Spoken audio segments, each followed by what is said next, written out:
Yeah, hello. Good morning. Today we will be talking about 10 reasons why Tinubu cannot succeed as president. As a matter of fact, if you are expecting Tinubu to do anything well, perhaps you need to go and have your brain checked. Now, for those Yoruba guys who come to my page, believing that because we are criticizing Tinubu and therefore we hate Tinubu or we hate the Yorubas, please, there's no connection between my criticism of Tinubu and my hatred or dislike for Yorubas. I have no capacity in me to hate Yorubas. And before we go any further, there is this new one now that is trending on my page that I don't know anything about Christianity. Please, that's not true. So I don't need to read Bible to know that if a pastor goes out and slaps an innocent person on the street, I will go and consult the Bible to know that the pastor has done wrong or not. I am not an extremist in whatever I do, whether in support of my tribe or in support of my religion. I try as much as possible to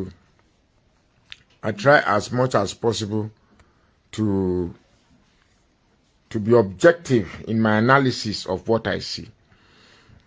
So let's go to the topic. 10 reasons why Tinubu cannot succeed as president. Now, trust me, I want anybody to succeed, because if I wish Tinubu to fail, inadvertently, it is also going to affect me. It will affect me. And we have about 4 years to endure this calamity. I hate it when people say we still have 7 years to endure Tinubu. Tinubu does not have 8 years in office. He has his first tenure of 4 years. Then we have a choice to vote for him again. So don't be saying Tinubu has 8 years. Tinubu have no 8 years. And it's just that we have a country whereby the masses don't understand their power. And therefore, if it were to be, we would have known that we can remove Tinubu by the same constitution that allowed us to vote him. So let's go ahead. The first point why Tinubu cannot succeed, no matter how Tinubu cannot succeed, is that, look, is the Memorandum of Understanding.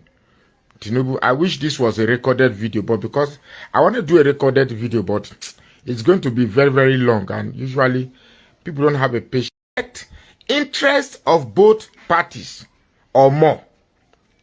A memorandum of understanding is entered into in order to protect the interest of parties involved. So what were the memorandum of understanding that was entered into with Buhari? Very simple. The first and most important understanding was that, look, any policy concerning Fulani, don't go there. Which is why you see the mayhem of the Fulani menace is still much prevalent. Are you telling me that Tinubu and Shetima didn't know that hundreds of lives were killed in Plateau State recently? You need to be a Christian living in Kaduna. You need to be a Christian living in the far north to see how constrained you are. There are certain local governments in Nigeria now that Christians are. Churches which used to exist there no longer exist. Yobe, for instance. But they will not report this to you. They will not say it outside. Nobody will say it. Our news, our electronic medium, that's our television, NTA, Arise, they will not report it. But I can tell you, there are certain states and certain local government that churches and Christianities are completely banned. Now, in a country that has a constitution that recognizes freedom of worship, I don't think that with all the so-called propaganda made in the Southeast, I don't think the Igbos are banning Muslims from practicing their Islam in the Southeast. I don't think the Igbos can wake up one day and say, okay, we are banning all mosques in the region. Today, as we speak, the biggest mosque in West Africa is located in the southeast. So, a memorandum of understanding is a memorandum of understanding. Now, I'm saying this why you can't succeed. On that aspect, assuming Tinubu wants to clear the issue of insecurity, he will have to step on the previous memorandum of understanding that had been entered into with Buhari. Even in terms of economic policies, there are certain things that have been understood. For instance, certain appointments made by Buhari, Tinubu cannot remove it. He must have said, okay, this guy. Like this, is it one former national security advisor, I don't know, that's supposed to be retired. Nema, national age. Oh God, I've forgotten this one. Anyway, you can't. So that's one. So the memorandum of understanding entered into between Buhari and Tinubu cannot enable Tinubu to succeed on that aspect as a president of this country. Remember, we are looking at the 10 reasons why I've reserved the most important one for the last, because I'm taking them from the least important to the most important. That's from 10 to 1. Then the ninth number 9 reason why Tinubu cannot succeed is hatred for Igbos. Tinubu belongs to the group of Yorubas who for some reason,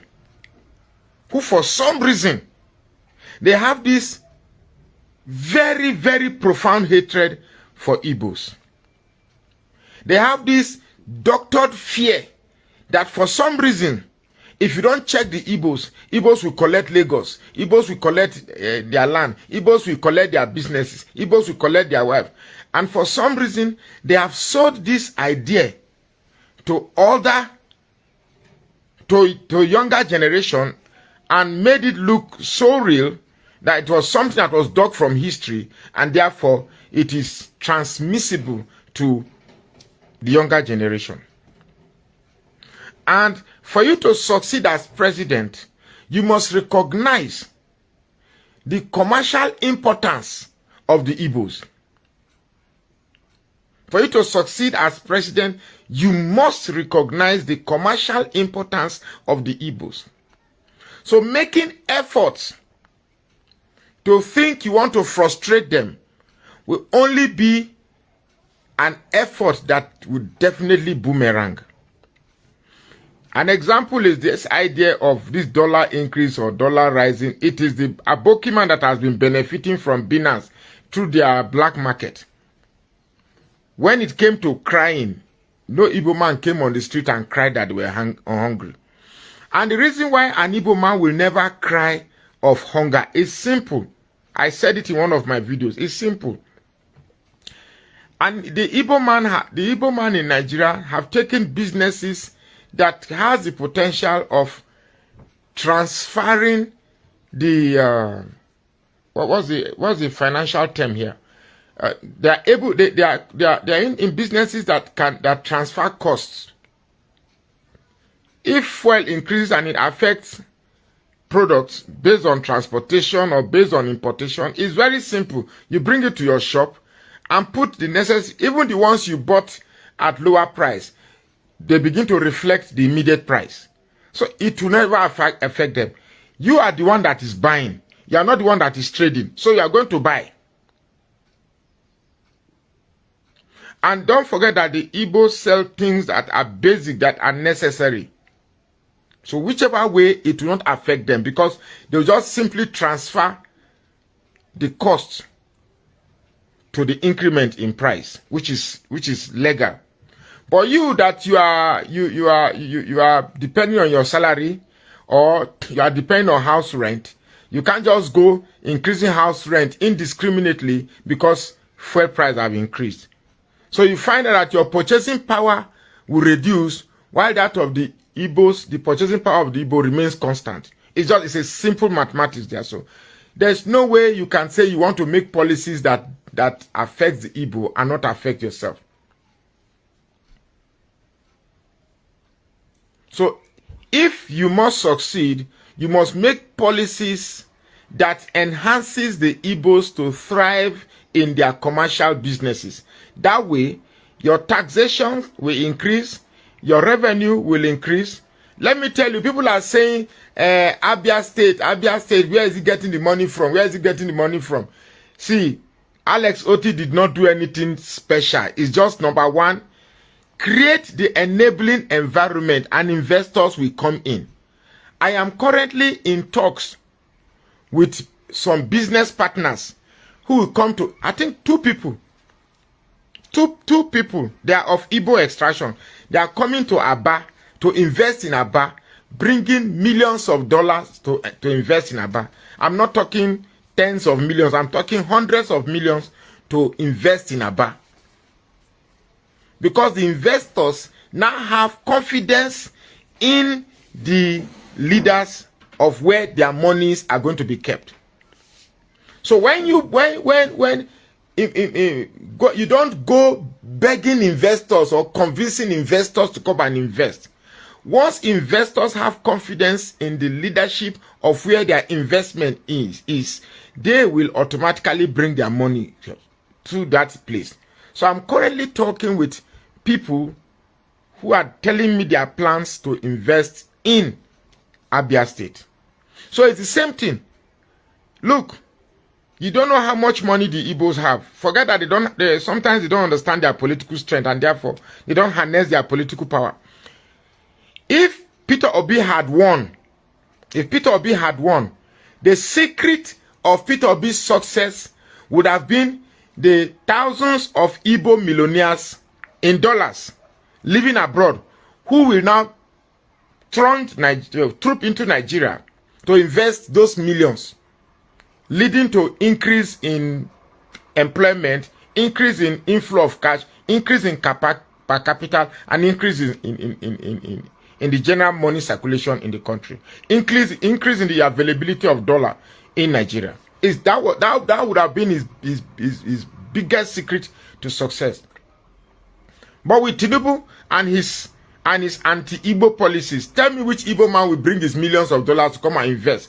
I speak with them every day. Trust me, with this my small page of a little bit over 137,000 followers, I can tell you that I speak with very, very big, important personalities across the world. And they tell me their plan, what they would have done if Peter Obi had won. So, the second reason why Tinubu cannot work is Tinubu belongs to the group of Yorubas who don't like Igbos. And you cannot succeed in any economic planning without engaging an enabling environment for the Igbos to thrive in their commercial activities. If you say you want to increase the tax or increase custom duties, because in Nigeria here, I can tell you for sure that if a trailer is passing and the goods belong to one Ikechukwu or Chinedu, you pay a different custom tariff. If the trailer belongs to one Alhaji Dantata or Alhaji Danduse, they will say he pays a different tariff also. Now, we cannot live in a country where we have selective amnesia. It's not going to work. That's the second reason why Tinubu cannot succeed. The third reason why Tinubu will not succeed. Remember, we are doing countdown to 10 reasons why Tinubu cannot succeed as president. The third reason why Tinubu cannot succeed is sycophancy. And this has a little bit of relationship with, let me see whether I added that one. Because it's something that's there. Alhaji Serki Unduru, speaking origin, to feel entitled. So when you have people who feel entitled, that will mean that employment will be channeled towards, because Yorubas will feel where it is an opportunity for Yorubas now. Let's use it to the betterment of Yorubas by this skewed employment. Already, I was just reading now that the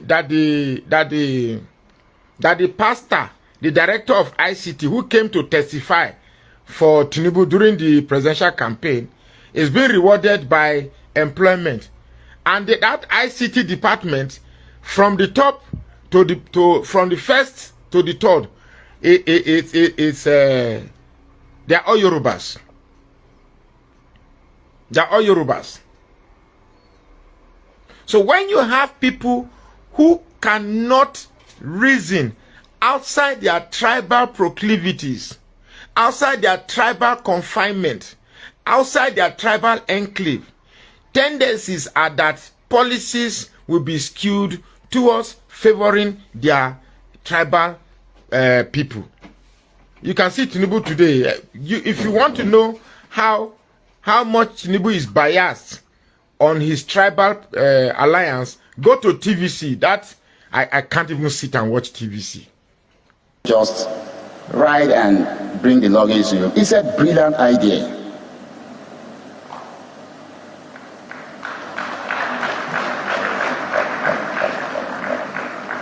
And I said safe flight. Since 2019, I cannot count one or two places or flights that is being in that I'm not in it. We are always together. I can recall, Madam will always tell anybody, if you need to talk to my husband, look for Shola. They build that trust, they build that confidence in me. And I drove off, and they went to board. 2.5 hours into my own journey, I was a bit sleepy in the car. So at exactly 10:09, mind you, the chopper went down at 10:08. At 10:09, something just pricked me, and I picked up my phone. I'm like, they should have landed, in my own estimation, and I called him first. It wasn't ringing.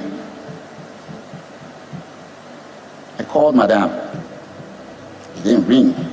She asked 3 numbers. I called the 3 numbers. I called Cheesy. I called Mr. Bimbo.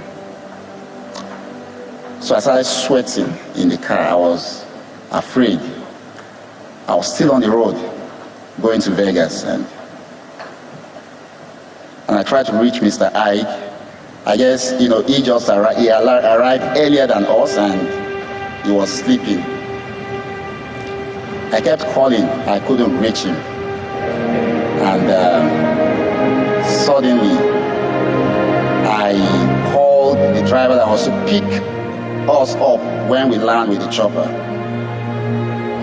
If you notice, I still refer to us, because every time I still see myself flying with them. And he said 30 minutes ago, we cannot see them on the radar again.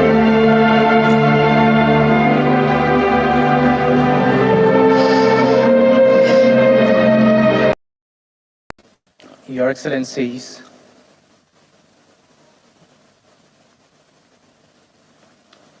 permit me to stand on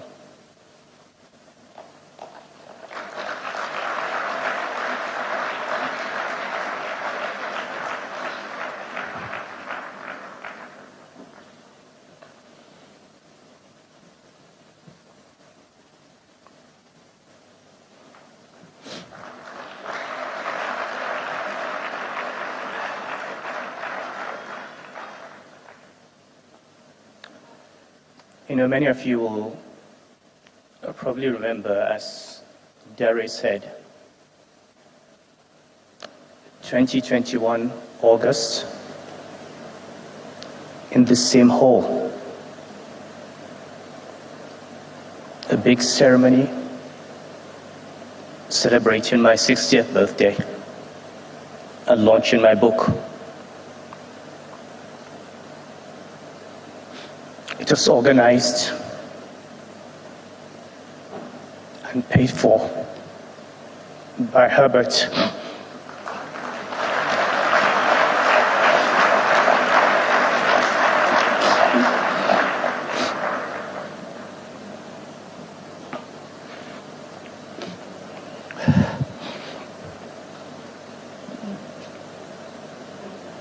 And to think that I'm standing on this same stage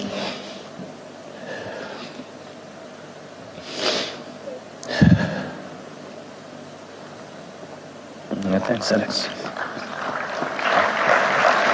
Here as a technocrat and nothing else. I'm here as a patriot as well, a man who loves this country. It's sometimes our habit in Nigeria to filter things through various lenses. And so I want to be very clear who I am at this occasion and where I'm coming from. I am not a politician. I want to be very clear. Yes, it is historically a fact that I ran for president at some point, but I am not a politician at all. I ran simply because I felt the country was going into the ground. And simply, I expressed myself by presenting Nigeria with a different vision. And I think we made some impact that opened the way for other people to come. And I think the rest is history. So let me go into my keynote remarks this morning. And our subject is Nigeria's distressed economy. Which way forward? That is the topic of the moment. And let me begin by saying, let me get my watch out so that I can time myself. So I want to begin by saying that every choice we make has consequences. But we have no choice over the combined consequences of the choices we have made. I want us to let that sink in for a minute. Every choice that we make has consequences, but we have no choice over the combined consequences of the choices that we have made. Nigeria's economy today is, to use the title of the classic novel by Gabriel Garcia Marquez. That novel was called The Chronicle of a Death Foretold. Chronicle of a Death Foretold. The question is, will there be a resurrection? I believe so, but only if we fix the fundamentals. There is nothing that is happening today, the hyperinflation, the crisis of the value of the naira, debt distress and revenue challenge, unemployment, and extreme poverty, etc., that should surprise any thinking citizen or professional observer of how our country's economy has been mismanaged for a very long time. Choices have consequences, and we should not be surprised that there is hunger and anger in the land today. The past 10 years were particularly ruinous. They were the years of the locust, marked by unprecedented mismanagement of fiscal policy, unproductive external borrowing, unnecessary budget deficits, illegal ways and means lending by the Central Bank of Nigeria to the federal government to the tune of 30 trillion naira, and unprecedented corruption. Citizens. And so, if you prioritize politics, you pay a price for it. One of the prices we're paying is where we are now. As I was saying, every choice has consequences.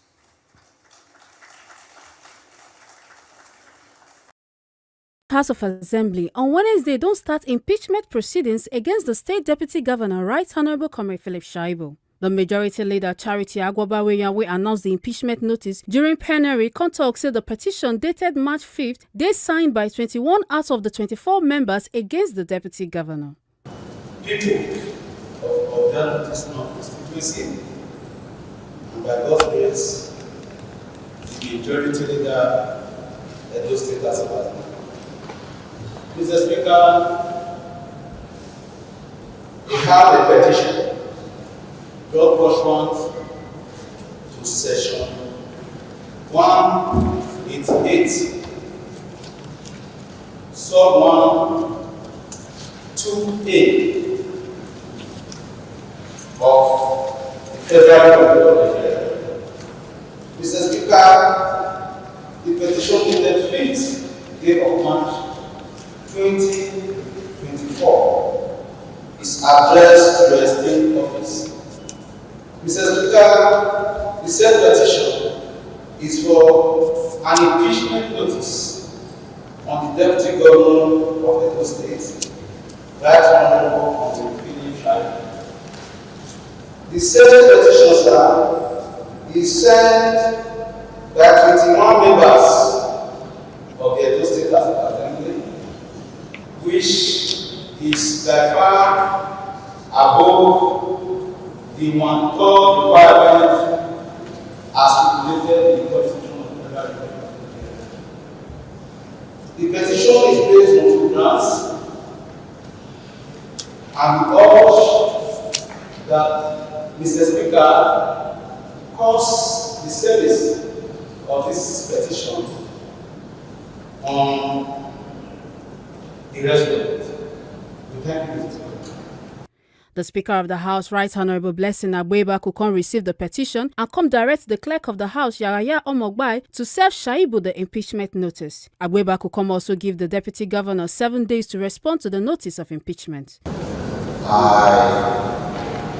hereby acknowledge the receipt of the impeachment notice dated 5th of March 2024. Is the Chief Judge of Edo State setting up a committee of 7 men that are apolitical to review the allegation against him, and if they find him guilty, they bring it back to us for punishment. Whether he responds or he doesn't respond, the process has been set rolling and it continues to roll. Anything that stands on his way is crushed. All this together. Thank you very much, my people. Right there, I've tried my best showcasing almost all of you, but in case I didn't showcase your name or I didn't mention your name at all, I want you to know that I care and I pass my greetings to you as well. It's not easy here to be accurate. We're not perfect. Understand us always. God bless you all, my wonderful people. I appreciate every one of you. Now, God bless all my people. Tony Africa in the building. I can see you right there. Thank you, Olga, Timmy Idibe, and many, many more. Peggy Modi in the building as well. Madam Ellen, thank you. Princess Angela TV, I can see right there. Abe Johnny, my brother, I can see right there, and many more. David Platt, Didi Anthony, and many others. I'd like us to move on, guys. Press on the like button as usual. You know, we ask of this particular one every single day. Then press on the $sign, support the channel. Encourage what we do for you or what we do to rescue our country here. Now, God bless you, my people. I can see I already have a couple of people on the backstage, but I'm going to be accepting you guys soon once I finish with this presentation, because I have a couple of headlines here. But meanwhile, I would like to quickly thank one of our, although I don't know him, one of our Nigeria followers, you know, or family, should I put it like that? You know, he actually reached out to me. You guys know I struggle here every time in terms of presenting articles with so much advert. There's a lot of distractions here every day. Guess what? We're not going to be having advert anymore on any of our articles just because of one Nigeria family, you know. Yes, he reached out to me, you know, he gave me some tips on what to do and all that. And immediately I tried, everything worked. Said, wow, all this advert, a lot of distractions was there, and I can't scroll, different things showing and all that. So I don't know your name, but I know, I just wanted to acknowledge you on air, even though I've acknowledged you privately on the message you sent. But I want to say thank you. It works, and I'm very, very happy with that. But meanwhile, I'd like us to take this quickly, my people. Now, God bless you now. As you can see right there on the screen, Buhari's forged signature, Emefiele accused EFCC witness of misleading the courts. You know, I also hear say they say these Buhari people, they printed 300 trillion naira. Abi, if I'm not mistaken though, because I don't have the article here, but I'll look for it later on. You know, they allegedly printed 300 trillion, and they share the money amongst themselves. I was like, what? Now, wow. That's why you see we will continue to blame Tinubu. Yes, the way you got into office is already questioned, but that's not the issue now. You're already the president of the Federal Republic of Nigeria. But for you not to jail Buhari and every single person in his cabinet, then people will continue to call it out. In fact, now people go drag, you know, amongst all the presidents that have ruled Nigeria. I want to write today's day down. Now because you cannot leave these guys like this, may they just go. No, it's not possible. Godwin Emefiele, the former governor of Central Bank, has accused an EFCC witness of deliberately misleading the Maitama division of the FCT High Court by submitting a contentious oral testimony in the forgery allegations preferred against him. So I'm just going to leave that one right there because I have a couple of articles to show to you guys, you know. So let me quickly start bringing them in. My people on the backstage, I know you're there. I will accept you shortly. Please bear with me. I just don't need distraction right now. Yeah, this one is another pathetic one. As you can see right there, coming from Sarah Reporter. House of Reps demand rescue of 200 Bono residents, says its biggest abduction since Chibok girls. 200. They don't still carry our guests. As they carry them, so they go impregnate them, they go do them to do anyhow they like. They go, God, what kind of country is this? Why is it that our leaders are so wicked and heartless? Just imagine children. No, I don't know what I want to talk, man. This is wickedness. I remember the time of bringing back our girls, you know, when everybody were, you know, talking about it and all that. But more than that is happening now. It looks like nobody's talking about it. You know, I normally say on this platform that the biggest problem we have in Nigeria is, you see the way I reported for years, so tomorrow we're not going to talk again. Everything when we report 4 days ago, 3 days ago, 2 days ago, we see the talker for you. It's a move on. It's the movie train. Everybody you're talking, blah, blue, blah, and everybody move on. It's very, very, very sad. It's very sad. Nobody talk about it anymore. But let me take 1 or 2 paragraphs from here quickly. The House of Representatives has urged all security agencies to rescue over 200 residents, mostly women, kidnapped in Borno State last week. Sarah Reporter had reported that the women were taken into custody by suspected Boko Haram jihadists while searching for firewoods in the forest of Gamburu in Gala. No. Very sad. What a country. How can the terrorists just be inside our country for the past 3 decades? Just like that. Anyway, what do I know? Let's move on. I'd like to quickly take this as well. Bear with me, my people. Please press on the like button. Not go good, so I go look and later after all this, my efforts. I can't say nobody, you know, press the compared to the people that is watching us. Okay, as you can see right there, this is coming from Vanguard. Corpses of 6 police officers killed by herdsmen in Delta community recovered. You know, that one was very, very pathetic. I saw the video, but we can't bring it here. You know, our police officers are also suffering. You see, one of the things I talk about, you see those people, those police officers will die now. Tinubu will go give their wife, you know, if not the men die, will go give their wife 2 million naira. Wife, now the women die, will give their husband 2 million naira. This is what we get. You know, that's why you see, say, if they call our police officer, say, for example, say, I'm Robert Day, they'll say, which area, which address? They want to use delay tactics, you know, to make sure some Robert don't go before they come. But me and you will come to complain. Nigeria police, they are, although they get their offer, but their body, Nigeria police, they are useless, they are this. But you know what, if I go through their mind, the way to go through their mind be say, if I go die, now 2 million naira, then they will give my wife and my children. I better not feel die for no matter. Because they are not well paid. Yes, let's say it how it is. They are not well paid. But meanwhile, what do I know? We just report everything here. You know, let me quickly bring another one on your screen, my people. Yes, that one there, student loan. We deceive all of una. They don't suspend that for now. Student loan, federal government explain delay in take-off set new dates. They don't beginning to extend the date. Mona wait, we never set this out. The money we go do it, we go do it, we go do it. Now we all this, so you know, for God, what a country.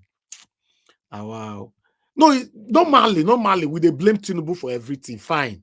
But is Tinubu aware of all these things? Because we have ministers, you know, in this area and all that. So I don't understand. Is he following up? That's a question I would like to ask. Yes, because everybody should be held accountable in your own position. It's just like waiting, something go happen for those states that are going to blame the president, for example. No, the local government will happen not there. The chairman first, your fair in prison for 378 years. Then you come from there, they come before you can reach governor body. So, but normally in Nigeria, well, you jump from the local government straight to the president. President not do this. President not do this. Now it make they appoint people. Now it make us get different area where people suppose they answer questions. What do I know? The federal government had set a March date for the opening of the Nigeria Education Loan Fund portal for eligible students. So we are waiting for this, my people. I would like us to quickly move on. Another one we big, like the one we come from Edo State. Now be this Fubara. But let's say the heat don't too hit this Fubara. So it already decide now say he want resign. Make peace for rain for Rivers State. Hey, for a country that's supposed to have constitution. Now wow. One godfather will your put pressure, like Obaseki and Shaibu they do for Bidiso. If Obaseki they treat Shaibu like this, who know what he go do? Aswen Igodaro if he emerge as the winner. Edo people, and they watch that from distance. Just in, I'm ready to resign for peace to reign in Rivers State, Governor Fubara. Governor of Rivers State seems Fubara has declared his readiness to step down from office in a bid to restore peace to the states. This is crazy, but I'm not going to read that because of time. It's crazy. So, hi, God. I don't understand. Maybe my panel will analyze all these things properly later. Hey, which kind of country be this? Where you few people you capture the country, so left you and I to be talking, just like that. Maybe you just they talk, they go like that. All right, we have another one here again. Breaking bandits storm Kaduna school, abduct school, scores of puppies, teachers. Another one coming from this one is coming from Arise. You know, when I not verse, so whether I get good news after they bring the combo, I know some people go the verse. But wait till me can be say every news for yet, not be my fault. Now wait till I see, not be me right time. And all the headline why they see that they can't record the give that for yet. So this one, Buhari government caused hyperinflation by aimlessly printing trillions without productivity. Wale Edu, now this one they tell us say, and they look for yours now. They got they print money within themselves. You know, say they use to pick for them. They say once they don't print them, they say, they call different name. Mr. A, you 1 trillion. The other one, you 28 billion. The other, they were just sharing between themselves why people are languishing away in poverty in our country. Wale Edu, I talk this one. So, but Wale Edu, Finance and Coordinating Minister of Economy, says former President Muhammadu Buhari regime caused Nigeria hyperinflation by aimlessly printing trillions of naira. Okay, here now we are okay. Yes, the right figure of the trillion they printed was the 22.7 trillion naira printed by the Central Bank of Nigeria (CBN) through ways and means overdraft for the federal government from 2015 to 2023 landed Nigeria into hyperinflation. Mr. Edun told Senate Committee on Finance on Wednesday. Now, Tinubu, over to you. Because now your minister now they talk so now. Abi. Your own minister, they indict Tinubu now. Tinubu arrest Buhari. He's hello, boy, man. Which kind of life is this? So, does it mean that our prison is being selective? People, they get people where they select, where they go there. Make una carry this man where put 2 pick for month, so go put them for there. Your minister is telling you, not telling. In fact, what is our Senate president or, you see, let me divert a bit. Although affiliated. Let me quickly divert. For some of you now, where they talk for this platform, say, oh, those states governorship election that is coming and all that, it must be Akpata, Olumide Akpata. Please, I want somebody to provide me a video. In fact, if not even video, article, mobile, say any of the above, where one does say Olumide Akpaka does speak against Tinubu since how everything during the time of the PPT in court, during the time of the Supreme Court, and during the time of the swearing in, and during the time of this hardship, I go like make I see something like that. Because now obedient, yes, you be obedient, me be obedient. We want to, we have to, like I talked about before, we have to hold everybody accountable. If the people where they rep and Senate know they talk, right? Now, you now coming under Labour Party. You are coming under Labour Party to become a governor of Edo State. We need to see your antecedents. What do you do? How you don't speak for us? Edo people. That make me say, this matter, I go live on for una, all of una. I go all live everything for una. Because for now, I don't know what to say. But let me move on.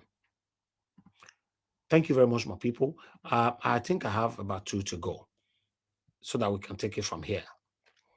Due to the high, current economic hardship in the country, like we reported the other day, more companies are leaving, and the total companies that have left Nigeria so far is 767 manufacturing companies shut down in the 2023, alone. So till now, both the companies that have left and all that, blah, blah, blah, companies that have folded up, all the statistics is there. But I'm not going to take time to take all that.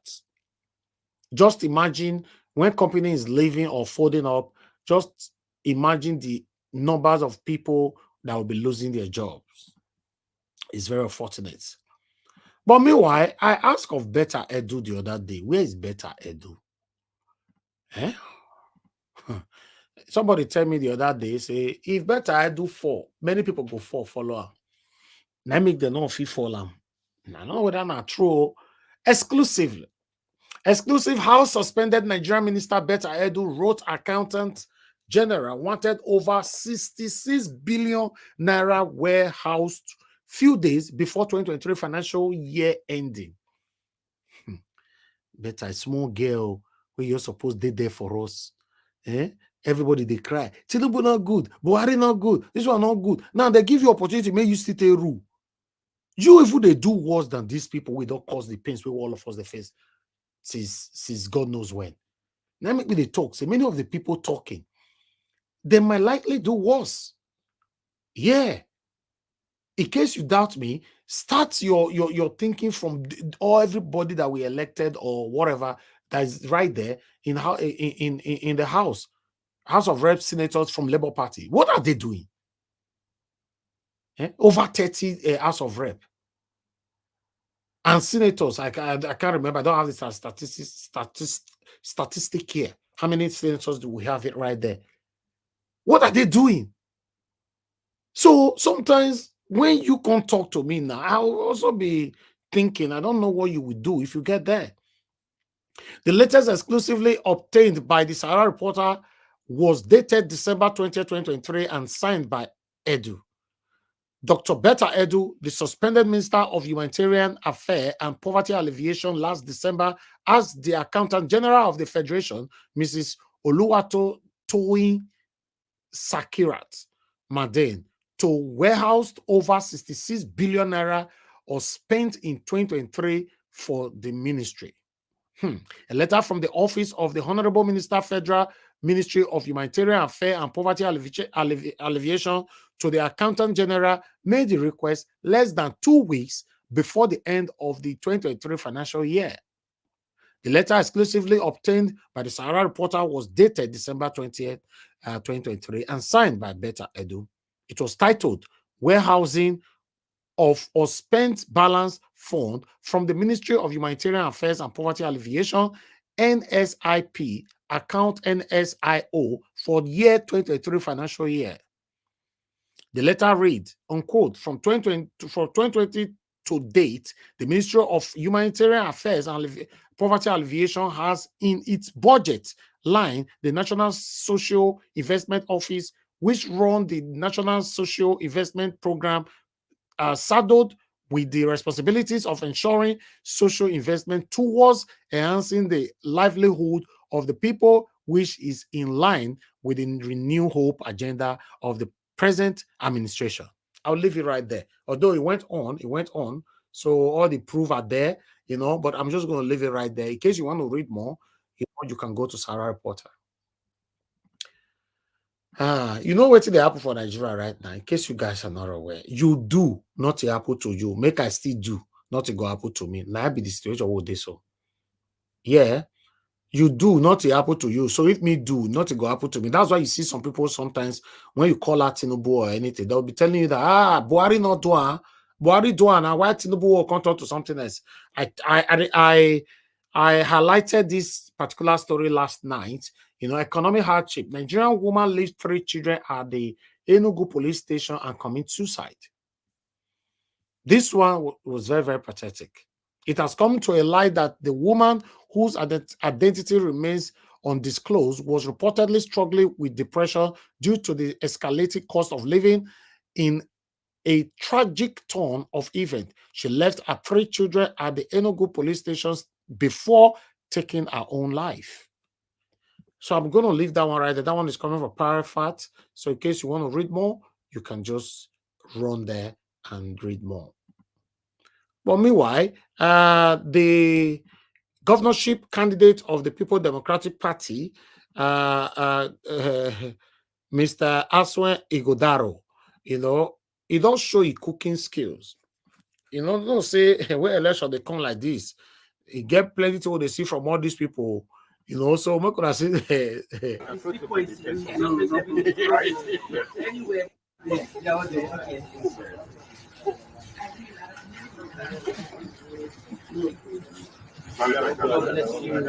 Why?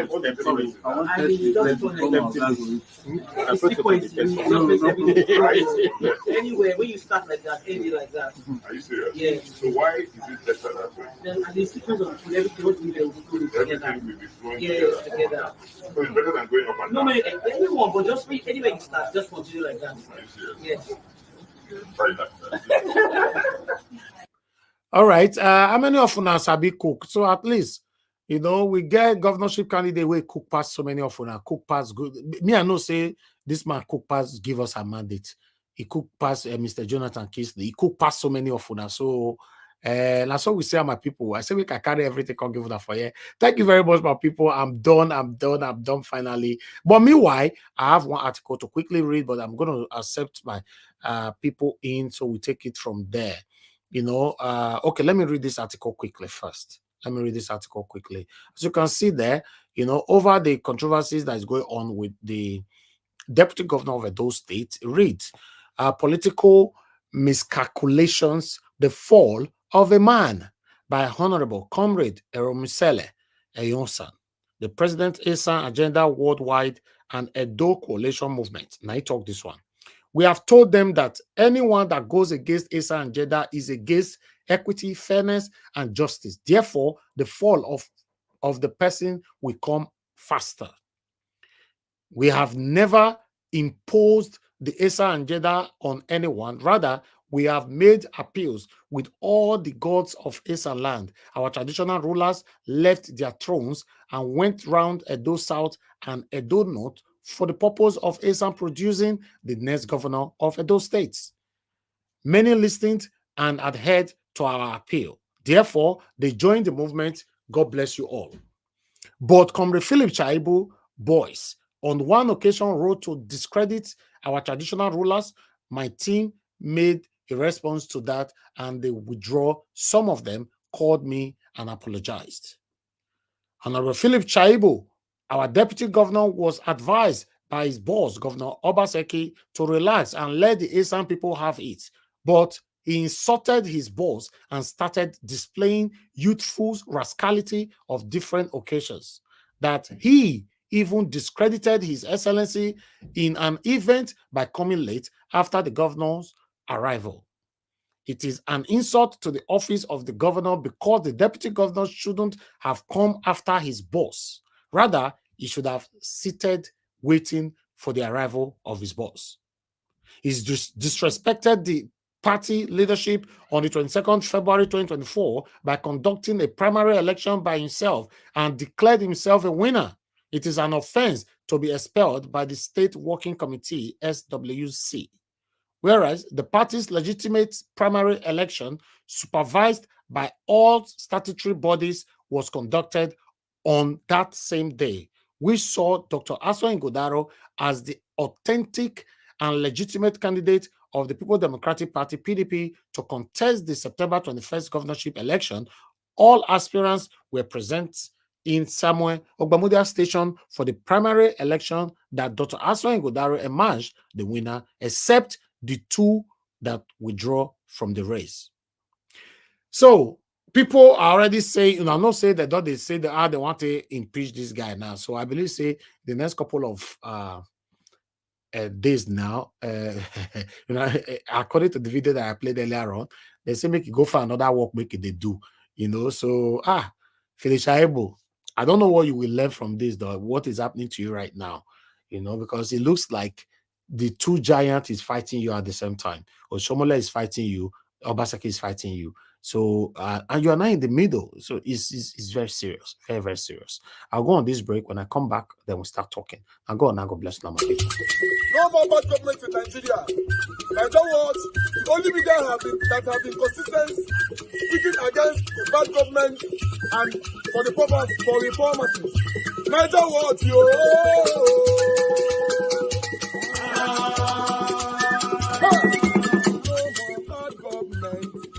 No more bad government. Niger what? No more bad government. Niger what? No more bad government. The only media that have been speaking. No more bad government. The voice of the voiceless. No more bad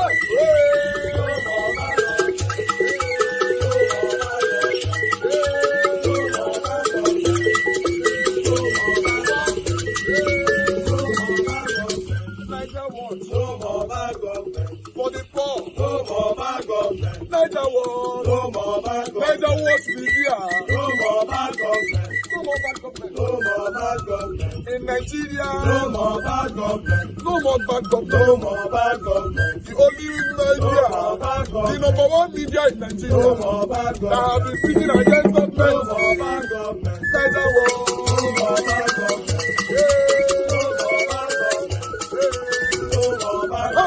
Niger what you?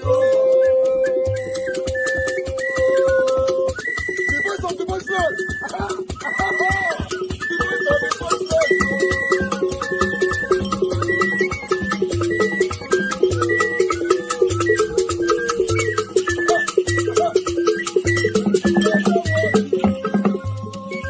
Voice for the voiceless. Voice for the voiceless. Niger what? Voice for the voiceless. Niger watch media. The only media that have been speaking against bad government. Being consistency since 1944. Voice for the voiceless. Voice for the voiceless. Umuwame. Voice for the voiceless. Umuwame. Voice for the voiceless. Voice for the voiceless. Voice for the voiceless. Voice for the voiceless.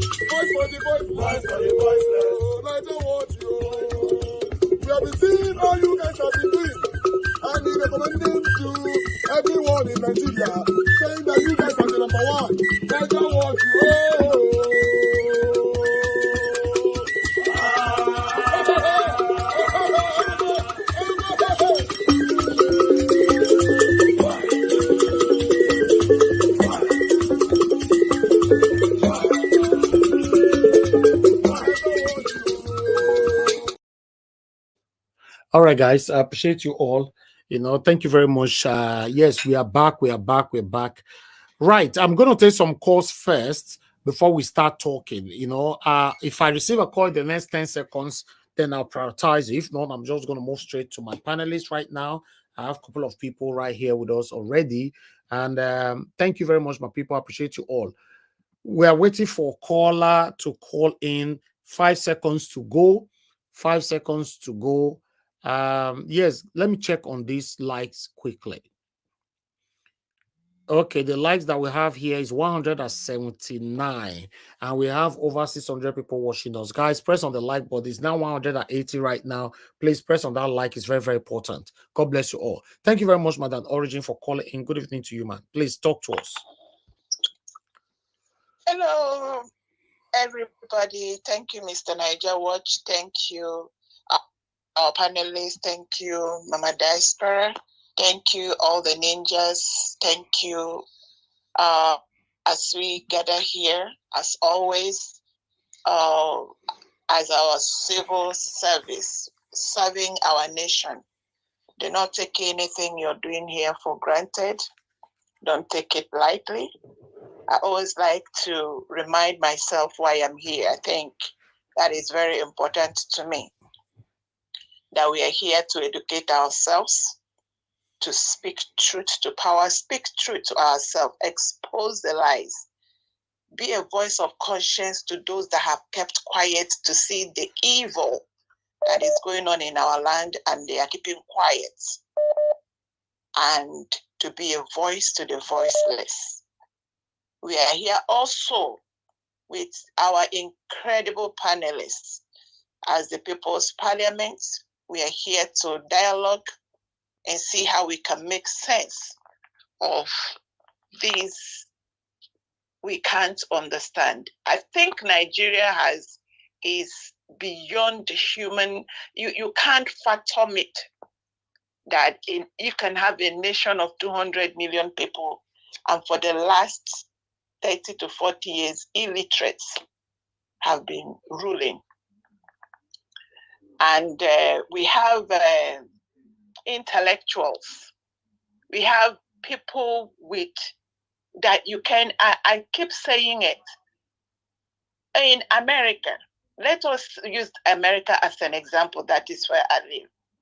Where you have people that almost are living in exile because we have no reason to be outside our country that is so blessed with all manner of minerals, resources, and intelligent people, that the people that are out, driven out because of hardship and evil and wickedness, that they are number one in a country that is called number one in the world.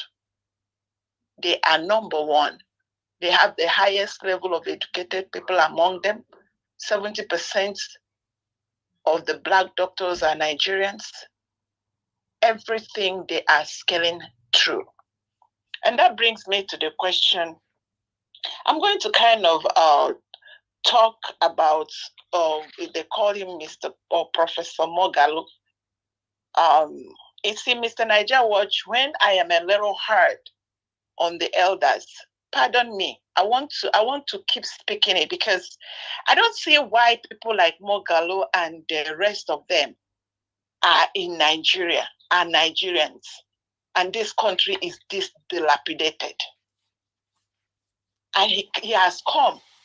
What stopped him from saying what he is saying now, 3-4 years ago? Now, let me say this. This is one of the things I caught. He said the decisions to remove petrol subsidy and forex subsidy were bold decisions and were correct, given the country's revenue challenges and the crude oil debacle and export nonsense. Nigeria can't export. 200 million people can't manufacture anything. And he said Nigeria could no longer afford to subsidize. Shame. So where is the money, Mr. Moghalu? Nigeria could no longer subsidize petrol for its people. Could no longer subsidize anything. Where is the money? is because, like I always say, you put people you all know. And I ask this question. Mr. AKA Tinubu, he single-handedly brought this cattle man. What was he thinking when he brought him? Is it like there is no other person he could sponsor that has IQ that can do better? And he had the audacity to tell us that he inherited what? From a man he brought in himself. Why did he rig the election? Why did he buy the whole of the whole what we call judiciary? All right. He has decimated. Mr. Niger Watch, let me finish. And why are all our elders watching? And they think, or maybe they are benefiting while their children are suffering. Why their children, and that brings me to what I keep saying here. Youth of Nigeria, please wake up. And the way it's going to help you, don't think like your elders. Think of a way out. Whatever it takes to get out of this quagmire, these people are not ready to help you. We got to figure a way out. God bless you, Mr. Niger Watch. I rest it there. Thank you very much, man. I appreciate you. Thank you.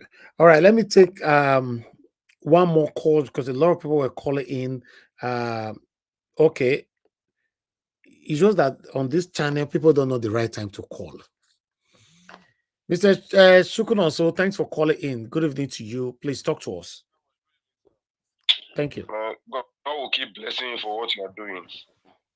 Just like a follow-up to the first caller, you see, I know Kingsley Moralo, I think the man, if you really watch his reaction, his countenance, him too, when he was delivering that keynote speech, he was also afraid. But I think every Nigeria has the right to now say that the federal government is actually paying about 1 trillion naira every month on fuel subsidy. So fuel subsidy is still well, because I think if my memory serves me right, Femi Falana, SAN, gave the federal government, I think so about 3 days ago, to answer if it is true or not. And to the best of my knowledge, federal government has not come up with anything in reply to that. So we can now assume, not even assumption now, not allegedly now, we can now for a fact say that this administration is paying the sum of 1 trillion naira on subsidy. So you can see where we are, Mr. Niger Watch. So not only that this government they increase pump price, look at the humongous amount they are paying, and who are they paying it to? So really, I was telling, if after in the next 4 years, most Nigerians will be like North Korean citizens. Mr. Niger Watch, I don't know if you know how North Koreans look like. In case maybe if you are coming back to Nigeria, people shouldn't be, those of you in diaspora should not be surprised, because most Nigerians will now be looking like North Koreans, because these people, they actually have an agenda. You know, last year during the campaign, this criminal Jagaban said, we will reduce the purchasing power of Nigerians. We will shrink the economy. I, for one, I thought it was gaff, but it's not. He meant it. He meant what he was saying. So I even want to align myself with net media, because his level I watch, he was saying that the reason why Tinubu is now going foreign investors is going with only one factor. Because, and that factor is that he keep telling them that Nigeria is a very cheap workforce, Nigeria has cheap labor. So in his own reasoning, on their own reasoning, they have created a slave labor workforce. So, and that's the only factor he's trying to use to woo for direct foreign investments. That Nigeria has a booming youth that are ready to work. You can just pay them peanuts, pay them $1. They can work for you for 24 hours in a day and all that. So really, I don't just know I don't think there's any wriggling out from here. I don't even think so, because already they have already planted most of the INEC apparatus. I don't know if you are aware, Mr. Niger Watch, from ward level, from local government level, from state level to up to federal, they've planted APC card carrying members. So how will you take them? That's what somebody like Tinubu can be saying, can be telling Labour that Labour should wait for next election if they, to come and contest against it, because they know that there won't be any context in next election. So really, it will only take civilian revolution. That is the only hope, which might not lead to a military revolution, because you can't take these people off. So really, I don't know. Okay, now Chukwuno, so I would like to ask you a question before you go. You are joining us now from Abeokuta. You are right there in Nigeria, yes, and you are facing all the hardship that is going on there. But the question is, a lot of people, most especially Nigerians in diaspora, are blaming those people like you or Nigerians back home of not doing anything. You call in and you are talking, but you guys, it seems to be comfortable with the situation right there in Nigeria. We see, Mr. Nigeria Watch, I've said it, maybe I've said it before on this platform. We are not that we are just, not that we don't want to, not that it's not paining us. We are feeling the pain. But if these criminals, the people you have, they are just criminals. If they can be threatening NLC, if they can coerce TUC to pull out from the 2 days warning strike and protest, and they are now, and it came out to be threatening NLC. You see, so already you are seeing these people as the whole world might be seeing them as elected people. Or they are not civilians. These people are even worse than Babangida and Abacha combined together. I'm telling you the truth. We could see what happened in the NSAS. You can even say Buhari is ex-military, but these people are even worse than Buhari. They are ready. They are armed to their teeth. So everybody is, we're just like North Korea. We're a whole state. The one that is even paining me most is that everybody will be telling you that we inherited damaged economy. We inherited bankrupt economy. Buhari damaged economy. So they are directly telling you that they didn't win the election. They say it every day. Oh, wow. They are telling you that the Nigerians never voted for, they didn't win. Because in that case, how would they win an election in this country after Buhari's 8 years? So they are telling you that they didn't win, and you can't do anything about it. So these people, I see them as Babangida regime plus Abacha's regime. So people are afraid that we can't deny that. Look at what they are doing to the NLC. So that means what you are saying.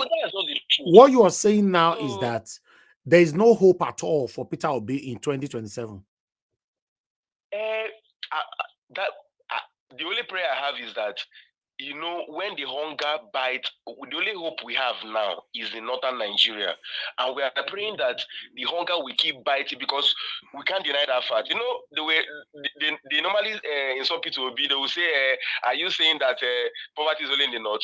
But any man would have a brain knows that poverty, not even MBS, Nigeria this is that Peter Obi normally relies on, Northeast has the highest amount of extreme poverty in Nigeria, followed by Northwest, then North Central, before you now move down to Southwest, or South, and Southeast, which is the least. So the only prayer we have now is that let the hunger keep biting more and more.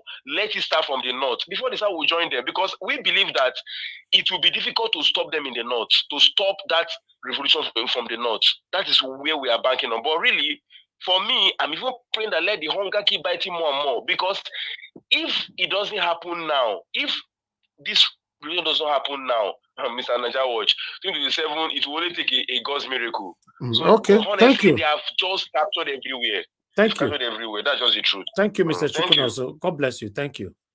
Omo, this one. Mr. Elvis. Yes, sir. Sorry, I was just going to ask you if we are allowed to ask him a question, but I don't. You let him go. Right? Don't worry about it. Oh, okay. Yes, I can call him back. You want to ask a question? Yeah, I mean, in a way, just to probably feel. I think probably you went in that. Let me bring him back. Let me bring him back. Hold on. Wahala, which guy contribute this? Wow. Nigeria is captured. If I say people with there, bro, now need to go rescue the people with Nigeria now. Anyway, Chukwuno, so you are not picking anymore. In case he called back, we can pass that question.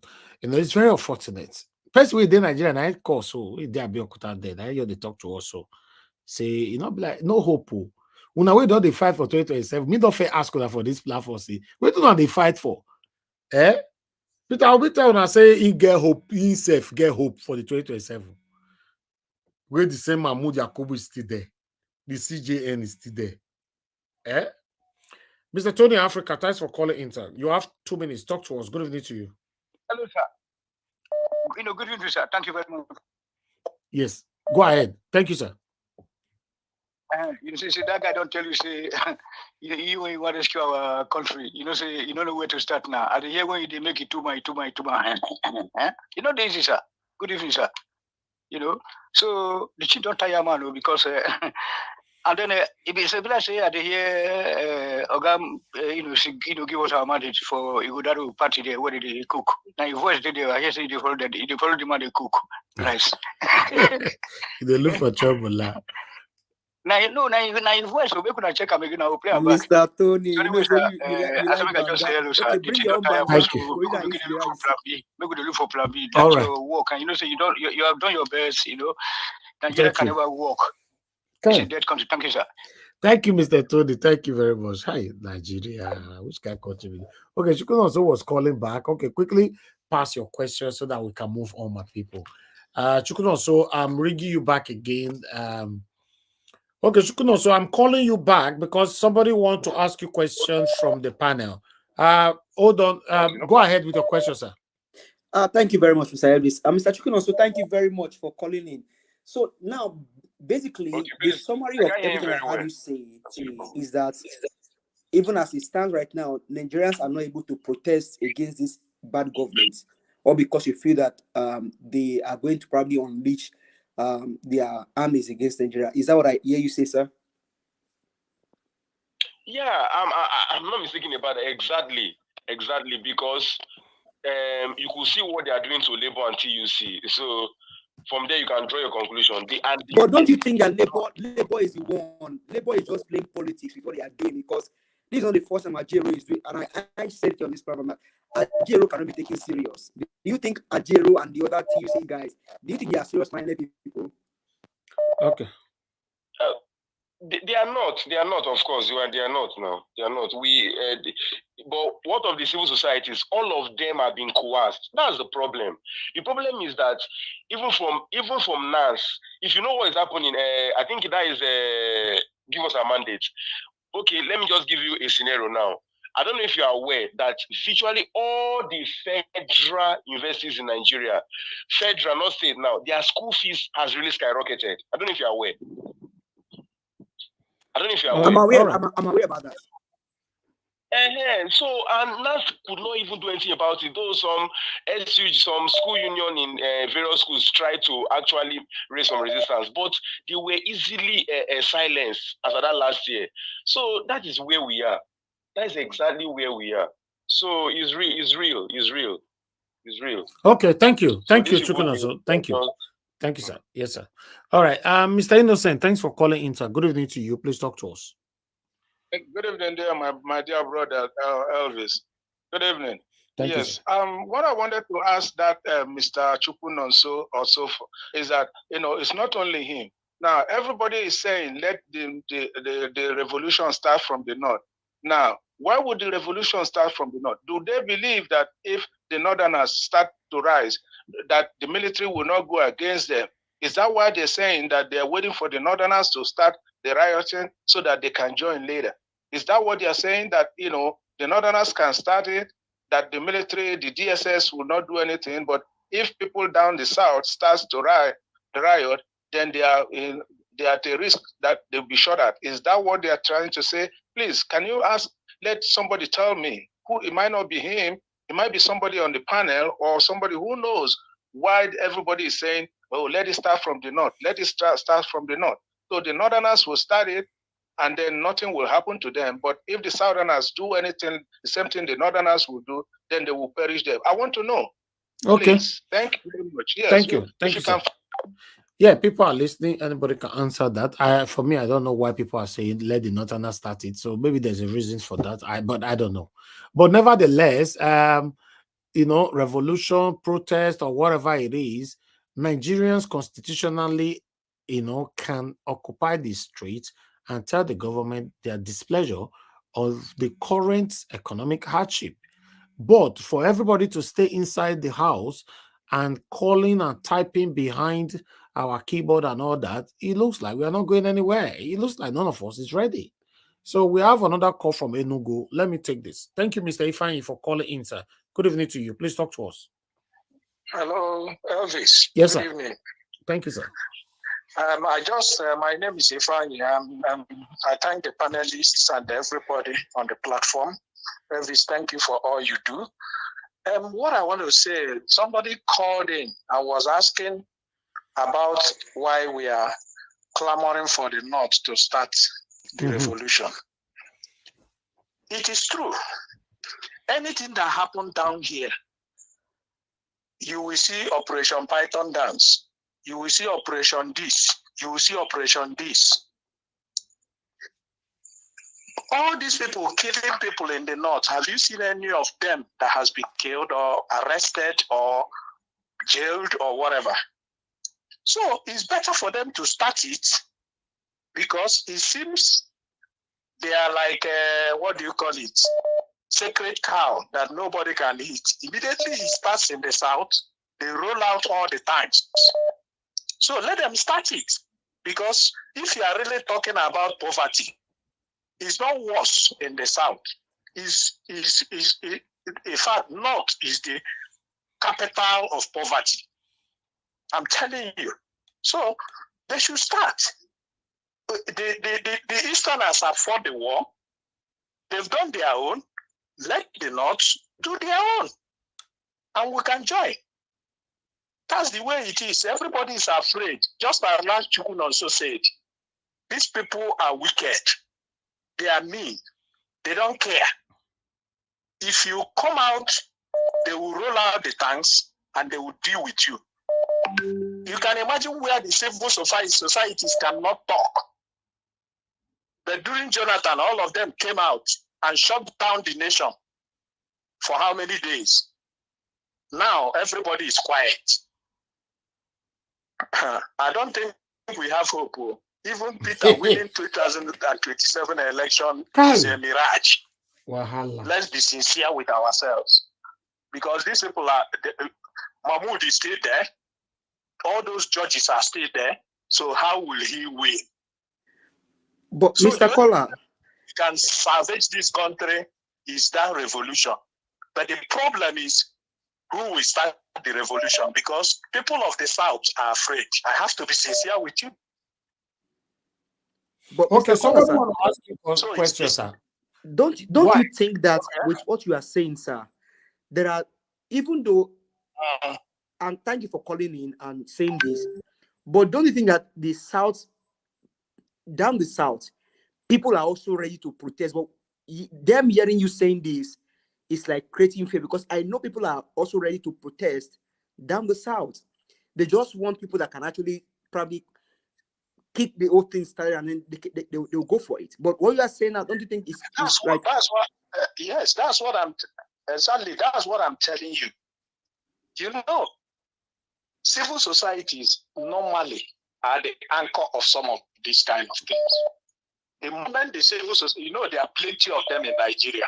When they come out together and move together and say that they are having a protest, you can now see people coming in to join them.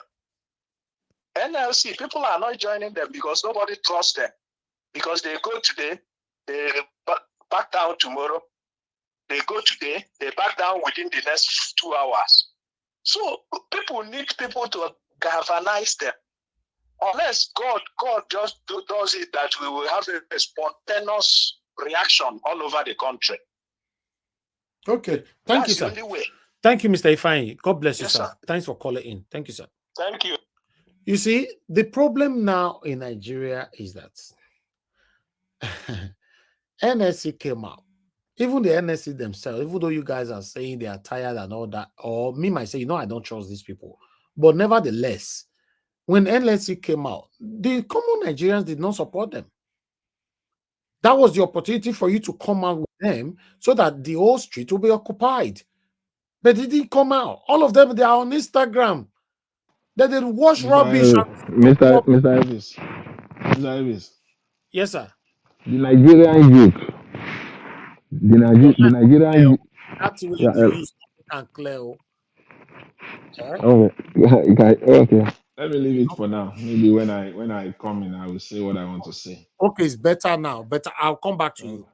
I'll come back to you. Let me pick this call. Hello, God's Power. Thank you very much, sir, for calling in. Please talk to us. Good evening to you. Sure, good evening, Mr. Irving. Thank you for everything that you've been doing. May God continue to bless you. I agree the panelists, I agree the commenters, I agree every lovers of Nigeria Watch. May God continue to strengthen us. Amen. Mr. Elvis, the way the situation of Nigeria is now, to be honest, I'm sorry to say this, we're never ready, to be honest. Nigeria never ready. And do you know why it's like that? Because the majority of the fund being spent in Nigeria is coming from diaspora. So we in diaspora now, we get soft-hearted. No matter what thing they pass through to make that money, at least that pity aspect of it, once they cry to us, we will remit it to them. Even though we say, we don't give anybody chichi, make everybody do that day. That's that spirit of forgiveness and kind-hearted, they make us. If you check other country that they take their country back from these satanic people, I don't think they have a lot of people in diaspora like Nigerians.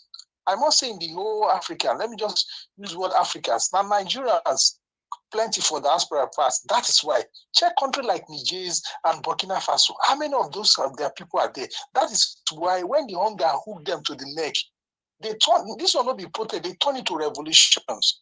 And if you check it, Mr. Elvis, to be honest, protests cannot work in Nigeria. The way the country has been eaten by these satanic people, what we need to start in our revolutions. And Nigerians, yeah, but I cannot promote revolution on my platform, unfortunately. Okay. I'm sorry for that, sir. So, but the way it's been now, Nigerians, we are not ready for that. If you check it very well, the clubs, the bars, it's still the full on a weekly basis. And they are still enjoying now. The people, they are still enjoying. Let them continue to enjoy. The hunger never reach, and until you reach, again when you go reach, everybody go come out. That is just it. To be honest, thank you. Thank you very much, sir. Thank you. Let me pick another call. Mr. F.A., thank you very much for calling in. Please talk to us. Mr. F.A., hello. I can hear you. I can hear you. Your telly was playing. No, now this year the watch. I don't pause for I have my remote. Okay. Go ahead, sir. Good evening to you. Please talk to us. Well done, sir. Sir, you see, Mr. First and foremost, let me greet Madarita and give us our mandate and which other person again, Mr. Tiobala. So I want to thank them for their submission yesterday evening. Yeah, they really speak my mind. It's not easy to build another party. It's not really easy. It's not easy for Obi. So let Obi clear the Imuwisi. According to my state, Edo State, the meaning of Imuwisi means criminals. So let it clean them and we will support it. So that is for that. I thank those people yesterday. I appreciate the way they spoke. I appreciate them. So let me go straight to this evening. What you just showcased this evening. What Chukwuno said, yes, it's truth. The reason why he said let it start for the north is because of the Fulani we are talking today. Where they are, is it not north? They live in north. So it's not only Hausa people live in north. Fulani, they also live in north. So when the hunger go hot for them, at least the thing will start. And this last call I say revolution. You personally always talk for this platform. Say you don't use your platform, say anything like that. Yes, that guy just they assume. Yeah, I don't say me just talk. So for me, waiting that last call I talk, now I support. Because Nigeria will not work, it will not work without iron hand. We don't need to deceive ourselves. We will talk from here to next 20 years. Without iron hand, Nigeria will not work. all of us, we live in Western world. We know how the law they work here. We know how the way country is supposed to be, you know. We know how it be. Yeah. So even the Western world we live today, if they tell us, I don't know about UK or America, but where I live in Italy, they always telling me that in those days, their country mess up, but they use iron, and today everybody is equal. They know they see a gap for here. Everybody, big man there, or people go get money, but if you don't put it down, you know, no big man and poor man. Why? Because there are four fathers don't fight the something for ground. Our problem for Nigeria today now fear. No, they talk, no, you're the knock and fear. You understand? Okay. So we talk from that next year. Thank you. We need to reach the point. Thank you, Sir. May God bless you and your entire family. And you too, my brother. Thank you. All right, callers, I think I've spent so much time with you guys. It's time for me to give opportunity for my panelists to speak as well. You know, I'll come back to you guys again later on. I appreciate every one of you right there. Thank you very much for your time. Help us to press the like button. Help us to share. We are here talking about the things that's affecting you and I in our country. It's getting worse. Unfortunately, now so it be. I know they exaggerate. Now so it be. It's getting worse. People are suffering. You know, the economy is going down the drain every day. And the unfortunate part of it is that we don't even know who to cry to down. That's the problem. Everybody's complaining in one particular corner. Kai, now what? But meanwhile, let me call on the first person on the panel to speak to us. I'll come back to call us again, which is Mr. Jonathan Kingsley. Thank you very much, sir, for your time with us today. Good evening to you. Please talk to us. You have 8 minutes. Yeah. Hello, Mr. Elvis. How are you? Yeah, I'm very good. Your voice is better now. Yeah. Thank you, my God. Greetings to everyone there, all the panelists and all those that are in the comment section, the callers. I greet everyone. Welcome. I just want to, add to this issue of, the Nigerian people, not being bold enough to come out. The problem for me is the Nigerian youth. The Nigerian youth that are within the age bracket of 20 to 50. If you want to stretch it that far. A larger percentage of Nigerian youth, in their life, they have only seen corruption all their lives within that age bracket. The only thing they've seen people thrive in corruption. They've lived only, in fact, I put it in capital, only. They have only seen corruption. They have only lived inside corruption. They are trained by corrupt criminals. They are employed by corrupt criminals. Their businesses, they run their businesses in and around corrupt criminals. That's the Nigerian youth. In a 10-second, summary. That's the Nigerian youth for you. Therefore, what do you expect from such group of people? Expecting Nigerian youth to do anything aside from what they are doing right now, what we're seeing right now, is to be silly and illogical. You can't see Nigerian youth coming out to protest now. I don't see that happening. Because, in fact, every Nigerian youth have a price. You just need to set the right price. Whether they come out and talk about obedience today, they are looking for better. Just figure out the right price of a Nigerian youth. That Nigerian youth will fall. It is only a generation of youth, that generation of youth, who have seen life, who have seen development, who have seen how nations thrive, who have lived in it, who are trained by people of honesty, people of integrity, who are employed by people of honesty and integrity. You can only expect this from such generation, not this Nigerian youth. An average Nigerian youth is looking for opportunity to get into the corrupt system itself. They're looking for it. Give them the opportunity, they will get into it. That's what they are looking for. Therefore, I can only say this, even though we can say that we don't want a violent revolution, we don't want this. Well, let's put that aside. But it is still revolution that will have to solve it. It is only hunger revolution, poverty revolution that will reset the mind of the Nigerian youth, because they are also looking for the opportunity. Give a Nigerian youth opportunity now. In fact, they have been trained and they are even ready to be more corrupt than their masters. That is the problem that we have in Nigeria. It's endemic. It's a systemic problem. It's so deep. Because it takes, at this point in time, the Nigerian youth should have been out there. How many people are messing up Nigeria? By my own estimate, everybody have their number. Some will say on 50,000. Some will say 50,000 people. Some will say 1 million. Some will say 100,000 people. All these people that are messing. To me, they are not even up to 10,000 people that are messing up Nigeria now. And we're talking of youth that are at least just to be conservative, just to be on the conservative side. They are more than 40% of the Nigerian population.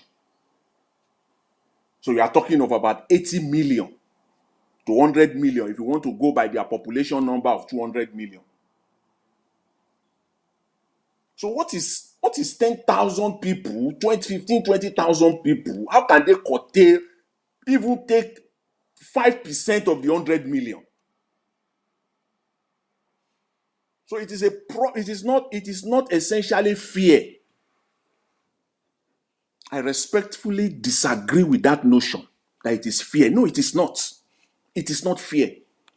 It is the fact that it's an endemic, systemic system that they are embedded in. They are born into it. They are trained by corrupt people. When they grow up, they get to the time to get jobs. It is criminals that employ them. They work with banks. They get into banks. It's all criminality that is going on there. But the private sector, industry, you see the CEO of the company, you don't know what he's doing really. But the business is just moving as a cover-up. When they even run their own businesses, Nigerian youth, they are looking for contracts from ministries, from government. They play the game with them. They go to ministries, they go to state and federal secretariat, parastatals, to bribe to get contracts. So they run their own businesses in that criminality. So what are you expecting of them? So that is the way I see it. And that is a key fundamental problem that we have in Nigeria. So we need to look at it more, more critically. And the solution is that until it gets worse than this, then they won't reset their mind. And then that brings me to, Magnus Oraka, what he said today. I concur with him. Today, I concur with him 100%. The state of Nigeria, that country called Nigeria, as I always say, is a country of lies. And these lies, is made up of greed, sycophancy, hypocrisy. These lies is made up of the country embrace mediocrity over competence and excellence. It's a country where mediocrity thrives. How will you call a president appointing a youth corps server, becoming a minister of the Federal Republic? If that is not sycophancy, if that is not incompetency, please tell me what the definition is.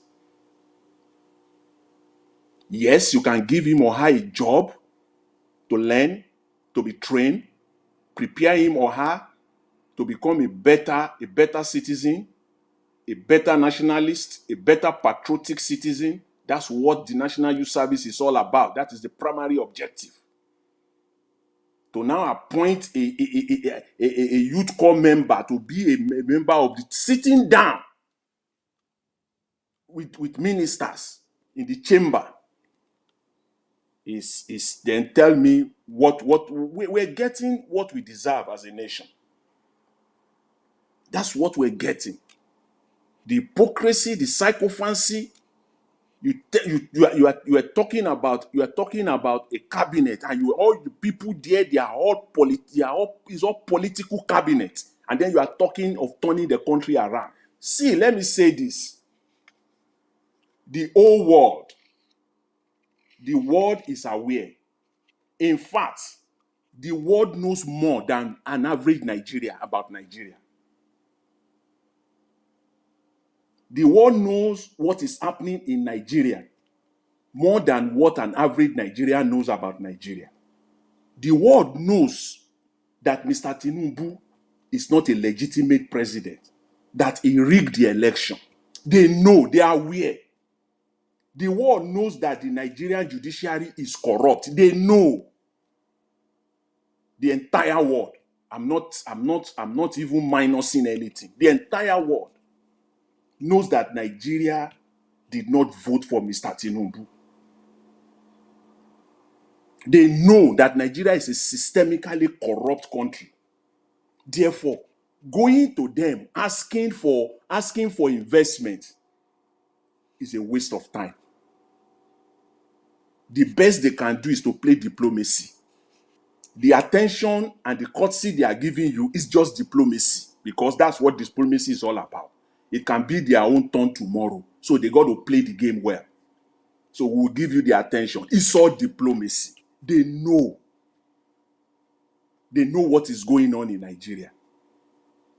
When Ukraine is giving Nigerian grain, you think Ukraine doesn't, even Ukraine at war, they know what is going on in Nigeria. Because the fundamental question is this: if the world does not know, so how did Ukraine know that Nigeria needs food?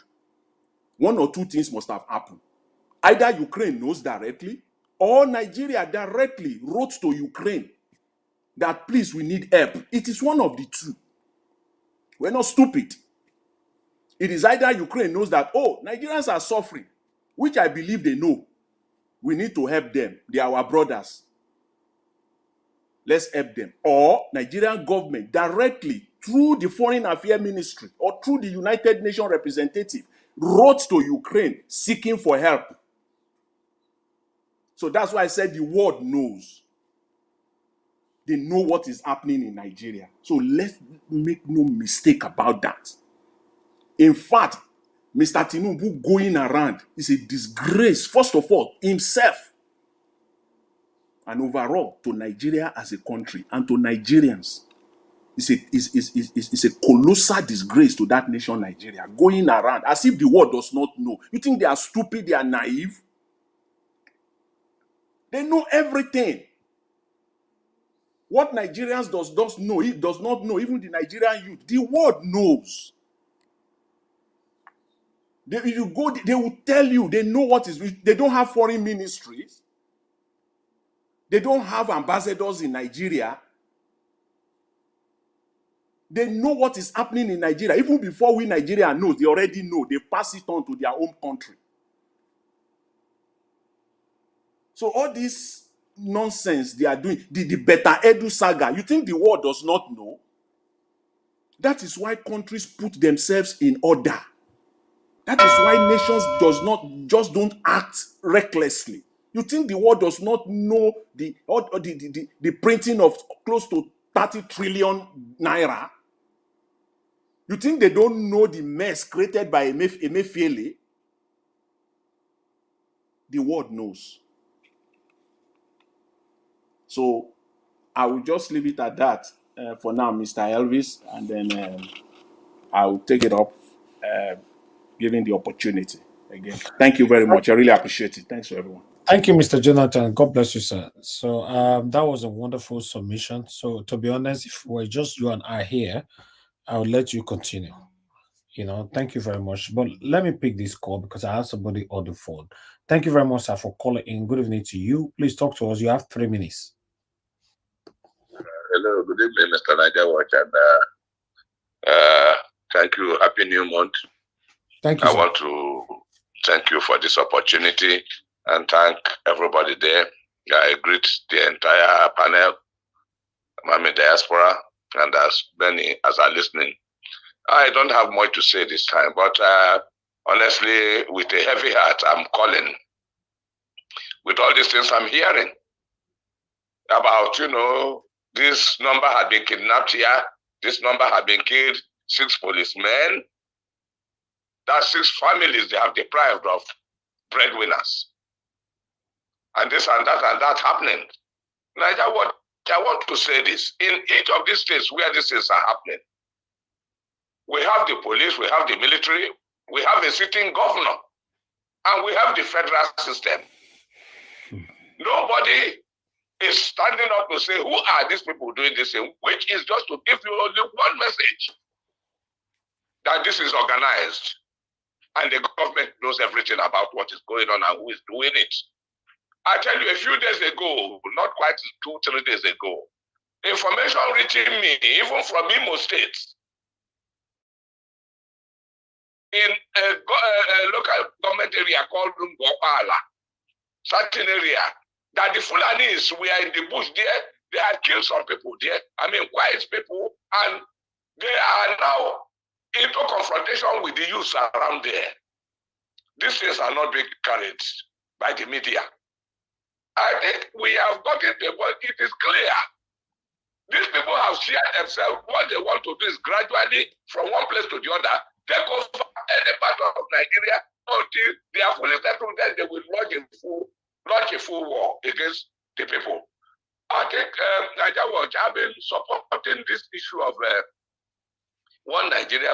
If it cannot work out, for God's sake, if it cannot work out, let the youth in their various localities, in their various states, do whatever they can do to salvage the safety of the people.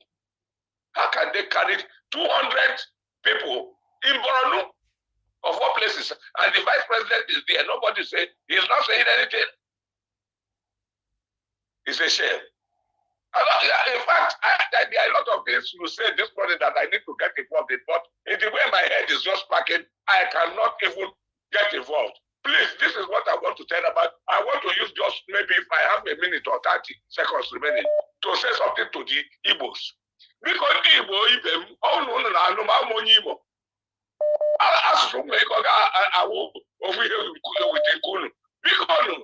onye ọbụla mara ihe ọ ga-eme, chọwa na ụzọ kpọpụta Nnamdi Kanu bifo ha egbufuo ya ebe a. Ọhịa anyị niile si chụpụ ndị Fulani nọ n'ime ya, biko nụ ekele m unu. Thank you very much and God bless all of you.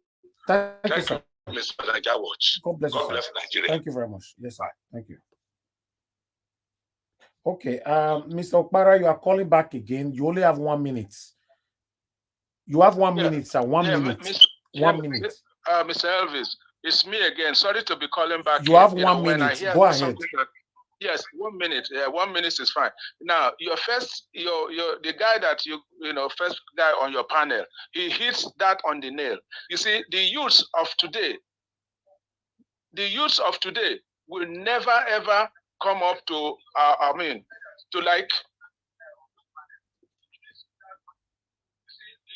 You are not talking, sir. If you cannot off your TV, how are you going to communicate here, sir? Yeah, I have it off now. Please, sorry about that. I'm so sorry. I was trying to turn it off, but okay. That the first guy on your panel hit the nail on the head. Now, the youths today will never. The reason they are not rising is because they are corrupt already. Believe me, these youths are corrupt. You cannot even tell these youths to do something for you, and they will not ask you for bribe.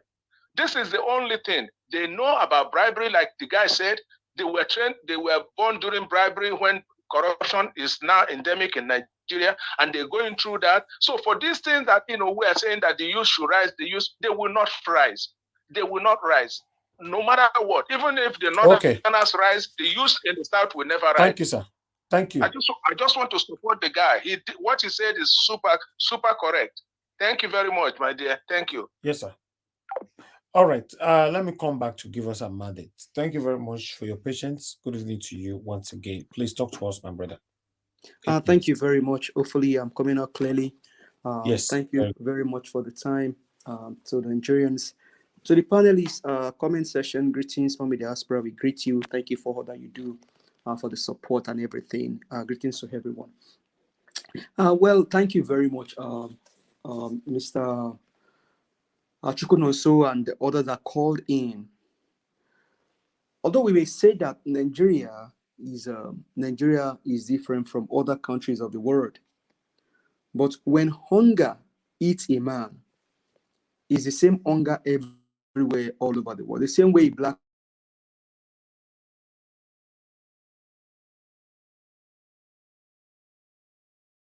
We can't hear you anymore.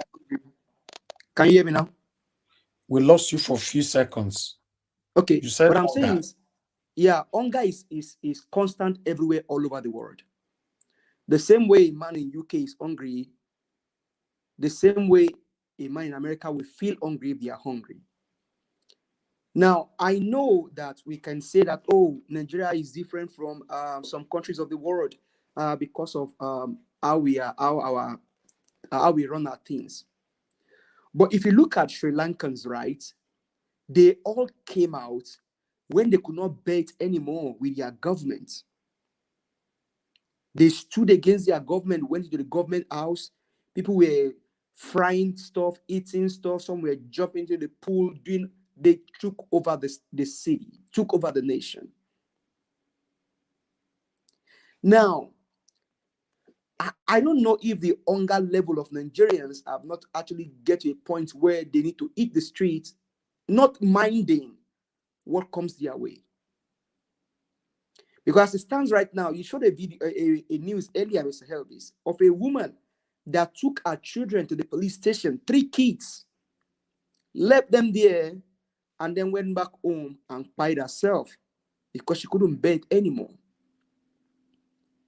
In the first place, where is the husband? Maybe the husband even ran away. You don't even know. Maybe he traveled out and said, let me go and check for greener pasture. And the woman has done everything possible to take care of the 3 children, and she couldn't bear it anymore.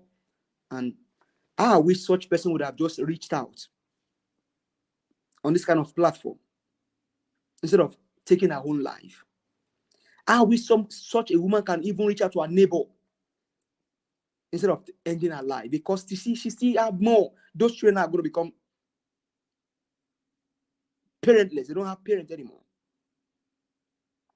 So until Nigerians really understand what they are into, then they can arise and rescue their nation.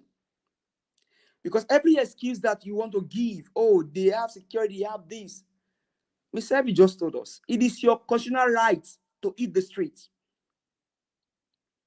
and take this government for whatever they need to do and get the country fixed.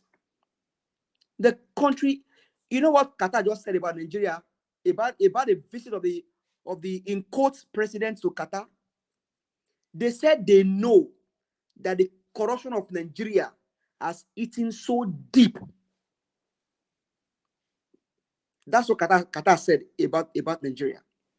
That they are aware about the corruption of Nigeria. And you want them to come and invest in such economy. So you think Qatar they don't hear news from their ambassadors and then people representing them in Nigeria about what is going on in Nigeria. Companies are leaving Nigeria and you are going to Qatar for them to come and invest. You see, I don't know the correlation here. Companies are shutting, over 700 companies shut down, and you went to Qatar to go and tell them to bring their money. That if somebody wants to collect bribe from them, they come and talk to you, the president in quotes, when you yourself, you are their leader. Nigerians, the country is going down the drain, is going down. As it stands right now, even the rich in Nigeria are no more richer They are no more rich. Because the money they have in their hands has no value. Imagine you counting 1,000 units of okay, for example, you count 1,000 pounds to go and buy bread. Counting 1,000 pounds to go and, if everything works well, currency of Nigeria should be at par with other currency of the world. So if a man is earning $5,000 in America, in Nigeria should also earn 5,000 naira and then feel good in Nigeria. But no, these evil politicians, the criminals, the looters, and the buyers, they destroy everything. And Nigerians are still waiting. I'm not against you sitting down and saying maybe the North will start it first. But you say Tinoban Johnny, Ton Jomeni, Tareni Lagmo. Maybe just can explain, he can explain later on. And you may say it doesn't count in this situation. But the hunger that made them start even power some weeks ago did not start from the North. Nigerians, arise and take your country back. These guys don't care. They don't care about you. They don't care about anything. Somebody was just telling me today that we have different Chinatown now in Nigeria. In fact, in Lagos, you just see Chinas everywhere. That means, I don't know. But Nigerians, arise. Now, Fubara, this guy's case had been decided here several weeks ago. We said it several weeks ago. These are unserious elements for me, and this is my opinion. That means the people that actually came out stick their... Okay, now, with what Fubara is doing now, and what happened to Obaseki before he got the second term back, when Edola stick their neck out for Obaseki, is it not something playing out now for Fubara? When the people came out and said, you know what, no matter what we can do, you are our governor. And the guy is saying that he doesn't mind resigning to let peace reign. When you know you're going to chicken in, or when you know you cannot lead the state, why go there in the first place? Why allow the people, put people into trouble, and then you are chickening in? Are you the governor for the people in power, or you are the governor for the river people? Because these are people that ordinarily they don't, and that's where the issue of Edo election should be taken so serious. Fubara is the money bag of Wike. As it sits today, Aswe Godalo is the money bag of Obaseki. And this is where everything had to be taken so serious. Do we want to get a government that will be responsible to the people, or their godfather, or their predecessor? We have three running candidates in four front running candidates in those states. Akpata, Asu, and then the other guy. Edo Light. Think well and make your choice. Make a choice that will liberate the state. Aswe now, all of a sudden, is no more someone that can build people or build capital people. Is it capital intensive? What do they call it? Or is no more now a technocrat. It's now a cookacrat. Aswe is now a cookacrat. He knows how to cook. Where was Aswe 2 months ago? So Aswe can now cook. He can even cook more than me, like Mr. Ebi said. So Aswe is no more a technocrat, it's a cookacrat. And let's see how his cooking will take in. For the other candidates, They will go to the market and sell themselves. And I like what Mr. Jonathan said about Akpata. Akpata, you cannot ride on Peter Gregory Obi's pedigree. You will need to go to the market and tell the people what you can do to rescue the state. And one question I ask for you, I have for Akpata is, can you, as a cousin of Obaseki, probe Obaseki as it stands today? The stormwater projects, the biscuit roads, primary school, nothing there. Employment, nothing there. My brother, all those hard questions will be thrown to him when he come here. No worry. Okay. You know, we on this platform, you already know that we don't paint it. We say no, we will not paint it to you. Even though it come from Labour, even though I say they saying come from Labour Party. If I not come from come for double Labour Party, your nyash go catch fire when you go almost catch fire when you come here. Because we need to squeeze them very well. Can you deliver for Edo people? Can you rescue the state? When the whole thing stand and it come to the point where they say, with what Obaseki did, can you open the books when it comes to when you get to the office? Can you open the books on Obaseki? People are just going to office, they're looting, stealing, destroying the state, doing all they can do. Today now, we are hearing about what they are trying to do against Alex Oti in Abia State. Is it a crime that Nigerians should not enjoy good thing? The guy they just worked on geometric, the power supply thing. And some people are now trying to sabotage that same thing that this man created for the people. Is the black race cost?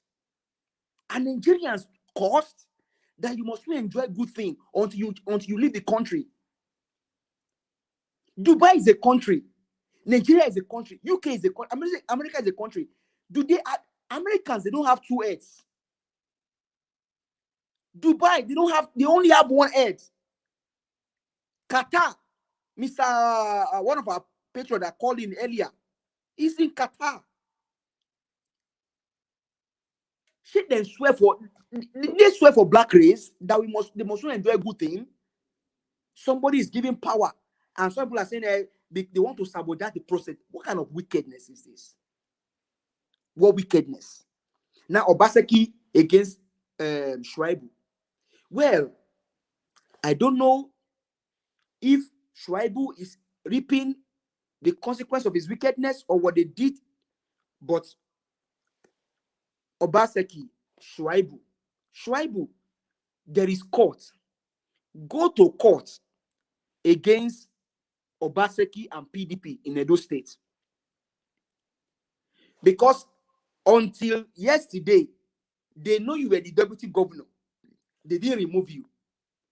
But when you make your intentions known to run for governor, they want to remove you.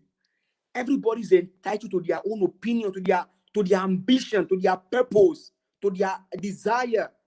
You don't have to impeach the man now, but it's PDP fight. I don't want to get into their fight. In fact, if you like, don't impeach him. Just throw him as you want to throw him. That's your own problem. But as Obaseki is entitled to being the governor, Shaibu also is entitled. Why impeach him now? That is the evil that you see in power when men do wickedness against their fellow men. But who are they? They are also wicked because the last time I checked, Obaseki did not do anything viable for me in those states. The 121 number, people are saying, call 121 number. Obaseki, did you call 121 number when you were stuck in that water? These are fire brigade approach. These are drive-through projects. You just brace through, and after he's gone, the project are destroyed.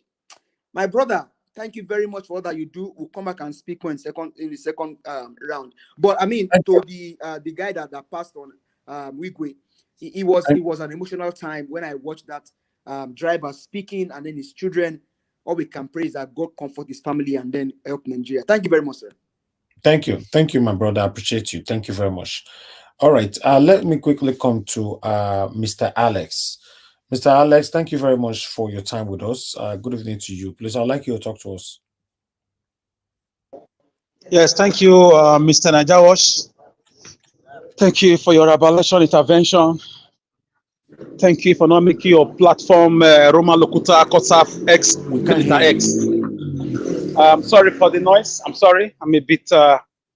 I'm not at home. I'm somewhere. I just had to park somewhere to join this program over an hour ago. I want to say my euphoric greetings to my fellow panelists. Thank you. I'm very, very happy hearing from you guys. And yeah, it's very emotional.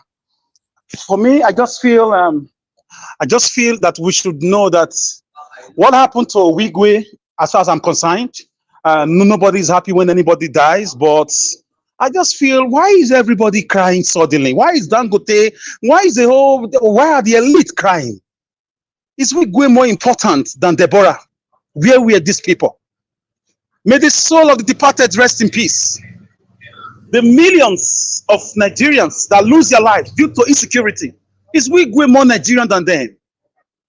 I begin to wonder, is Wigwe's life more precious than those Nigerians who cannot go to their farm or who were slaughtered on their farmlands by Buhari's government? Where were these people? Look at everybody talking, crying. It's good. He was a great man, but he's a citizen. A friend of mine, I called him, he's in Finland, Helsinki, Finland. He said he's not working last month. I said, what happened? He said, there's a national day of mourning. He said a woman and a teenager died, white skin, because the snow was too much. The government tried to rescue. They couldn't find them for 2 days and they died before they could find them. Guess what? The whole country was shut down on national mourning. That's the country that cared. That woman and that child were not politicians. They were not bankers. They were not billionaires. They didn't build a mansion for 10 billion because they were Finnish citizens of Finland. The country was shut down for 24 hours. Everybody was on black ribbon, black armband. They tied black on their cars. Those who could drive. That's a country that cares. Now he's Wigwe because of his status. So do we only cry for the rich? Do we only have sympathy, empathy, humanity for the rich? I say Kabuto redetermined to this. It's hypocritical. For me, it's nonsensiating. Of course, nonsensical and is a non sequitur. We should wake up and value everybody. No Nigerian is more Nigerian than any Nigerian. No human being is more human than any human being. We shouldn't attach value to people because of their status. If somebody dies by accident or by insecurity, we should mourn like this. We should cry like this. We should even declare national emergency on it. So these people can cry. I saw it on the news. Dangote weeps as he talks about Wigwe. Really? Dangote weeps. Dangote can weep. Dangote can weep. I thought when you have money in millions of euros, emotions are gone. So Dangote can cry. A whole Dangote can cry. The face of economic monopoly can cry. The face of economic brutality in Nigeria can cry. It was a sardonic moment. I was taken aback. A political flashback. Nostalgia about things fall apart by Chino Achebe. So the rich can also cry. Do they have emotions, these guys? Governors can cry. Bank CEOs can cry. Really? So we have people with conscience in this country. Oh my, so it's all pretense. It's all lies, all this why. You see people crying of insecurity all these years. You see these rich people crossing their legs with their glasses on their eyes, reading their newspapers about forests, about America's stock exchange, about world economy and politics and their next holiday destination. Now, because it touches them. It touches them because it relates to somebody who must have helped them stash away millions of dollars in foreign account allegedly. Now they can cry. So Dangote can cry. Wow. That was emotional to me. Hypocritically emotional. I saw hypocrisy on rampage. So these people have humanity in there. What about the electricity darkness? What about the way the country looks? Infrastructural deficits. Educational decadence. You would have been thinking they would have been crying like this, all this, why for these things we lack in Nigeria. The massive looting, massive borrowing, massive starting away of people's future, medical decadence, open corruption. The country flowed under Buhari with red oil. Tears, sorrow, and blood, according to Fela and Nicola Kbakuti. For 8 years. No, none of them shed tears. Deborah was burnt alive because she just tweeted. Dangote did not cry. None of them cried. Elumelu did not give a lecture about it. He did not give a lecture about it. I respect him. I have no issues with him. Why are we crying for somebody who died because he's an elite? So he's a special Nigerian now. And the country is in comatose. For me, I see it as an emotional brouhaha that we should just reject these things and sit down and tell ourselves the truth. Nigeria is not for us. There's no country. It's a gang of businessmen who just lost a colleague in their criminality. But the judge said the late Wigwe was one of those who destroyed the banking economy, who destroyed the Nigerian economy. According to him, I quote him. He said Mayfield is one of them. Yours sincerely, by extension, Obaseki is one of them, allegedly. Guys, we are in trouble. We are in trouble. We are in the midst of vultures, people who have no human sympathy in them. Selfish money, sectional money, tribalistic or economic money. They don't care about you. They just see us as ants, as animals who can die at any time. But I say, God forbid. God forbid. They're pushing us. And we keep educating people on this platform and other sister platforms to know that one Nigeria is a fraud. It's just two things happening. The Northern cabal doing their thing and the economic cabal, business cabal, the bank CEOs, 99% of them. They've joined them to kidnap Nigerians and their future. So these bankers can talk like this and they've not discussed about electricity. They've not discussed about youth's restiveness in the southeast. They've not discussed about massive borrowing and looting. They can discuss about one man like this. Wow, I'm just overgasted and flabbergasted at the blatant display of hypocrisy, hypocritical display. So I just feel, as Mr. Obaseki and Edo State and Shaibu and their critical crank home, I feel we should just leave these guys. For me, Shaibu was alive when Obaseki was running one man show in Edo State. Guys, forget about what you see on social media, the social media development we have in Edo State. For me, I will tell you 80% of the development of Obaseki is on social media. Come on ground and see when it rains, come and see Edo State. Let me not say, come and see Benin City. Just forget about extension, all those Edo North and the rest. Oshomole did what he did there. Benin, it's like there is no government. From the traffic, from the way the tout harass you, from the illegal extortion, and it's like there is no government. It's only when there's time for budget, there's time to say federal government is printing money, or there's time to say Nigeria economy will be in danger for the next 5 years, then you know you have a governor. So Obaseki, for me, as a citizen of Edo State, he should be ashamed of himself.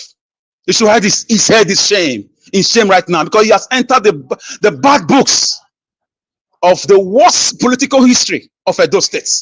The guy, for me, has not done what he promised. Part of his campaign promises. Don't tell me they are mere campaign promises. No, he should be held accountable. Was to build mini stadia across the 18 local government. Zero, nothing happened. Was to build a cargo international airport in Edo North, nothing happened. Zero, MOUs were signed. Gelegele Seaport and tourist attraction, nothing happened. They said they are still doing it. Monies borrowed under his government, they are all shielded in secrecy, like it's a secret court. Edo State government like a secret court. You cannot access their portal to see who is doing what. We have not seen Julius Berger working. The roads do not last. Nobody is arrested. No press conference to address these issues. When you talk, they demolish your house and take over your property and say you are on government land.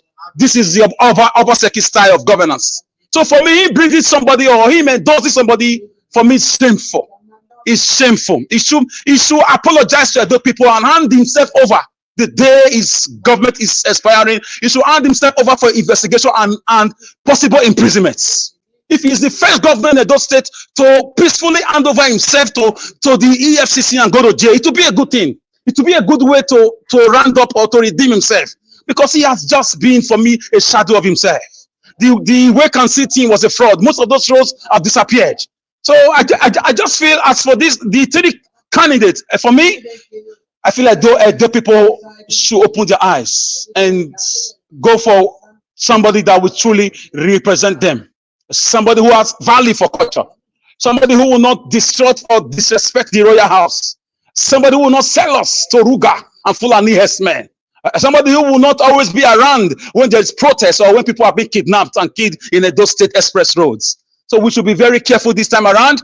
Let's not accept another Obaseki. Let's not accept another, pity or emotional game that played out in 2020. Caged everybody since 4 years. It's just a shame. Those states just now, it's like the story of the Israelites. I will tell you not to say it in Gath. Don't publish it in the streets of Askelon. Don't let the daughters of the Philistines rejoice, or of the uncircumcised triumph, because Edo State is backward with 20 years. Edo State right now is nothing to write home about. The so-called Oshomo power plant is not working. It's only for street lights, and it works once in a while. I mean, when you talk, people say you just hate this guy. I don't have anything against him. I'm not APC. I'm not PDP. The point is this: Obaseki failed on his promises. He failed woefully. I will give him 15 over 100, and he should hand over himself to the EFCC for investigation and imprisonment. Nigeria was, as usual. This is my humble Logomaki, and my Logomaki I live here with our logo Apache. Thank you, Mr. Nigeria. I'm still here. Thank you. Thank you very much, my brother, Mr. Alex. Thanks for that wonderful submission. Yes, I think I was having almost similar feelings, though. When I saw Sanusi crying, I was like, oh, wow. Although the part of Higwe touched everyone, but seeing Sanusi and, these prominent people crying and all that, it now looks like there's something that we don't know that is happening right now. Because other people have been, losing their lives every day in Nigeria. In fact, 200 people were kidnapped just a couple of days ago. And, they are in the backyard of Sanusi. Sanusi did not cry. 200 people is more than one. Sanusi did not cry. So I was like, what is happening? So I don't know. Anyway, let's move on. Mr. Harris. Yes, sir. Mr. Harris, yeah, please, just some few seconds. I appreciate, please. I just want to lend my, own response to you, also to Mr. Alex. Mr. Alex, thank you. Thank you very much. Actually, that was the area I wanted to concentrate on, when I was making my submission. But I felt I should respond to this Nigerian youth thing and the notion, the negative or the inappropriate notion that we're having. So I took my time to dwell on that. But thank you very much. In fact, I had it on my notes. Emotional hypocrisy. I just have it there. I wanted to talk about it. And thank you. You said it all. I couldn't have said it better. You see, may the soul of the departed rest. I'll give you time to talk about it properly, Mr. Jonathan. Yeah. Because I really want to hear your part on that. Yeah. Yeah, thank you. It's crazy. It's crazy. When I saw it, I was like, what's happening? This Wigwe departure, you'd be like, say, I fed this elite well, and why? What's happening? But still. And some of them are crying because of their money allegedly that the guy helped them to take away. It's not really about him. They know their reasons for crying anyways. It's very sad. It's very sad. Wow. Anyway, let's call on Mr. F. Emmanuel. Thank you very much, sir, for your time with us. Good evening to you. Please talk to us. My brother, Mr. Evix, my brother, Mr. Alex. In fact, if Alex has spoken, what else am I going to say? In fact, yesterday when I was watching a whole Sanusi that I know, oh my goodness, crying. In fact, according to their tradition, a king is not supposed to be crying in the public. That is why if you look at the video very well, you find out that his aide or his special assistant had to now come and spread Babariga and cover his face, a kind of. So it just, nobody is happy when somebody loses his life, that's for sure. But if you look at the people there that sat there, that came all this way, right from Monday till date. These are cabal. These are people that they eat on the same pot. They know how they share the dividend of their loot or corruption, allegedly.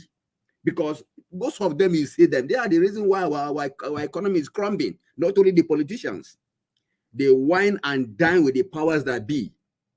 At least with my experience in the banking system for over 14 years, at least I am an insider. In fact, I worked the same back with Sanusi. He was an ED before he was made the CBN governor.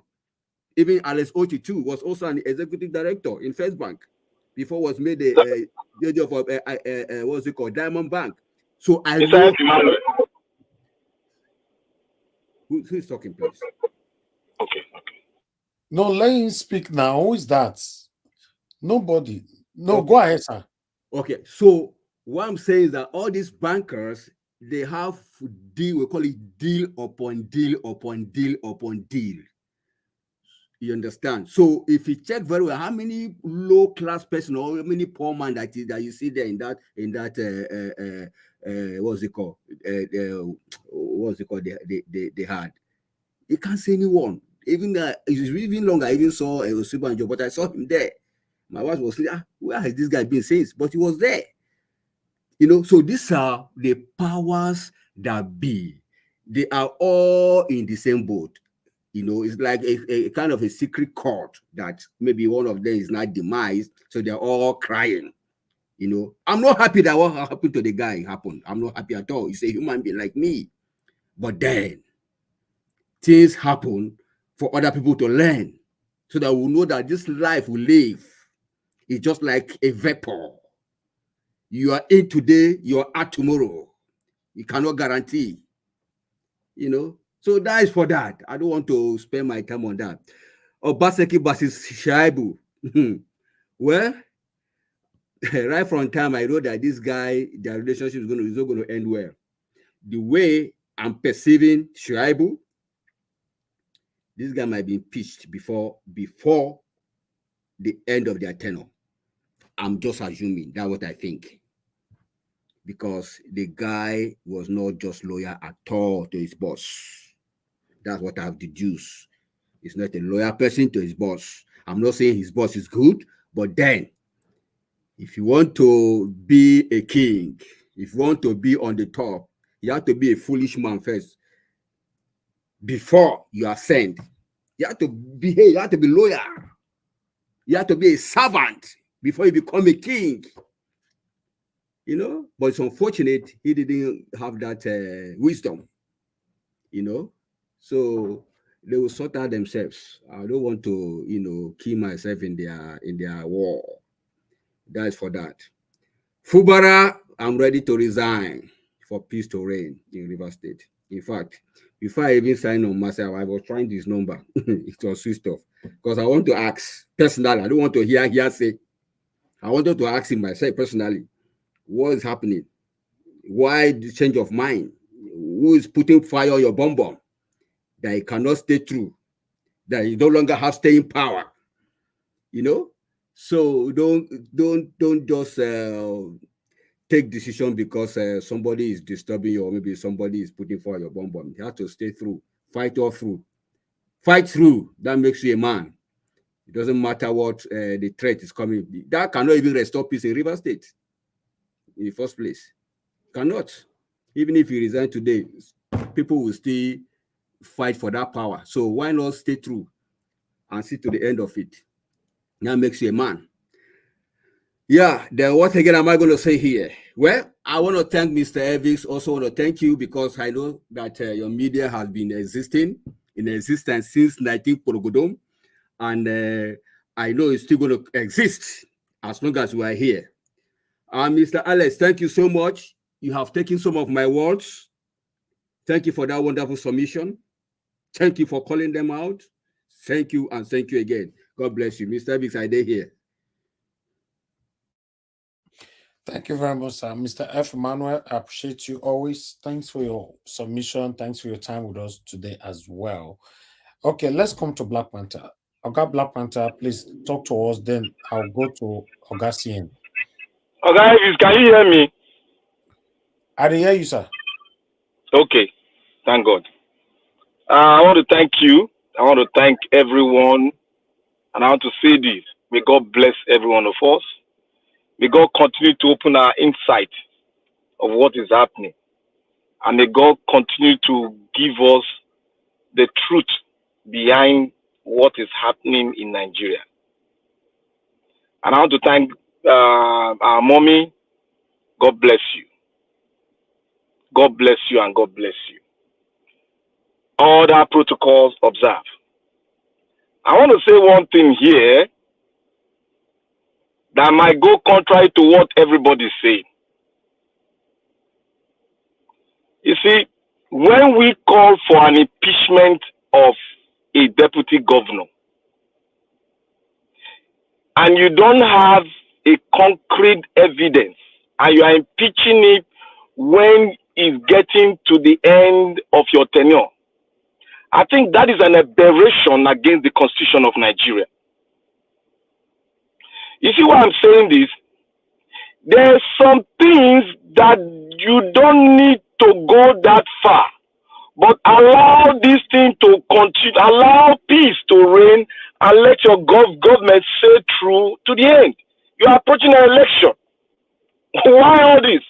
I want to say one thing here. You people are talking about loyalty. How can we come out to say you must be loyal to the governor? Do we understand what the meaning of democracy is all about itself? Is loyalty the problem? Is loyalty the problem in Edo State? Is it the problem between the governor and the deputy governor? Is the loyalty the problem? Have they not been selling from the first tenure to half of their tenure and problem happened? Is loyalty the problem? No. Capital? No. Unless you say capital regitimento. There is one thing we should know. There is a political struggle. Everybody wants to survive because they are all corrupt. As I've told you all, corruption is a culture now established by Babangida in Nigeria. It is not even only in Nigeria. Along the length and breadth of Africa, corruption is dwelling very well. Especially with the Black Africa, corruption is dwelling well and sailing fine without no stress. What is happening now is he is doing all this because he has confidence that he's going to rig the election and he's going to hand over power to this person. But now, who owns the life that we are? Who owns the life? Who owns the breath of life? That a man will rise up after desecrating his state, after making people irrelevant in the scope of affairs of the state itself, after deceiving people, after looting the wealth of the people. Now, you want to act as a demigod. You have vomited and you have eaten your vomit. I want to say it to the Edo State governor. Who owns your life? Is it not God? He can decide what to do with your life. So why all this hula baloo? You think you will sow seed that is evil and you won't reap it? Do you think you will go free as other politicians are going free? Every man has his own destiny. If you sow evil, you will reap evil. You might not reap the evil here, but the God that created you will sniff that life out. And what happened? Go and look at what the Bible said about a thief. He said the curse is upon his children.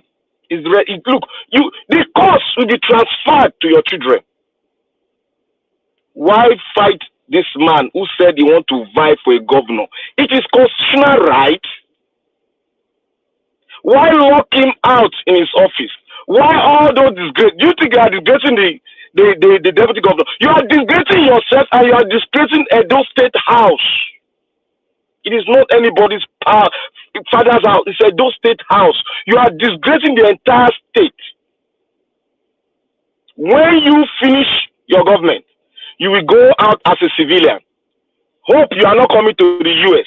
Hope you are not going to Britain, because the people out there are waiting for you. You will find nothing. You will find no favor from the hands of any Edo person, except that person is a guy is gagging with you. And I want to say something about we all said youth. The problem of Nigeria is not the youth. And we should stop delegating, we should stop allocating faults to one person. The problem of Nigeria, it is the Fulanis. The problem of Nigeria is because we are not organized. If you are organized, the youth will follow suit in that organized organization. Why the North Africans are having a breakthrough when they come together? It is because they are organized. When the youth were organized, they went face to face with the rifle. Many of them were thrown down. They were organized then. Now, who to organize them? That is the question mark. We need to understand the problem of Nigeria. If we don't understand the problem of Nigeria, we'll be seeing the surface of it all. Why is it that none of them are asking the government that we cannot go this way? We need to come together and speak. I am saying this, I'm going to preach it out until the last man in the Sahel will reason with me. It is high time. We all need to be organized and know the problem we have. We cannot allocate fault to the youth. The youth rose, all of us were clapping for them. They were men down in the toll gate. All of us were crying for them. Now, we come back again, the youth. Many of us, if you have a population of 250 million, there is probability and possibility that, yes, some will go the other way. But we should not count all of them as bad. There are still some organized youth who are crying, who are fighting day and night, who are crying that their country is going down, who are rising up. Yes, you have some in the beer parlor. Yes, because the world now, they love evil. The world love evil. The world want the evil man to be in the ends of affairs. Go and look at what the world is turning into now. There's one thing I want to say also to the man, to may the soul of that brother in Nigerian, the executive, may his soul rest in peace. But I want to ask a question. How many of us know him?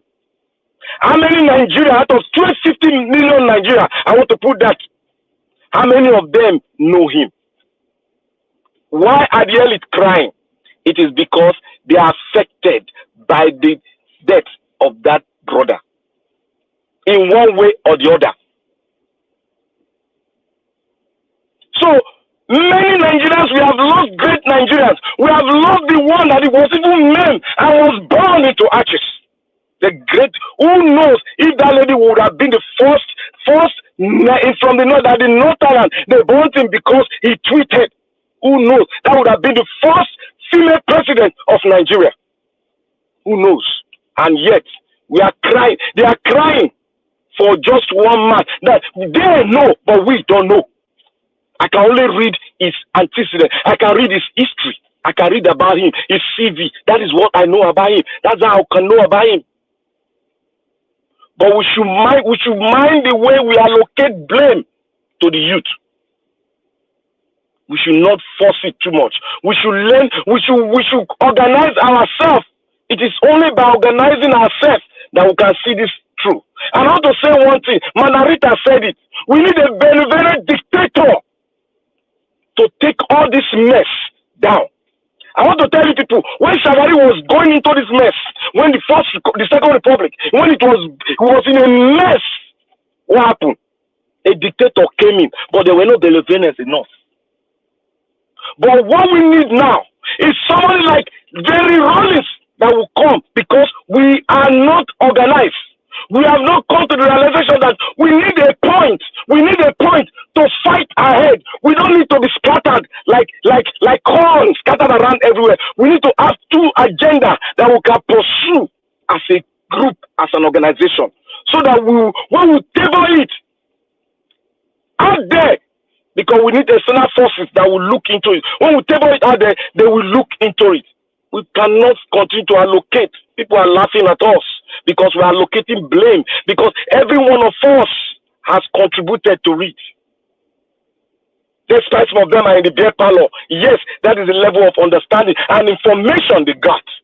These people you are blaming, they have limited information. There's no light in Nigeria. The internet is being teleguided in Nigeria. What do you want them to do? They need what they call organization. When they are grouped together, when they are well organized, they will be able to go forth and speak to the rest of the world that this is what we are. This is what is happening to us.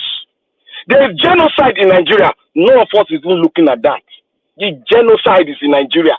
The Fulanis are committing genocide in Nigeria. In the far north, they are committing it. We are here talking about the youth. We have not raised up a flag and raised up that flag of genocide. Nigeria, the Fulanis are coming as a call. They are pushing forth their conquest power over every other tribe. We are not looking into that. We need, since we are docile, every one of us, we need a benevolent dictator. Because the Nigeria you see today, you might not see tomorrow. Because Nigeria is not yet a nation. Until we get that into ourselves, we will continue to go round. If we don't get into our system, we'll go round. We need to know the problem of Nigeria. We need to know the factors that are bringing. We need to know everything that they are bringing forth to make our eyes go further than that, so that we will not see the real thing. Our basic problem in Nigeria, it is the Fulani who have allocated themselves the power to give to the power of Nigeria, to give power to anybody they want to give power to. If this were a federated state, will they rise up? Can they rise up? Will they not be talking about human rights? Our rights? Why are they not talking about our rights? It is because they are the one perpetrating the evil all over the country. Nnamdi Kanu said it. All of us wanted to tear him apart. What he said, it's what's happening. They will not release Nnamdi Kanu because they know if it's released, the more is out there, the more it's going to open the cracker for many docile Nigerians and most of us that don't know what is happening to see it clearly. Nigeria is a failed state. If we don't know it, let's get it.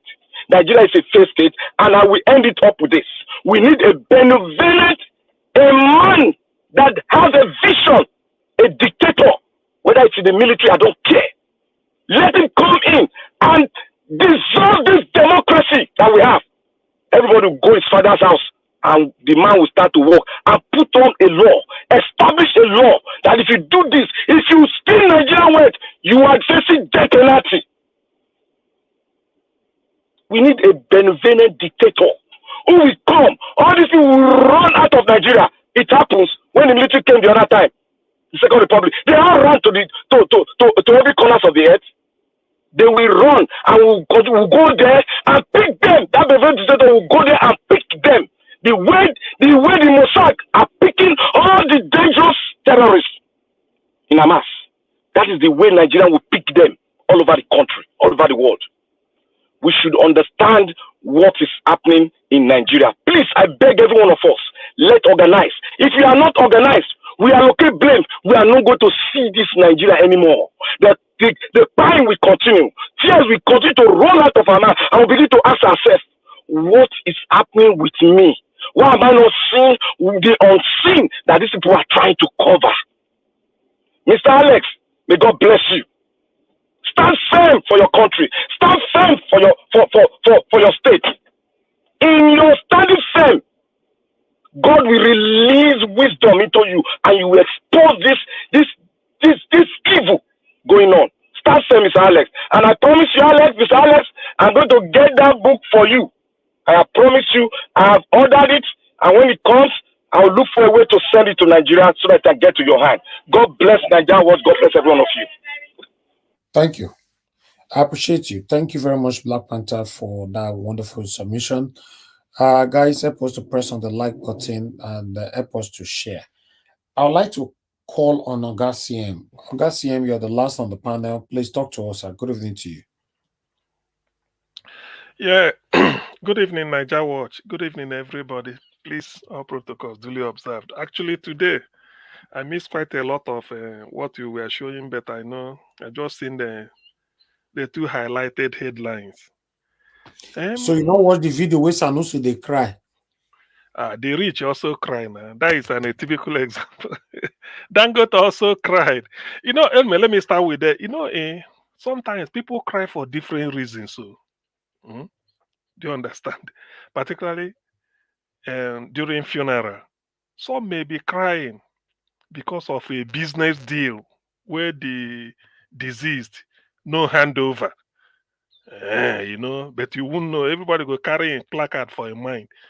Then some go just they cry genuinely, say he get one this thing waiting for he get one something like one score waiting for settle. Now the man don't go, settle and with him. You go they pay them.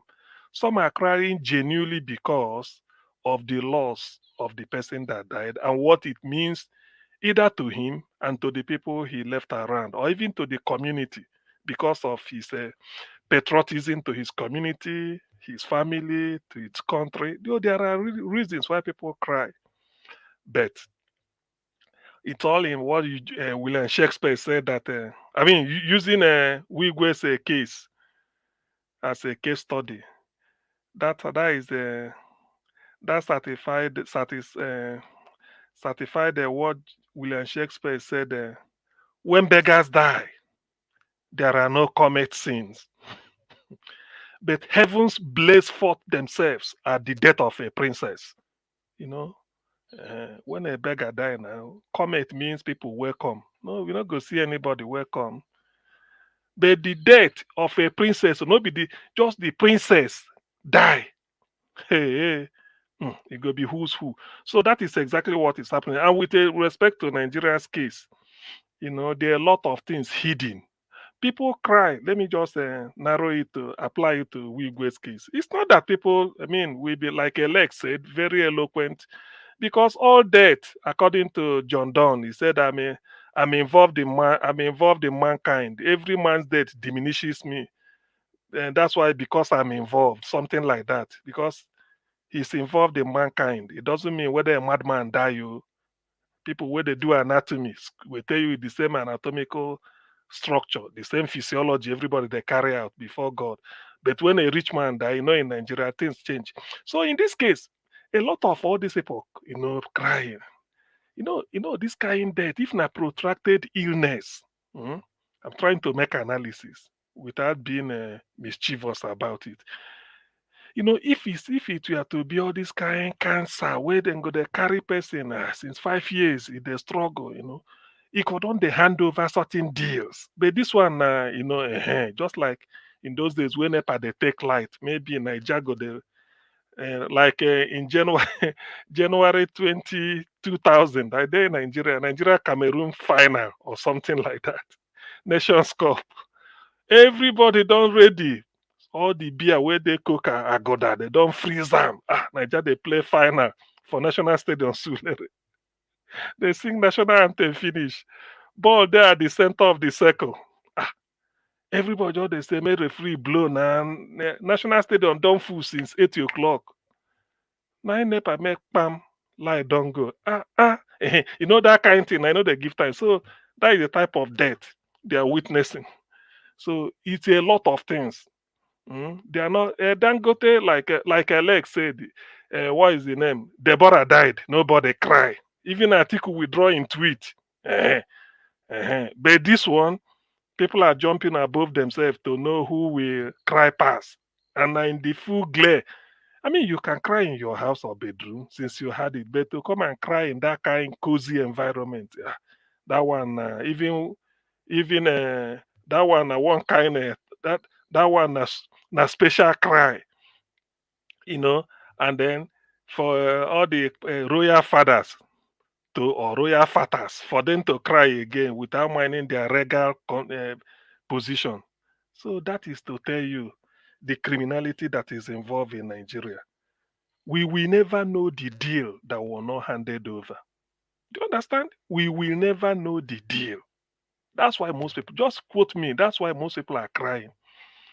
It's because there were so many things hanging, and like I said, the guy is going to go and watch maybe one sports something in California. So if he say, may I go watch that because the sports go finish now. If he finish, he come back. So many things are hanging, at that level. So many deals they weren't concluded and the thing happened. So that is the meaning of the cry, be say something. Then that is one hand. Then on the other hand, we Igbos have a saying that Onwunze anaghị ibe injo. In other words, Nze means like a title chief or somebody who has taken a title or belong to Nze society. So the hierarchy there is that if no matter your age, if you are the first to take the title, you are in order of hierarchy, you are senior. So that's the way it goes. And for you to, to come up, to climb up the ladder and become a senior, those at the top has to give way. And they can't give way by old age, no, until they buy. So if they did not buy, you won't come up. So in other words, they say the death of a member, it doesn't look bad because without that member, especially those higher up than you dying, you cannot be able to rise. Do you see it? So that is so if you interpret it that way again, you will know. After all, is it not within 2 days they nominated the acting CEO immediately for Access Bank, and everything, signatures will change, privileges will change. So life continues. But without him giving way, albeit in a very tragic way, something couldn't happen. Some people cannot rise, that type of thing. So that is the thing. K.O. Mbadiwe used to say, when a giant falls, it will fall on top of those that are lesser than him. Then for those lesser than him to rise, they have to push up the giant. So, there are a lot of things. So those things, if you look at there, they say where you interpret it, you look at it, you find out that why Nigeria it is that in that hall, those people crying, they are contributory to why Nigeria is the way it is. Remember, either 24 hours earlier or 48 hours earlier, Kingsley Mwagalu delivered a lecture, which you should. He said it openly, direct to them. He said, Central Bank, do something about bank CEOs. They are responsible. So we know. And we've said it the way they sell dollar. So, Nigerian case is, I wonder why this FCT minister, Wike didn't go there to cry again. Maybe his own cry will come, This is not special cry. So Nigeria is really a laughing stock to that extent. Those that are causing us pain, they will always pretend that they are helping us. They are not. They are not. A situation where the likes of Tony Elumelu, Dangote, are economic advising Nigeria for president on economic matters. Why can't Dangote say henceforth let them remove monopoly on cement, that anybody, even if you Niger watch, if you can import cement, bring cement and sell? Why can't they throw it open? Why can't they say let them sponsor antitrust law? That is part of Jonathan's conference is there, antitrust, whereby there cannot be monopoly on it, even if it's toothpick.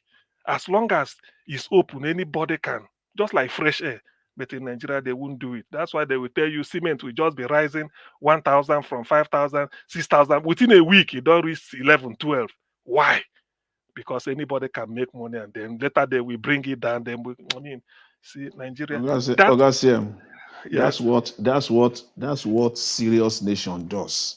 EU just 2 days ago, they just fined Apple billions. I think $20 billion antitrust law. Yeah. Apple now 20. That I think is it's it. 20 billion. I'm not sure, but I know it's in the range of billions. That is it. Tony Elumelu, them are now. It don't happen. You don't do so. Okay. What would they be discussing? If the agenda, one of the item on the agenda is cement. Dangote will fail.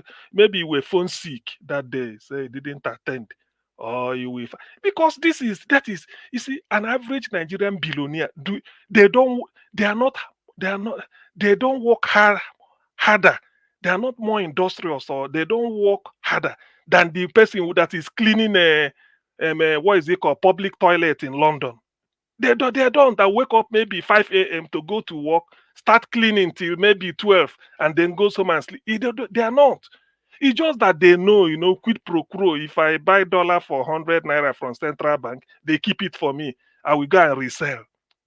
With your inside their condition, the sitting room, you just the call phone, say I've got some dollar. Can you come? I'm putting it up for 450. He said, "Oh, God, give me for 400." And I said, no, it's because of you. Meanwhile, I got it at 100. They will give it to one Malan to go and say tomorrow. After that, you go for lunch in one type of Chinese restaurant, and then off he goes to Paris to go and watch one type of music festival. From there, he's telling you, I'm going to US. There is Super Bowl. They don't work hard. They don't look. Giving everything like giving equal opportunity, every Nigerian will be a billionaire, or all of us will be all of us will be paupers. So that's why when people tell me, oh, if you come to Nigeria, you will make it. Nigeria is a right. Look, you have to cut corners. Some of us are not ready for that. We can do it. That is the reason. It's not because I cannot that you can. They don't pay tax. They don't. All you need is to. Some people may be owing 50 million naira and start when you come and say, "Oh boy, which one be your own? I beg take this car for Christmas, may and no leave me." Find you one. They go and write it off, or they find a way of bringing it down to 1.5 million. When you've not been, when you are worth more than 50 million in tax to the government, they won't. So forget about that. We know what is going on in Nigeria. So let the dead bury the dead. After all, people die every day. Is it not the other day? I think I heard that they kidnapped 200 people from Borno, and the vice president Shetima is from Borno.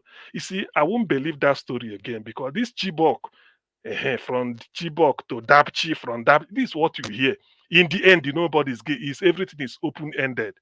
So some people can believe. Sometimes for me to believe any type of sensational story in Nigeria, I give it time, let it play out, so that different perspective will come up, and then whether it is still true. Up till now, no Chibok, nothing, everything.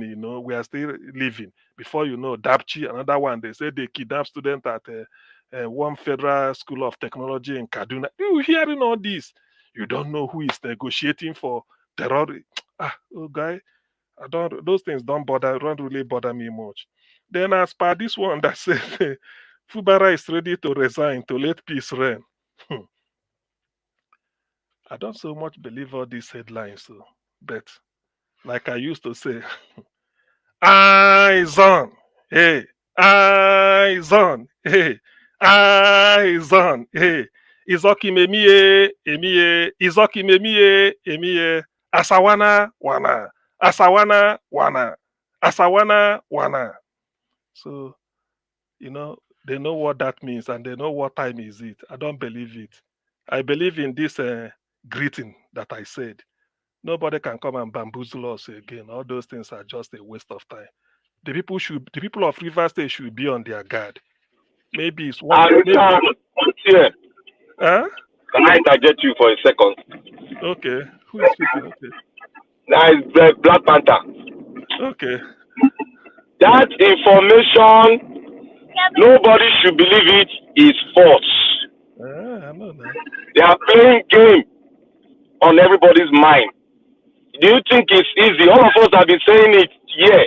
Why is it hard for Nigeria not to resign? Where did they resign go? They go anywhere. Oh, forget that thing. That story where they don't sell. Anyway, the thing is, well, whatever it is, everybody is entitled to his opinion. But to me, I don't believe all those. He will resign for peace to reign. So, in whose interest is it? So, him being governor will won't bring peace or what? People, Nigeria. Well, I don't know. People trot out anything. I don't know. People trot out anything just to deceive the people. I don't believe all this. That's as far as it goes. Now let me go to this issue of Edo 2024 and the what came up like this what is it called, impeachment something. There is something somehow. Let me just try and be as objective I could be. One, impeachment against Phyllis Shaibu. One thing I want to, from the information I got, when you want to conduct primaries, they said INEC should send an official to cover it and make it official. The one that brought Asue Godalo, I believe that is official primaries. The one that Philip Shaibu declared himself governor-elect or the candidate of PDP, I do not know about that. To me, that is an affront on the PDP as a party. I'm not making the excuse for anybody. Let me just see it from that way, because the only what he could have done was, if you didn't get it, you can decamp, go to another party that will easily give you tickets, so that day you'll be on the ballot. They do it a lot. But when you hold a parallel primary, because the first thing I listened to one analysis is that he said, let them ask him which person from INEC covered it based on a electoral law. So that type of thing is an affront on the party, and you know that your party controls the majority in the House of Assembly. So a lot of things will be played out, and the person you are fighting your boss. Maybe other people will now feel that, well, you will use the instrumentality of the state to deal with you. This is purely party internal affair. That's one. Now, making it look objective. Philip Shaibu, you are from the northern part of Edo State. That is the issue. Oshomole handed over to Obaseki. You want Obaseki to hand over to you in the north again? I mean, sometimes you should have. To me, I feel that fairness demands that ordinarily, since the body language you didn't settle it, you go to another party. If you still want to do it, go to another party and try your luck. All you want is to be on the ballot that day, so that your name will be your party will be on the ballot. Then you take your protest vote. Maybe if you win, you decamp back to PDP. If you didn't, you've made your case. But for you to be in a party and be working against it, I don't think that is fair. So if part of the reasons they are giving to get you impeached or for you to go and apologize, by the way, why not step down? Accept it in good faith and move on. Why I say this is that I said here one time that he always his reason is that we fought for this democracy. Some of us, that day they were shooting bullet in a Yaba bus stop. He said it a lot of time. Okay, you fought for democracy and you benefited from it for how many years since 1999? For how many years? So must we continue rewarding you if that is the basis of your contesting? You fought for democracy. Remember, there are others that fought it with you that not even councillor they've been able to get. So there are reasons that sometimes it doesn't sound logical. If that is the reason why they are serving you impeachment, this thing, respond to them. If they're still your party, talk to them, let them withdraw it. At most, you make ends and then quietly you support who your party brings out. Or if you don't want it, quickly you decamp, go to another party and try your luck and be on the ballot. So there's a way to do it. You can't rock the boat from it. Sorry, you cannot rock the boat from inside. So for now, as the news is developing, I will be giving my own narrative. But so far, this is what I have to say regarding that impeachment. Thank you, Niger Watch. Thank you, Augustine. Thank you very much, sir, for your submission and your time. Okay, we have Madam Luke just came in. Madam Luke, thank you very much for joining us. Good evening to you, man. Please talk to us. Hello, Mr. Niger Watch. How are you doing? Can you hear me? Yes, we can hear you, but it's a bit far away. Okay. How about now? Yeah, it's okay. We can take that. All right. Let me turn off my fan. I think that's what's going on. Okay, is that better? Yeah, thank you. Okay. All right, Mommy Diaspora, good evening. I greet you, members of the commentators, viewers, panelists, and callers. It's another beautiful day here. Unfortunately, the troubles in Nigeria continues.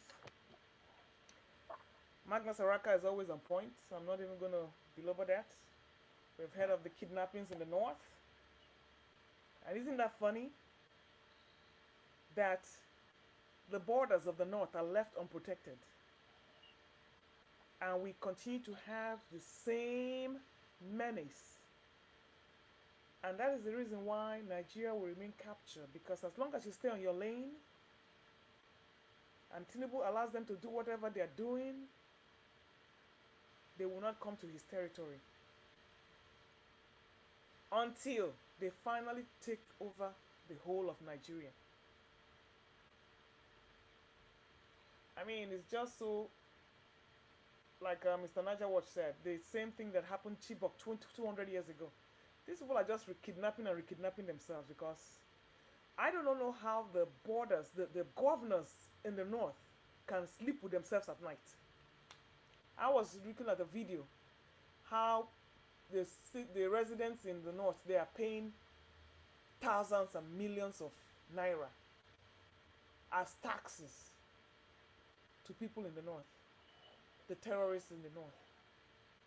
I don't know why they're covering their faces. Why, if they were bold, why do they cover their faces with them rags? They should expose themselves.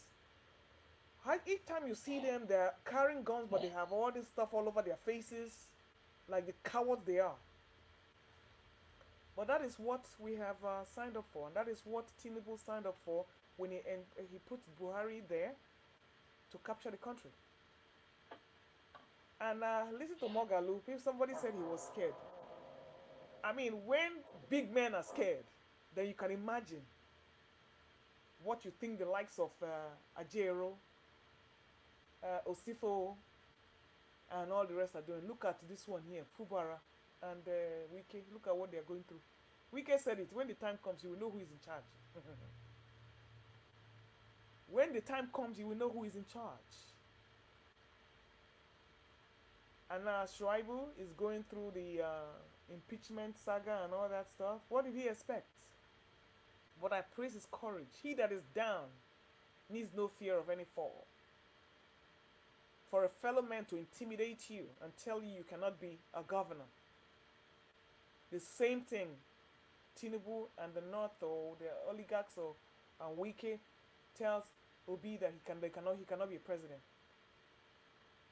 Welcome to Edo Fulanis. Now we now know we have Fulanis in Edo State, Labi. The ones that call the shots. So the very same thing we're fighting against is right here in our backyard. Now you know that we are not one. Because I don't understand why you're intimidated that a fellow man like you cannot run for office. Because you know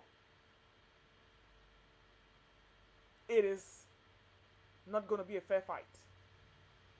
I don't care about Shaibu. I mean, left to me, if he was there, I would have supported him. Because, like, hey, you got to support somebody.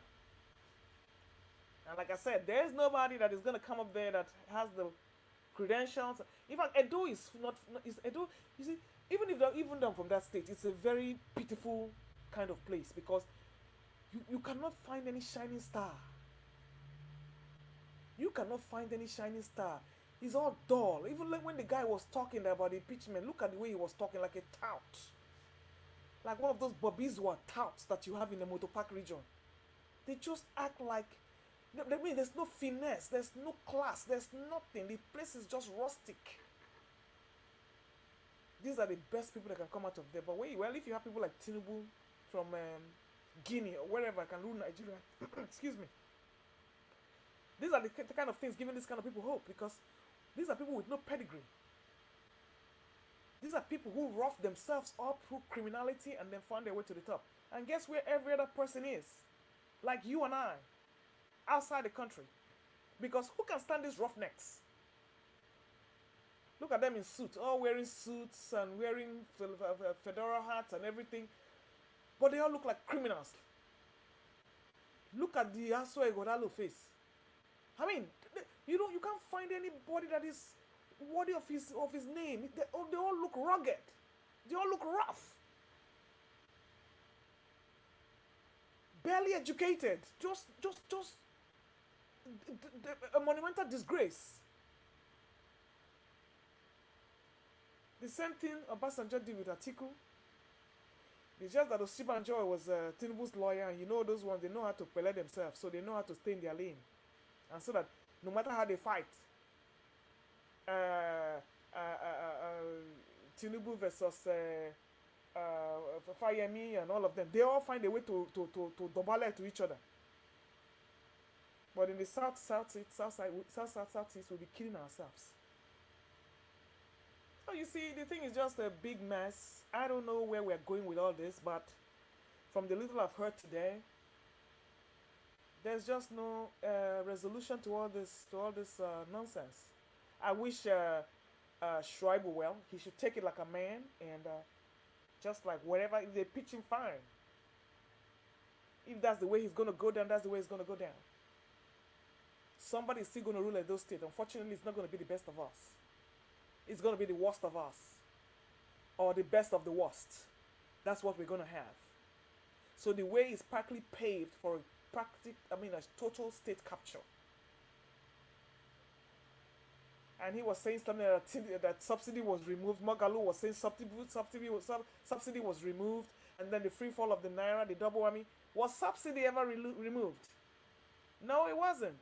So what are they talking about? What exactly are they talking about? Well, it's a Wigwe's tribute.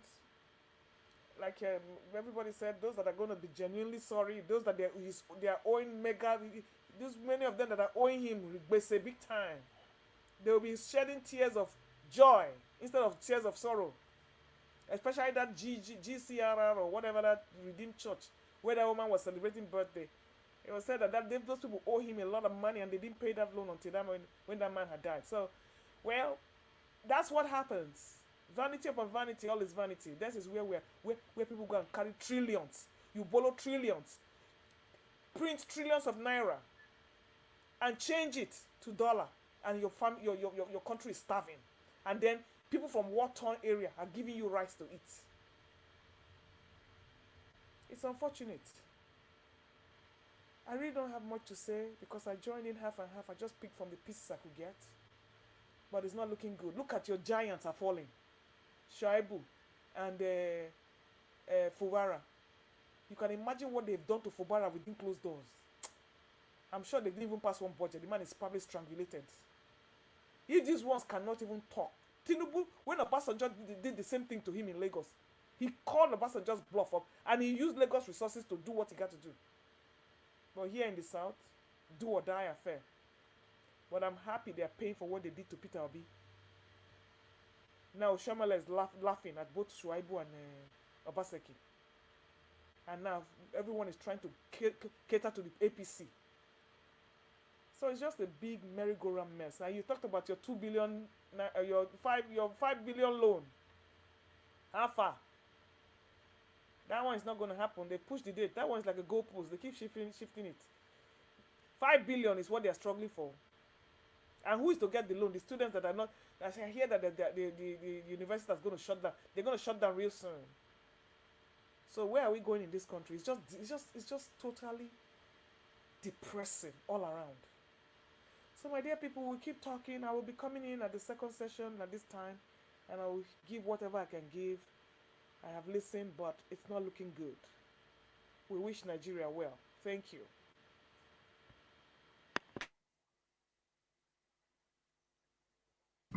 All right. Madam Luke, thank you very much, man, for coming in to put your voice in.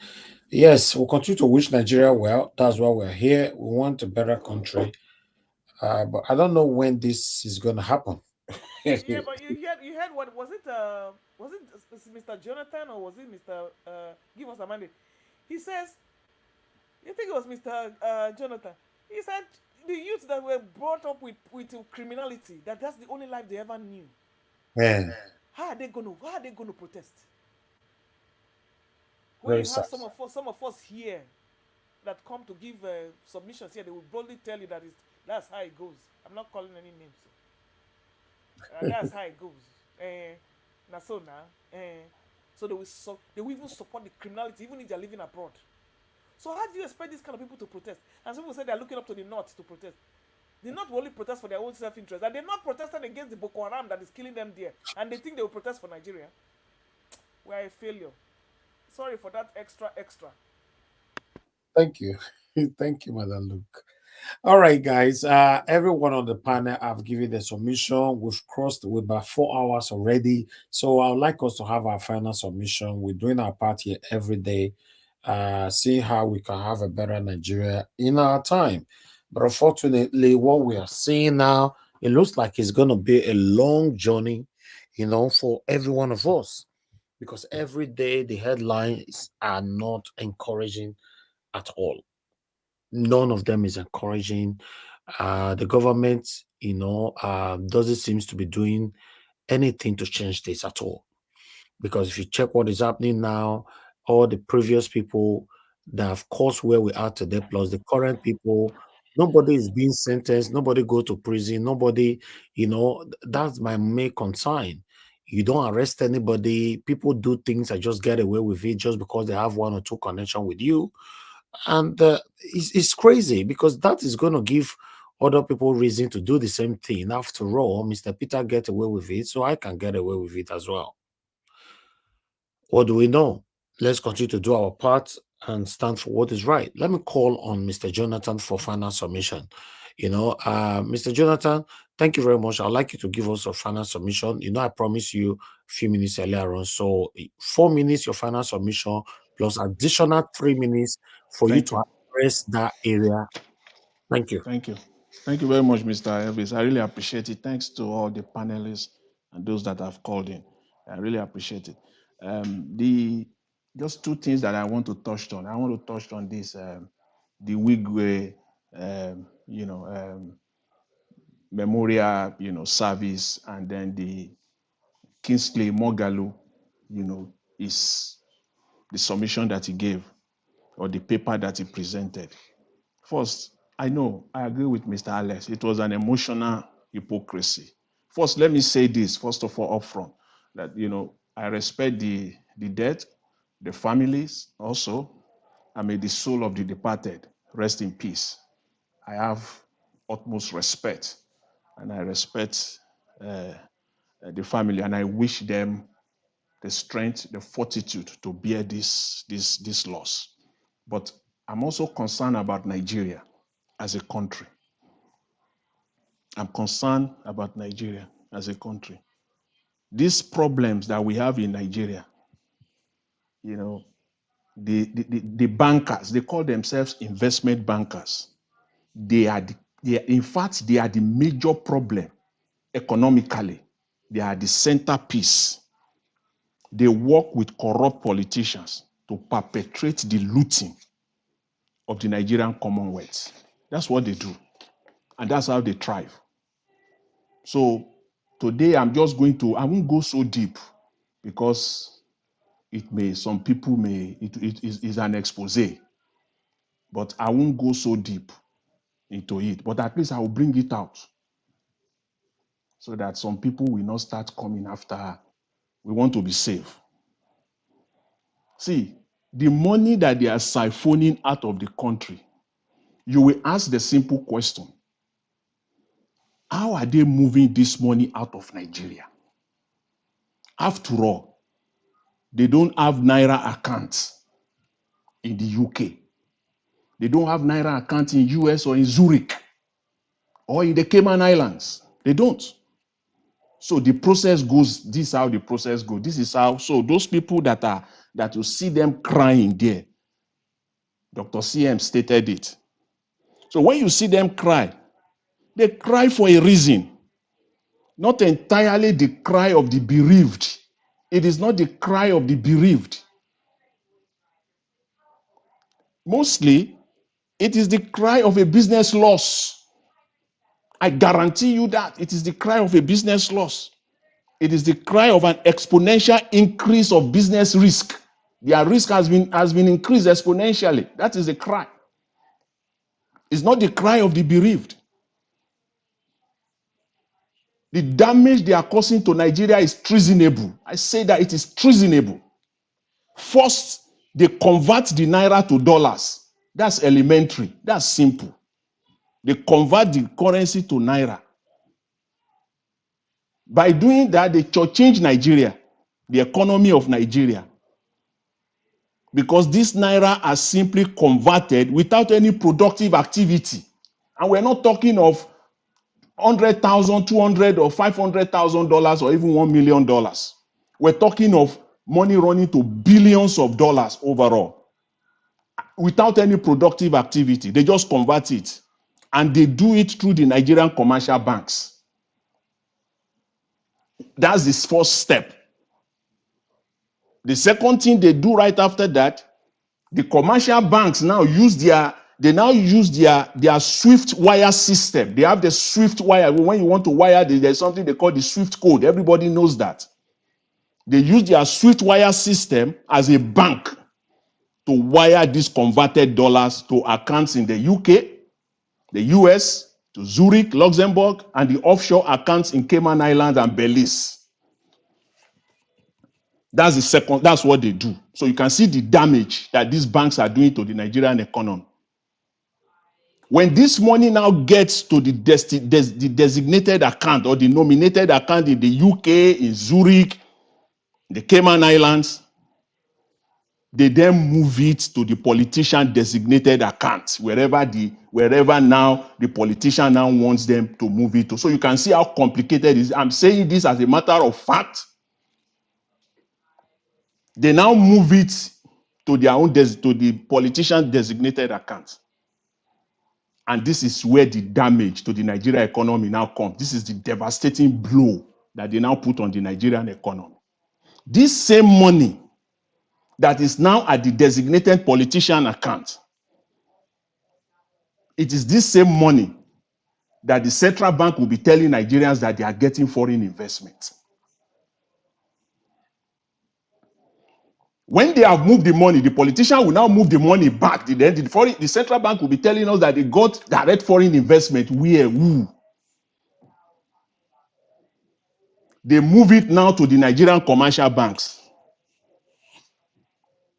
So when the CBN says it has obtained foreign investment through the money market or the raised bonds, it is this same wired money. Remember, the money that they wire out there to all these banks there, they wire it back to Nigeria. So you can see that it is criminal. In the US, the SEC will come after you for your life for that. Because there is no change in beneficial ownership. It is still the same money. So they bring this money back to the Nigerian economy, this same money, and then they will say they are investing. Mr. Jonathan. Yes, I'm with you. Yeah. As it even sits today, is there an AML in Nigeria? There is none. If you want to, there's not. There is. They have it there. They have the AML policy. All of them will have it. It's there in the book. On paper, right? On paper, right? But they will not do it. So that is why when I see EFCC Nigeria, so when you see EFCC, you just laugh. This what I've just stated now is just elementary, not even going deeper. In fact, sorry to interject you. There are a lot of reports, released by the CBN for the commercial bank to abide with that has to do with prudential guidelines. But the issue there is they don't even keep to that. They just cook the book. They cook the book and submit to the same system, and they will look at it. Auditors will look at it, and they will cite it as a correct audited account. Yet it's fraudulent. It is. That is. You can see the damage. So when you look at this, the damage they are doing to the Nigerian economy, it is treasonable. Compare, it is just the same like what you see the Nigerian customs. The activities the damage that they are inflicting on the Nigerian economy these are treasonable offenses, because there is no way the Nigerian economy can move. You are moving out billions of dollars, no productive activities attached to it. It is that dollar that you and I need. It is that dollar that importer who is just investing his $50,000 is just seeking for $70,000, $80,000 to go and do his import and bring it to the country or to buy raw materials. He can't, because these people have taken the dollars away from him. So he had no choice but to go to the mullah on the street. They have moved the dollar out of the country. This is the damage they are causing to the Nigerian economy. And they think that people... Yes. Please, who are the people moving? Are you talking about the bankers and their CEOs? Yeah, I'm talking now. When I say the banks now, I'm not talking that because I talked earlier. I said they Because you need use to the bank. mention the names of these people moving the money Yeah, to, it is. you It know, to is. It is. Seychelles and You all those see. islands. Please mention it when you're speaking. Because you say day. We need to be Please, specific. Thank please. you. I'm being. You see, this year I'm being diplomatic. You know, because some people can be serious. They can be affected there. See, I mentioned earlier. I said What they do you use mean the by that, sir? bank. I'm sorry. Yeah, Why because are you being see, it is diplomatic? like this is just a tips of the iceberg, and it is still deep. Yes, we know that. Yeah, So I know. So when I mentioned earlier that they use the bank Swift system, that Swift system, the bank CEO is in charge right there in his office. The bank CEO can move $1 billion within 2 minutes from his office there to Bank of America, and no question will be asked. He will move it to Zurich. He will move it to Cayman Islands, and no question will be asked. He will move it. The bank CEO right in his office there. So they are the one perpetrating. If you and I go to the bank in Nigeria and say you want to move $500,000, in fact, it's almost impossible. Yeah, Mr. Jonathan, are you telling us to beware of anybody who's coming as an investment banker who wants to be a governor, a bank CEO? In fact, Mr. that's what they Alex. do. Yeah. Sorry, go ahead. Yeah, you have to be. These are just money movers. They move money. This is just what they do. This is the devastation they are inflicting on the Nigerian economy. So when you have the power of the SWIFT system, you have the power of the SWIFT system. You can move money. You can move money. That's why if you go to your bank, you just want to do a $3,000 wire here in the West. Just walk in there. The teller will do it for you right there and then. He or she has access and he will do it, and that is what they do. So, but let's leave it at that. Mr. Elvis, let me quickly touch. Just give me a minute to quickly touch on Mr. Kingsley Moghalu. He made a suggestion, and I want to respectively, disagree with him on that. Everything he said, I concur, but only on one area where he suggested that the Nigerian government should go for a $30 billion IMF stabilization fund. Look at that grammar. Stabilization fund is loan. It's simply loan. There's nothing behind it. Go for a 30 billion IMF. So Nigeria cannot do that, sir. Nigeria has no capacity to go for it. See, in the 1990s, the Asian countries, the Asian financial crisis, Thailand, Indonesia, these are big economies within the Asia system. Philippines, they did this. They paid the price. And these are even countries that are productive to a very large extent. Nigeria is not a productive country. You only achieve one goal through that loan. The only goal you will achieve is that your balance of payment will be all right. You will achieve that. You will deal with that. But Nigeria is a country where poverty is at the highest level. What we're seeing now will be a child's play if Nigeria go for a 30 billion. The naira will immediately will be devalued to like 5,000 naira. I don't know what it will be, but within that range. Because it comes with strict conditions. The first thing is that the currency must be devalued. So naira will move straight away from anything within the range of 4,000 to 5,000 naira to a dollar. That is the condition that will come with a $30 billion stabilization, $30 billion loan. Just call it what it is, stabilization fund. Those are just grammar. But it simply means that it comes with stricter conditions. So I don't think that is right for Nigeria at this time. I don't think that is what Nigeria need. In fact, if you ask a question, just lastly, just ask yourself a question. Does Nigeria look like a country that can survive or move forward without credit facilities? Okay, thank you. That's what the stabilization does. Credit will be swept out. You can't get no credit again. Thank you very much, Mr. Elvis. I really appreciate the opportunity, and thanks to everyone. Thank you, Mr. Jonathan. Thank you very much. All right. Let me quickly just go to Madam Rita. Madam Rita, thanks for joining us. Good evening to you, ma'am. Good afternoon. Yeah, good afternoon, Mr. Elvis. Mommy Diaspora, Madam Luke, I just heard your voice, and I respect everybody in this panel, and then my brothers and sisters in the comment section. It's a great day. I'm sorry I came late, and I'm just going to talk based on the little bits I've been hearing. As for Mr. Jonathan, thank you very much for that educative piece. I know that is just an iota of the big picture, but you know, sometimes we come out here to actually educate people. It's like an awareness show too, you know, and so that people really understand, you know, how economy runs and what these entities are doing in Nigeria. Entities that call themselves leaders or influencers, I would say.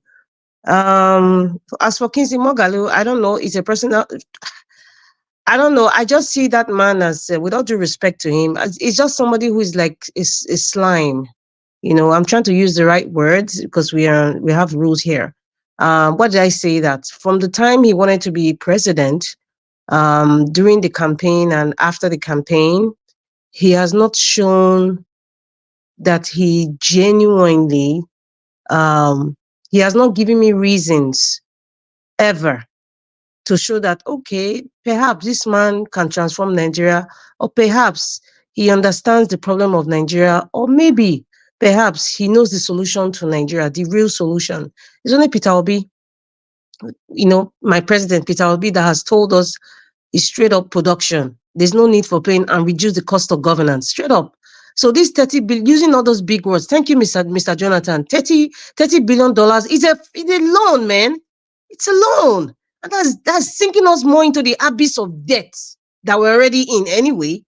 You know, so sometimes some of all these bankers or educationists, they are better off in the classroom, or they are probably better off behind an AC office, not better off in bringing solutions on how a country like what Nigeria is facing now, how they can solve it. Seriously, I can bet you a man that is in Oka market or in a Aba market right now, if you ask him, how can we solve Nigeria's problem? He might not have the PhD as Dr. Moghalu or, you know, all those, he might not have that, you know, educational, you know, knowledge, but, you know, he understands what he's going through. He's on ground. He can probably give a solution easy. And that's why you see someone like me and Peter the Rock Obi, you know, he's a trader. He says it proudly, I'm a trader, you know, and he understands the system. So he understands this is the solution to Nigeria. It will take a while, but we will pick up, and Nigeria is a great nation, period.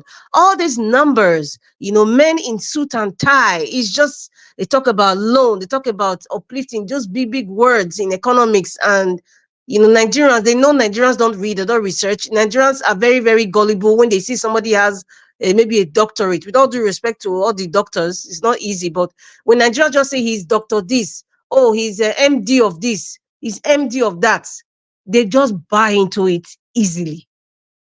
And that's why we keep being in this rabbit hole. Let me call it a rabbit hole. Every single time. Kingsley Moghalu, please go back to the university, go and start teaching people. You are not, this is my opinion, you are not somebody I want to listen to when it comes to recovering the economy. I've listened to you several times for a while now. You're better off in the classroom, sir. You are just like many of your colleagues. They are better off in the classroom.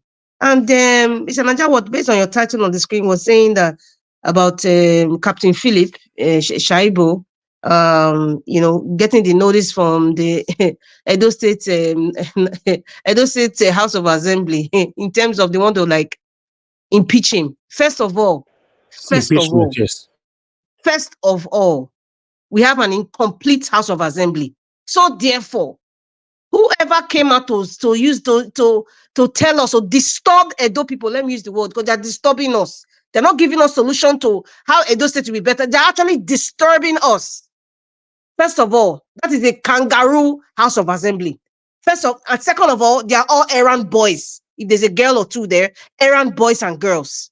That's what they are. And that is the truth. That is what they are. They go by the bin. In fact, they go whatever. If the governor say shift, go and buy fuel. That's what they will do. Now coming out to just talk about impeachment. What is? It's like we need to start educating people on what is the role of a State House of Assembly member, because the errand boys that that were placed there right now, they don't even know their role. They can't even cough. Even if we all know that is the body language of every status of assembly in Nigeria, because Nigeria has been hijacked by gangsters.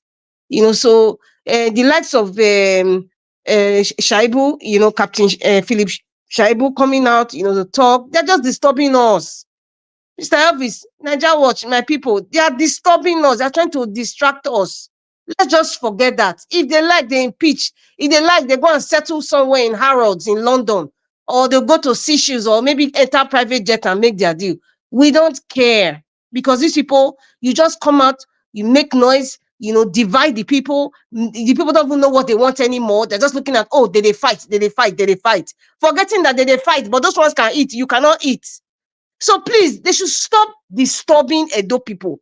Captain Philip, Obaseki, and the whole entire clan, the whole jokers, and the status of assembly. Stop disturbing Edo people. You are disturbing us. You're not giving us solution. You are disturbing us. You're not doing nothing for the people. So please, no, enter house, stop disturbing us. And for Emefiele, I think someone mentioned the Emefiele printed trillions of naira. Well, Emefiele did not do it on his own. He had aiders and abettors that supported him. So all those ones, listen, Emefiele is just another distraction again. They're just disturbing Nigeria. Who was CBN governor before Emefiele? Who is the present one? If you gather all of them, they all belong to the same bunch. They do the bidding of the oligarchs and the caliphate. So why are they just disturbing Nigeria here and there? EFCC dragging, ICPC dragging here.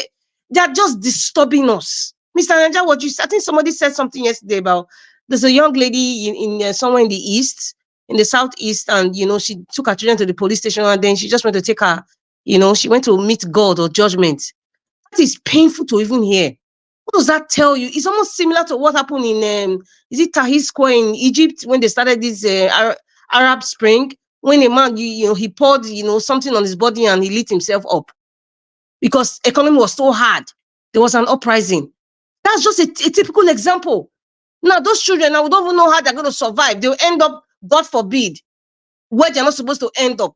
No motherly care, no motherly love, nothing. And we don't even have those kinds of services to say, okay, social services, where are these children going to be? Are they going to be taken care of? Nothing like that.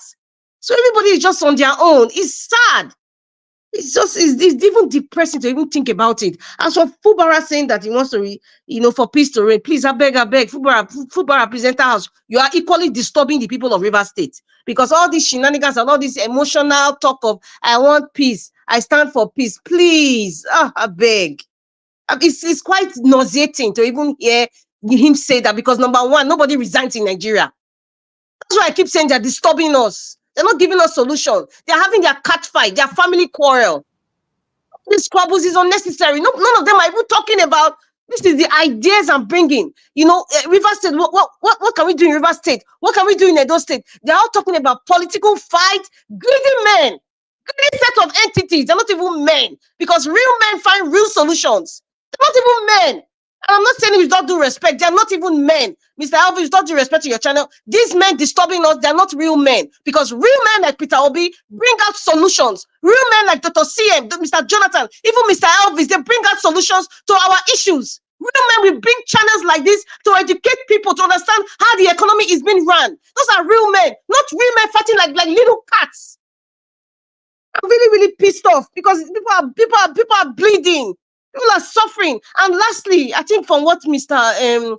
Jonathan was talking about, the passing of Herbert Wigwe, well, different people, weeping and crying. Is to me, I don't know if it's like a selective mourning, and somehow, the only part if okay, somebody has passed on, right? And the way the person passed on was quite devastating.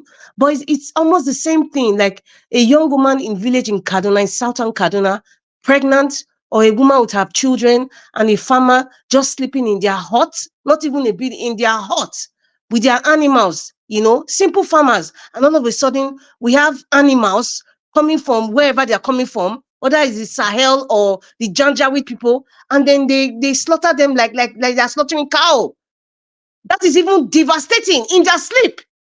Pregnant women, they rip their belly. So that is even disheartening, depressing to hear. But when you now see people like, I watched the Sanusi weeping. I'm like, did this, let me not judge him, but, coming to public to do that, it kind of sparks some sort of insensitivity. Like, I don't want to use the word hypocrisy, because I don't even know if they are genuinely crime that is passing or whatever business deals that was never completed, and many of them are but maybe without, allegedly in some kind of financial stress right now because they don't know where their money is, but you really look at it, these are leaders. You see them coming out now, and they're crying and talking about this man did it, this man did that. Fine.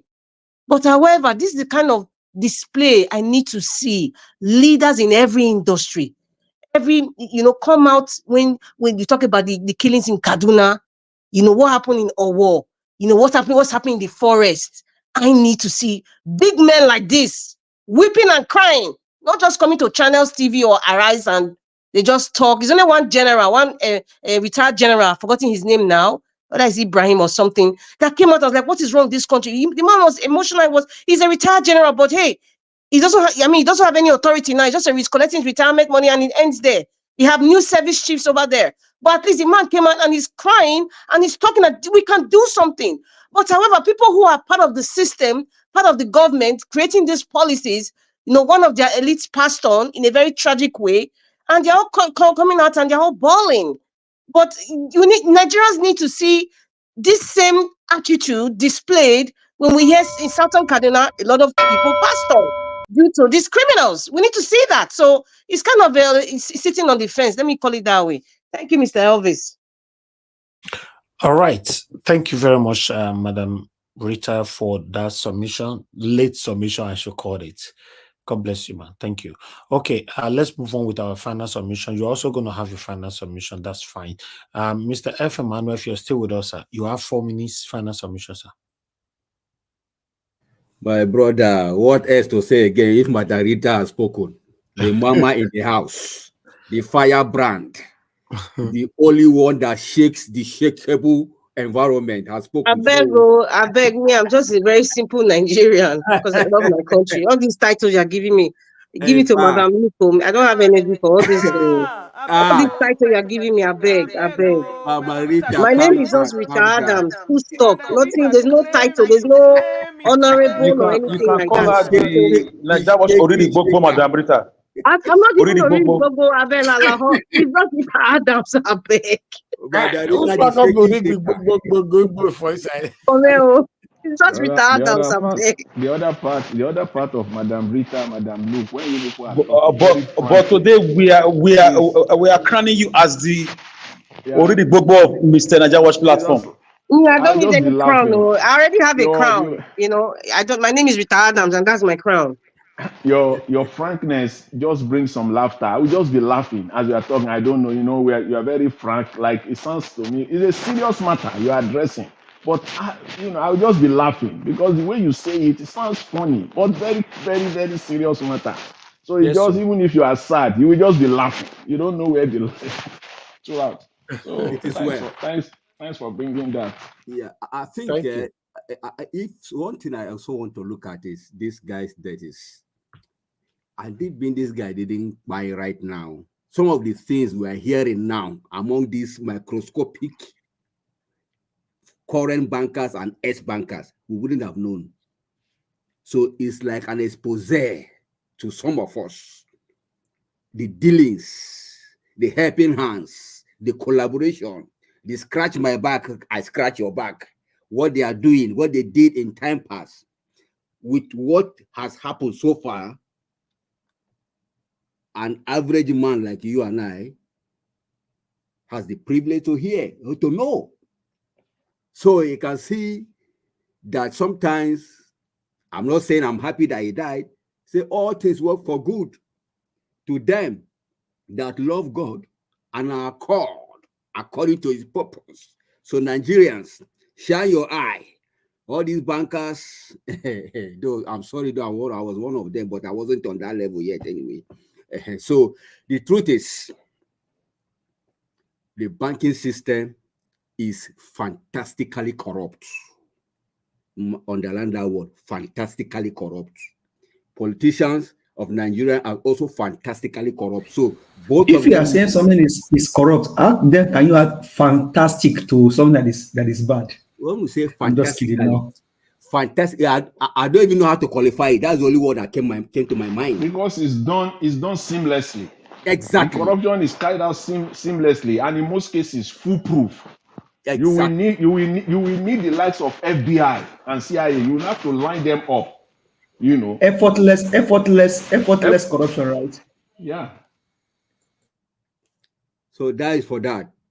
Then let me advise Edo people, my in-laws, with all due respect, please, let there be peace in the land in Edo State. Please, I don't have a candidate,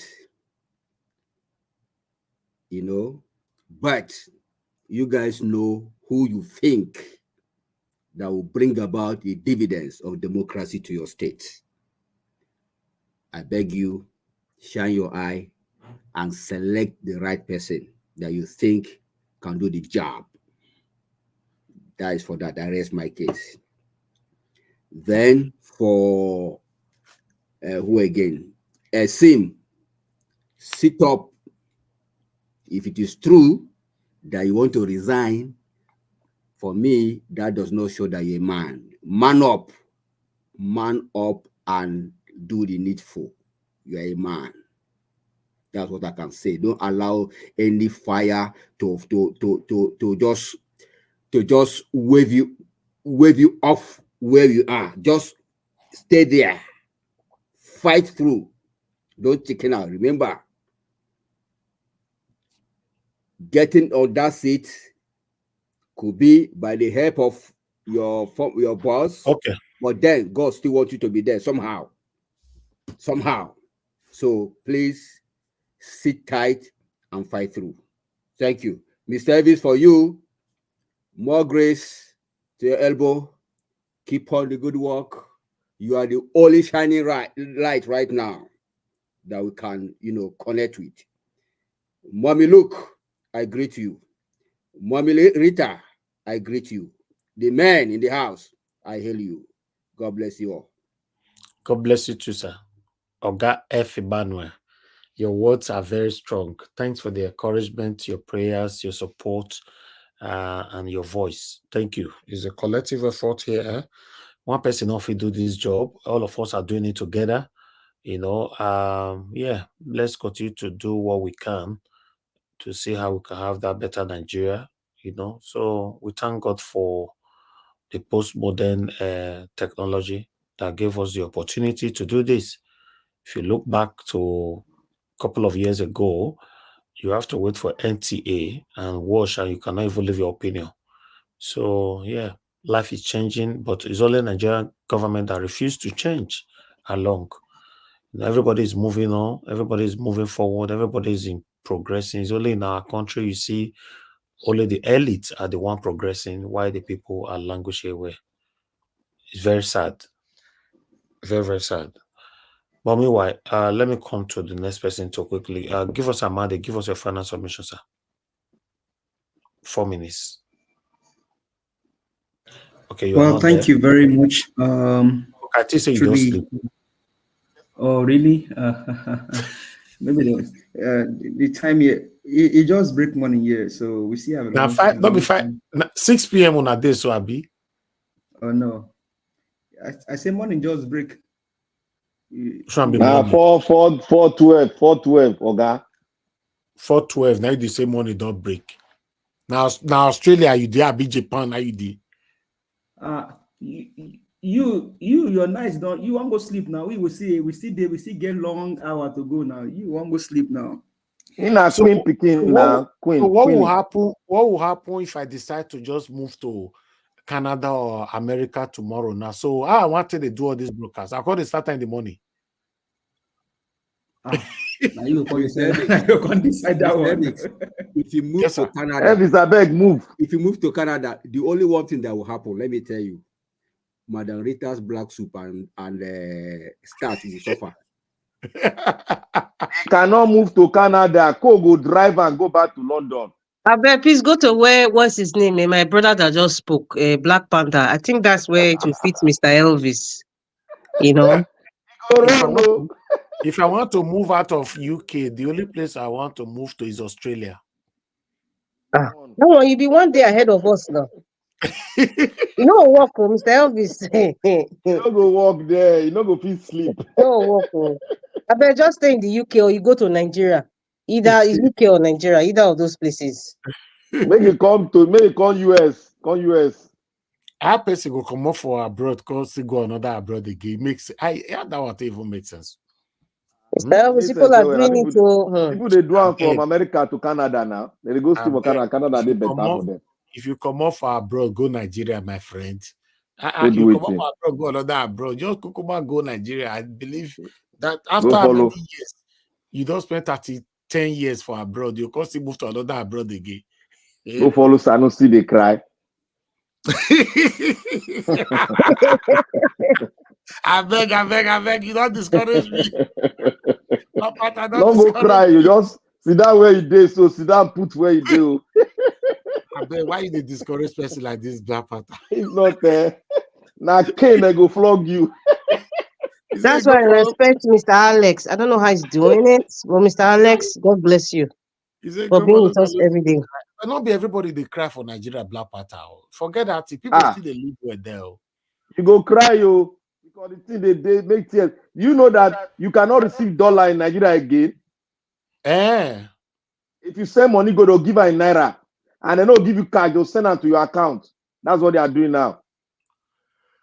But don't put police. There's no dollar in Nigeria now. They are hanging all the dollar. They will collect the dollar. CBN will collect dollar. So when dollar enter Nigeria or pounds or euro, they'll pay you not directly, but they'll transfer it to your account. So, but if dollar like is initial gra, they after some time it will die down. Don't worry. Let me I transfer money yesterday now. So you are telling me now that if dollar is paid in my account, they will not give me the dollar, they'll give me naira. You know, go get a light till Jesus come. Yes. No, please don't use Jesus. I think you will get the naira equivalent. It will be placed into your account. So I think that's what they'll not give me their conversion rate for bank. I they call our currency No. I mean, you know, a black market now better part. Not be currency they talk. Conversion so, rate. Mr. Elvis, you travel to Nigeria with your dollars and go to the black market, not through the banks. Nobody give you dollars. No, you are not getting me, Margarita.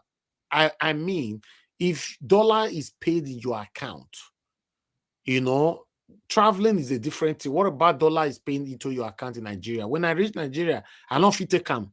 It will not go into your domiciliary account. That's what I'm trying to say. It will come into your. Let me explain to you guys. Let me explain to you guys how they did it. No. I think your software that you are using, they have officially made all those private software the black market for Nigeria now.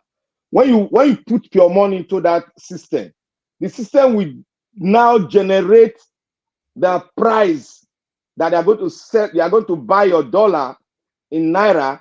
Then that will be there. Then when the money goes to Nigeria, they will pay it with that system. What it generate for that system, now they'll pay the person over there in Nigeria.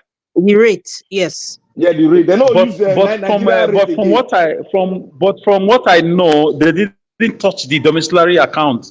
You can still put dollar in your account, but getting the dollar back it's a problem. Getting the dollar back is a problem. My friend has $2,000 in his account. For the past 1 month, he's been trying to withdraw. They've only given him 500, and 3 times they gave him that 500. He's been struggling to take out $2,000. I think they didn't touch that part yet. They can only give you that dollar if you are traveling. Traveling allowances. That's the only time they can give you, and you must present your visa. There's a lot of policy that is changing now. You know why I'm saying this? You know, till right this second, they still allow dollar into your domiciliary account. You know, yes, they will allow. Yes, till these seconds. I just checked. I have something I'm checking right now in my hand. They will allow. They will allow. The thing is that if you want to remove the dollar, you are saying that they must force naira. They will pay you in naira. Yes. They'll pay you in naira. No, I think they give you in dollars. They'll give you dollars, but it's not available. They'll tell you it's not available. Is what I know. No. I send They still give dollar. They give. Look, I send dollar down. I put instruction there. Pay in dollar.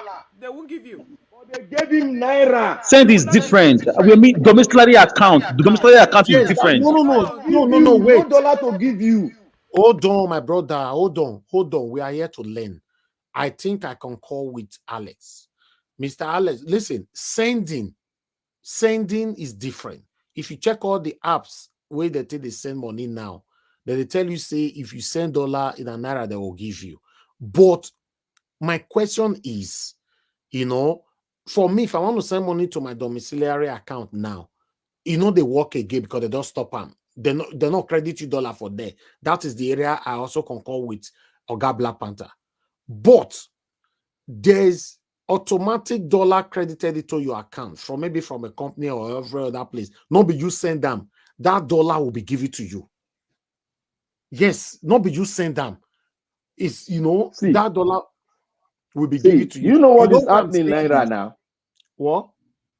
You know what is happening now? If you don't know what you see, the government want to stop the flow of dollar to private hands. So the only way you can collect your dollar now, you must have a proof. Whether your allowances or your businesses, you want to do your importation or export, whatever you want to do, that's the only way. And that means it's not totally stopped. Domiciliary account is not a private account. It's a business account. You can have your DOM account. My brother has DOM account. You can have a DOM account. Oh, okay, yeah, but I'm talking about a company's account. Yes, you can have it. You can have it and do your company transaction with it. Yeah, and they will give you your dollar if not your company account. Yes, they definitely will give you. Exactly. That's what we are saying, because I'm checking something right here. A dollar can go into your account right now, because I just tried something and it went through. And, and if you want to take it out, you also get it if it's a company domiciliary account. But if it's a private domiciliary account, then you cannot. They'll convert it to naira. Mr. Najao, let me tell you what they are trying to do. They are trying to do what is called, what we all know, electronic monitoring of currency. No handing over. If you are doing transaction in your business now, you are not expected to carry $100,000, $50,000. You are expected to do bank-to-bank transaction. So they are trying to hold on that so that the electronic transfer thing will work. Okay, what about all those people they carry Ghana must go with dollars? How they want to stop all those ones? They won't blow them come up for market. That's what they are doing now. All the electronic transfer platform, they are now your what? They are now your black market, because I went through MoneyGram. MoneyGram sold to me naira for 1,700. Okay, Black Panther, let me ask you a question. Do you think, before give us a mandate to continue because he's still waiting, do you think naira can still come back to 700 again? Black Panther. Mr. Elvis, that will happen if there's a revolution. Not now. It's not. Black Panther, please remove what you're using on your ear. You go off and on, sir. We can't hear you. Naira is gonna be 4,000 naira by December to dollar. Naira will not go that place. It will not go down, right? No, what is going to happen if Nigeria start exporting? And wait. That start. No. You are going to history. I don't need run about. If Nigeria start exporting, that start alone can be No. Wait. The naira cannot go down now. Hold on. That exporting cannot happen now, my brother. Okay. Do you think yes or no, naira can still go back to 700 naira? No, it's going to be like your stock exchange, up and down, down, up and down, down, up. Because when I was working on the MoneyGram, it was like the stock exchange market. Naira was going up. I'll see 1,700 in 5 seconds. I'll see 1,500. So immediately click to 17. I click it. That's how I got my rate. Okay, thank you. Give us a mandate. You can go ahead now, my brother. Thanks for your patience. 4 minutes. Well, thank you very much for the time. To your last question, and I think things don't just happen. There are things that you have to put in place for things to happen, right? If dollar must go down to 700 or whatever amount you want to go down to, there's no magic. Some things must happen, and those are the things that these guys are not doing for dollar to go down. Would they do it? I don't know. Did Peter Obi talked about it? Yes, he did mention about it. Now, if you put the summary of what Kingsley Moalu spoke, like we had deliberated here some days ago, I think we already trashed that. We already spoke about that news. That's his speech. I think Kingsley Moalu just went ahead and put Mr. Peter Obi's stuff together, and then just present it in that summit. That was what he did. I will liken it allegedly to be intellectual piracy or intellectual plagiarism, because to me that was what he did. There is nothing that he said that Peter Gregory did not say. He only just put them together and then present it since he was a keynote speaker. And that's why the person of Peter Obi is very, very vital to the soul of Nigeria. At some point in every nation, there are people that will arise as the rescuer of that nation based on their intelligence, their knowledge, their wealth of experience, their compassion, their empathy, and things like that. They are here in the US, they are in Canada, they are in UK. And Nigeria is fortunate to have such person even ran in the last election. But what did they do? They didn't allow him because of what? The criminals in power. Now, if you look at everyone speaking, and I think Mr. CM alluded to this earlier, campaigns are over and everything is done. It's just wise sense for you to go back and see those things that each of these candidates said in their manifesto. Put them together and see how you can salvage the country. But would they do it? Maybe yes, maybe no. So that's to Kingsley Moalu, and then to the people that, in quote, they said they are in power, even though the country is going down. But I think it was partnered that somebody was even telling the criminals in power, hey, modification of the naira, use cassava, modification of the naira, use cassava. You see, the blind trying to lead the blind. How does that help save the nation? Everything still boils down on the issue of production. The vast land across the nation, what are they being used for? I think countries like Vietnam and only tea production generates them billions of revenue. Just tea production. Can we produce tea in Nigeria? Yes. Are they going to do it? Maybe yes, maybe no. Tourism is what Dubai is living on. Edo State today, the reason why we are crying about Edo State is because of the tourist attraction that state can use to salvage the level of poverty and the youth unemployment in that state. If you land in Dubai, from the airport in Dubai, everybody is making money. Everybody in Dubai is making money. From the airport to the hotel, to the cab, to the restaurant, everybody is making money in Dubai. And so the economy keeps moving. It's not a static economy. It just keeps moving. Money changing hand. From the airport, the people helping you, the rider, the Uber driver, the hotel, money is just changing hand. What is changing hand in Nigeria today? Corruption. And that's why you can see them cry about Wigwe. I mean, with all due respect to him, may so rest in peace. But, you know, these are men that they use for their several, maybe shady business also. I mean, we'll leave that for them to answer their conscience. But the country now need a direct square. And no other person has said it well that we believe can do it than Peter Gregory Obi and his team. I'll just eat the mic here. Thank you very much. Have a blessed night, everyone. Thank you. God bless you, my brother. Black Panther, your 4 minutes. Thank you. Black Panther, are you there? Okay, you're not available right now. Let me move on to the next person. Mr. Alex. Okay, go ahead, sir. Thank you. 4 minutes. Yeah, thank you, Mr.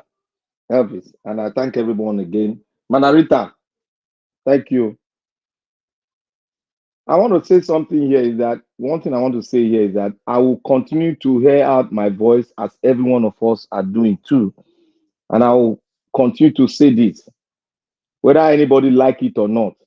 I'm not here to favor the establishment. I'm not here to favor an individual, but I'm here to speak the truth.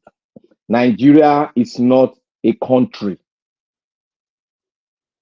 Go and find out the meaning of a country, a nation. Not because we have a name. That does not make us a country, neither a nation. We need to find out what are the things that makes a nation and how a nation is developed and how a nation will go ahead of other nations to till their own soil and make use of what God gave them for the benefit of everyone in that nation. Now, when some people come here, they will say, oh, don't talk about it. Don't say your country is not you are not a country, you are not a nation. What I will say to that, you are still living in your ignorance. That is why many people say, Nigerians, you need to sit on your own and study yourself. Make yourself available and study. Read books.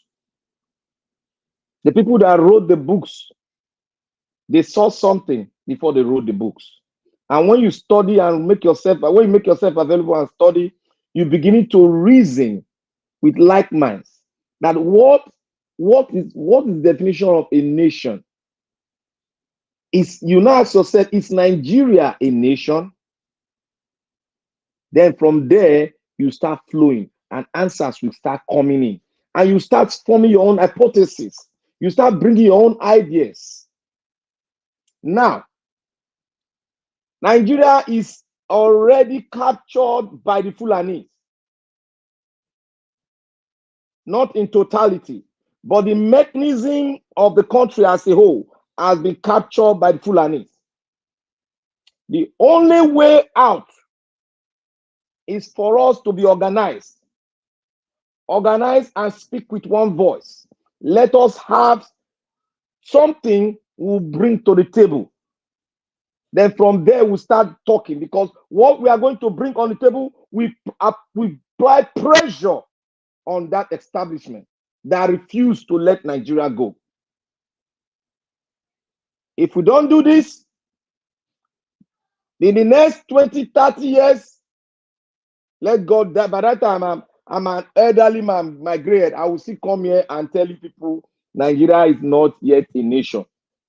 I want to be among those that will sit down and will discuss whether you are Fulani, whether you are Hausa, whether you are Igbo, and discuss about having a great nation that will produce its own thing, that will produce its own military, that will produce everything, that will take women, men to the moon, that everybody will be equal before one God. Everybody will have the same right as your neighbor. Everybody will strive towards one goal, having a great and a very nation that we can call a nation that will lead Africa into the next century. A nation that we can hand over to the next generation and be happy when we are no longer on earth. That is the kind of nation that I see. But for now, if we are not organized, We are not settled. We'll keep on, behaving like the prodigal son. But now our prodigal situation is a question mark because we don't have any father to run to. We have to sit among ourselves and foster and speak on how we are going to become a nation. That is when the pressure will be on the Fulani. That is when the pressure will be on this oligarch. That is pressure will be on those people that are saying that they are financial guru. They are all criminals, wearing suits and tie, roaming around the entire nation called Nigeria. They have been there for over 60 years. The nation has not changed. And they will sit on the podium speaking grammar that will not make Nigeria a nation. All of them, they know that Nigeria is not yet a nation. But they are just, they have so much swim in that environment where lie has been normalized. We need to sit down. We need to sit down and speak. Kanu, the great man from the East, my Eastern brother, I've already spoken it. We have to sit down and speak. Go into a referendum whether we want to be a nation or we don't want to be a nation. That should be the right of every individual to speak. And not all of us praying, God, help us. God will not help you because God has given you wisdom to correct the abnormality on earth. That is what is called dominion. So for you waiting for God, most of you praying, believing your GO, you will flow in that quagmire until you speak with one voice and get organized. Thank you, Naija Watch. May God bless Naija Watch. May God bless every one of us. I call you all patrons. Continue to speak the truth. And my brother, let's speak with one voice. We need to sit down as a nation and talk how we are going to forge ahead to the next century. Thank you, Mr. Naija Watch. Thank you, Black Panther. We are already doing that. We are already doing that, which is a beautiful thing, and we'll continue to do that. Thanks for your wonderful voice, my brother. Mr. Alex, please, your 4 minutes starts now. Thank you, sir. Yes, Mr. Najao, thank you. I'm still laughing. Dangote crying, Sanusi crying. God, Nigeria elite crying. It's like the evil spirit responsible for accident worldwide. The evil spirit responsible for cancer. The evil spirit responsible for plane crash. The evil spirit responsible for war in different countries. All of them gather together. The evil spirit responsible for malaria or whatever. All the demons now gather together and start crying because a piece of them was taken away by an unknown power. That's what is happening now. All the people crying there, one way or the other, they have a hand in Nigerian problems. Do you know the number of people Dangote's trailer have condemned in different schools on the express roads, which the trailer do pass through? There's no justice. Dangote has never cried out one day to say, I'm sorry, this one happened in Auchi Road, Ekpoma Road. In fact, Ekpoma students call Dangote Moto Dango Kill because of the lives his trailers have taken. Lives of students.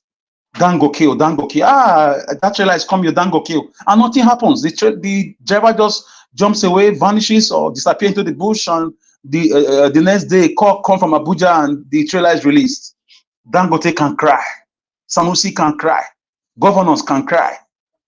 Now, wow. So, with what Jonathan just said today, with the exposure and the expose, with the extempore, symposium that just took place here from Jonathan, the analysis, we should be afraid of most investment bankers. Not all of them, though.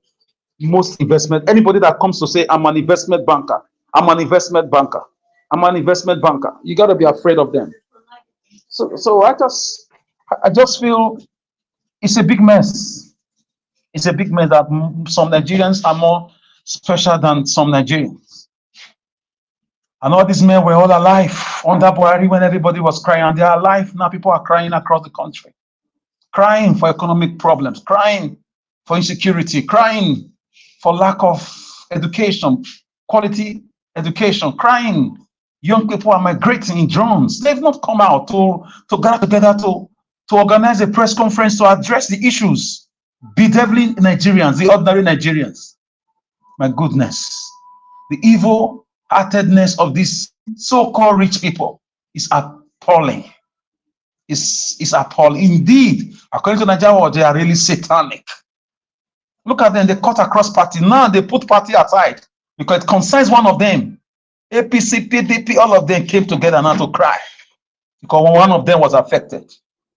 None of them is crying for the injustice meted on Nnamdi Kanu. None of them is crying for the federal roads that is in state of comatose. None of them is crying. So, guys, we have to keep talking, educating people. Hopefully, people are going to wake up someday. Like we are, like we really have to wake up in Edo State too to the fraud that's about to take place. The fraud you call, PDP or APC. We have to look out for them. These two guys. We have to look out for them because it's not been easy at all.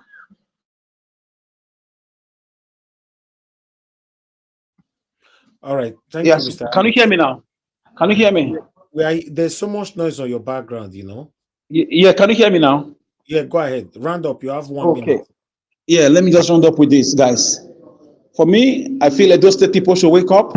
According to Madam Rita, smell the coffee. Don't allow what happened again to happen. What happened before to happen again.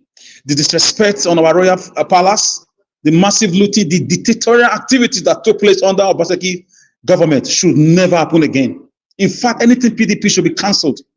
APC should be cancelled. Let Edo people choose their next governor. No governor can impose any governor on us again. Those days are gone. Thank you, Mr. Najawas.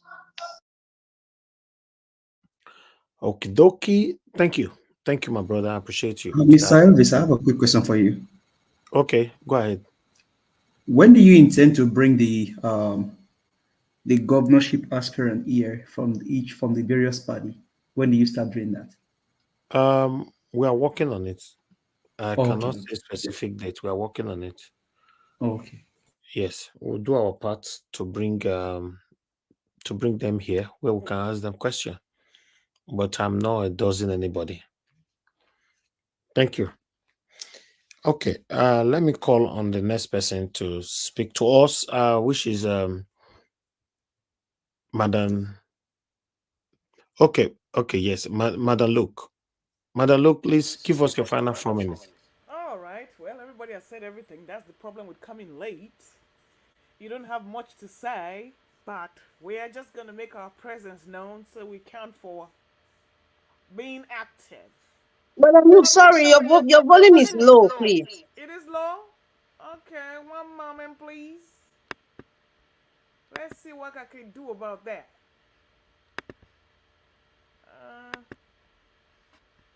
I don't know why it's low. Oh, there it is. Okay, I see. Is that better? Yeah, it's okay. Is that okay? All right, I need to fix mine. I need to get another device for sure. Anyway, let me speak clearly in there. So, we are going to keep working hard just to see if we can have some therapy. That's all I get here. And as Edo goes forward, we hope and pray that the INEC doesn't do their magic and that the people will be allowed to vote. I am also looking at, I think South African presidential election is coming up in May. Are we correct? Can you hear me? You mean South Africa? I don't know. Yes, in South Africa. I'm following that because sometimes I need to go all over Africa to at least. I'm only following Nigeria and America, and I'm happy that Donald Trump is coming back. Oh yes, I am happy. I'm voting Donald Trump for sure. Most definitely. Now you won't bring and come back, Abi. Madam Luke. Hey, don't come me. You say you are voting Donald Trump. Just now, what did they happen? Yes. Now, no. You want to bring the easy back again. I am going I to beg, pay, Mona leave him. I am going to pay Biden back for not releasing Tinubu's. Exactly. Why you go pay Biden back? Why you go pay Biden back? I bet Donald Trump is coming back, Oga. He's coming That back. is not how to play politics in America. You don't play politics like that. Okay, look at his track record. Black Panther, let her finish her submission, please. That's what I'm saying. That one is going to at least give me some peace. Yeah. Okay, I beg. Finish your submission, madam. May you leave all these people. Donald Trump is coming, whether they like it or not. Now you they bring and come this forum now. Donald Trump is coming. When I'll talk your king go now, you will talk another thing. Mr. Niger, what you don't just press button. So let me finish. So, but I'm also seriously I'm following up Malema and in South Africa because I believe that for us to have this conscious mentality, it has to come from somewhere. Since we are deadened, and we cannot get that push to see what it's doing. So if I can't get that relief from Nigeria, at least I can get some hope somewhere. So it's just to go for external hope. While we're praying that the Nigerian youth wake up, and we're praying that people don't, just die left, right, and center. Because everybody has practically left the country. I mean, the people who can rule are gone. Even if Madam Okoja well, John Jackpa since, what did make you think me won't come back? These are the people that are supposed to come and fight for Nigeria. But like you said, when you're over 50, you're an old soldier. You were there, the country died, your children are here, the country is dying, so there's really nothing we can do. So, but I just wish Nigeria well. The struggle continues, and I don't see anything Agbado and his camp are ready to do. They just keep telling one lie after the other. Dubai this. I don't like somebody said, why do we care about whether Dubai gives us visa or not? How is that going to put food on our table? But they just want to score any lonely goal anywhere just to make themselves look good. I think my sister was telling me that David Hudeyin got an award from I don't know if that one I think it was cool from Qatar or whatever for that expose he did on Tinubu. And he tweeted, I'm like, you know what? They know who you are. So going there is just a waste of time because they already know who you are. And that you are a drug baron. And you can't bring any investment. All right. Here. Thank you. Thank you, Madam Luke. Please try to sort out your device so that we can hear that your golden voice properly. Okay. Thank you. Thank you, ma'am. All right. Mr. Yes, Harris, sir. Please, you need to create time to discuss this Trump thing. We'll discuss that tomorrow.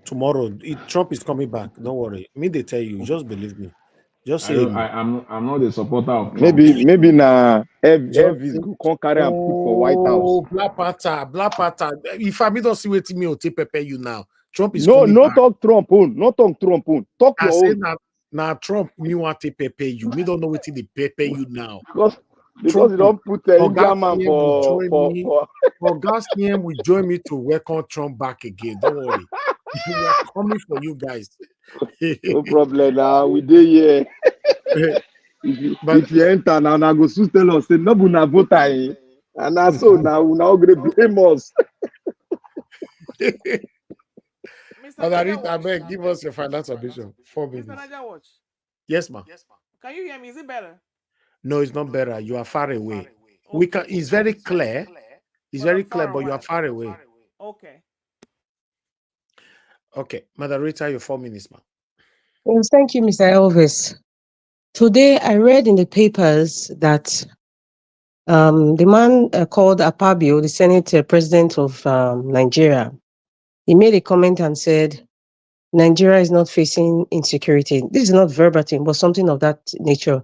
And there was a senator from Benue State that supported him. That is very painful to hear. That is very painful and disheartening to hear from a Senate. You see, when we say the elites, they have no clue about what's really going on in the country or what people are facing. Mr. Elvis says something. You see all this fuel scarcity. There are quite a number, not many, quite a number that are not feeling the pain of what's happening in the economy. They are not feeling it at all.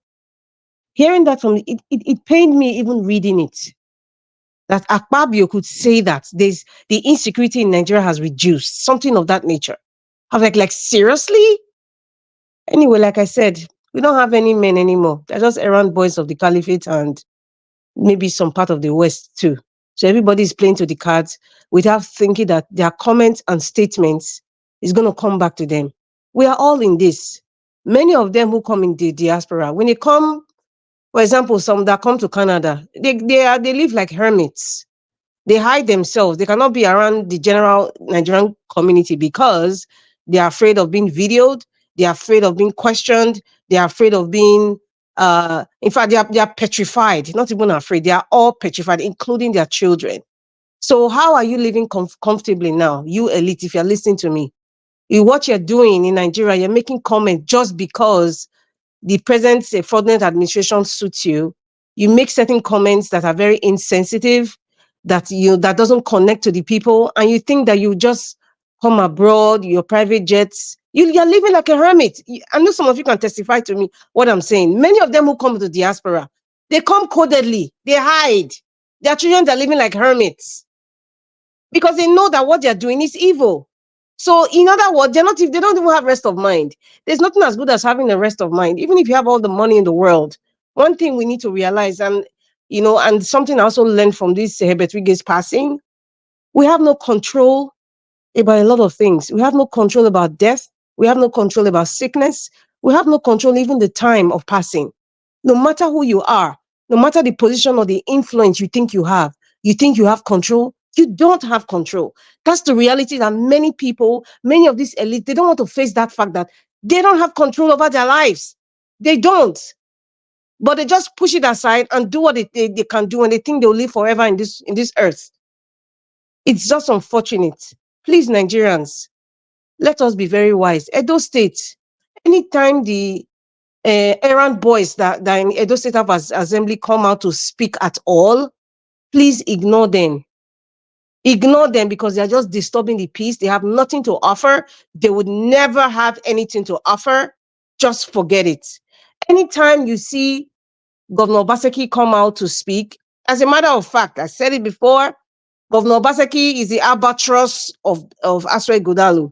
So when you are on ground, you understand the body language of what's happening in Edo State presently. Governor Obaseki is the albatross of Aswe Godalu. Some people, you are being used again. Mona take or leave. You say, I'm telling you the facts. If you're in diaspora and you're Esan, you're just shouting Esan. We all need each other. But shouting Esan does not mean that Edo South or Edo North are going to vote Esan by force. It doesn't. The real crux of the matter, when the shit hits the fan, when it's election time, it's not what we are saying right now. It's going to be more than that. There's a lot of betrayers are going to come. And before I forget, Captain Philip Shaibu, please, let's just ignore that one as well. Because that one is just a spoiler. And I don't know whatever it is he's waiting. Perhaps when he close to the election, he will bring out whatever he wants to bring out to indict Governor Obaseki, allegedly. But for now, listen, Captain Philip is just a political war fan. So he's like the last kick of a dying horse. Let me put it that way. Thank you, Mr. Elvis. But Madam Rita, I think if Shaibu bring out anything to indict Obaseki, I think it's good for Edolites. So his jail term can be extended. I said that, sir, not in the way of saying it will not favor Edo people. When you say favor, okay, we have the information.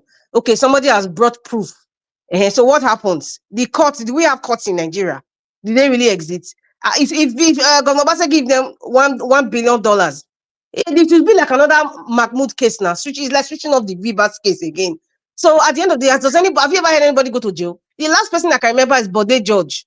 I think he went to jail and he came out and they did Thanksgiving. What did he go to jail for? Corruption. He came out and did Thanksgiving church. I remember I was in Nigeria. I watched it. I'm not saying allegedly. I watched it. Maybe it's even on YouTube somewhere out there. So what are we saying? If he brings out that information, it's for his own personal greed. It's not because he loves Edo State. That's my point. It's not like, oh, I love you people. Come and see the secret. Oh, come and see what's happening. Oh, they should prosecute. No, it's because this is nothing they favor right now.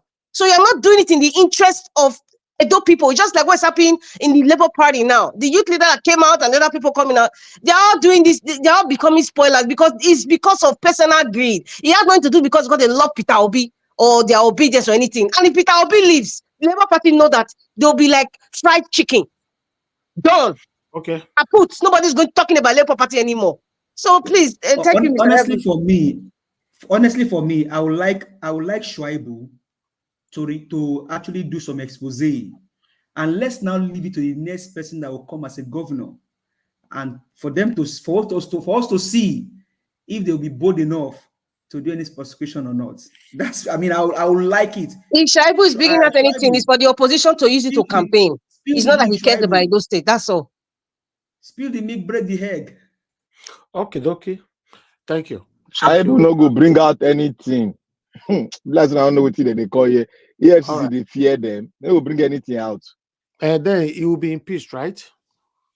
That's straight now. You know, they're going to impeach him. Obaseki and the rest, all of them should be impeached. As a matter of fact, the errant boys should be swept out of the Edo State House of Assembly. All of them, all. Okay. Let me call on the next person to speak to us. I believe everybody have spoken apart from Ogasiem. Okay, Ogasiem, you're the last person on the panel. Please give us your final submission, sir. Okay, thank you, Niger Watch. Actually, I was doing something at the background. So thank you very much. Thank you, Niger Watch. Thank you, everybody. Actually, I want to revisit what Kingsley Moghalu said. And why I'm saying it is so that Nigerians will know what is at stake, or what the state of play is. Kingsley Moghalu said, and I quote, "We are in a crisis. Regardless of whatever short-term measures that are taken and the success of those measures or lack of it, this crisis and its effects will be with us for a minimum of 3 to 5 years." Oh, Jerry. So, you see, that's why they say the devil is in the They don't navigate the ship for us. so see, you see, that's why I'm saying this is that I want Nigerians to listen. You see, he prescribed a lot of things we should do, of which one of which Jonathan, highlighted. He said said we should consider taking IMS facility. You know this grammar facility. That is now money, $30 billion, and then make we do maybe I don't know what they call it, 20 trillion for railway, agriculture, and housing. But that is not what I'm discussing. So in other ways, because I look at things, I realize things critically. So with all that he prescribed, even if we do, the short term, the suffering will still last minimum 3 to 5 years. So what if we did not do anything? But even if we do what he prescribed and follow it religiously, that's what he's trying to say. Regardless of whatever short-term measure that are taken, the success the success that will come with it, it will still last 3 to 5 years. If there is no success, that is a lack of it. See, this sentence I read out, people should go and read it and reflect on it.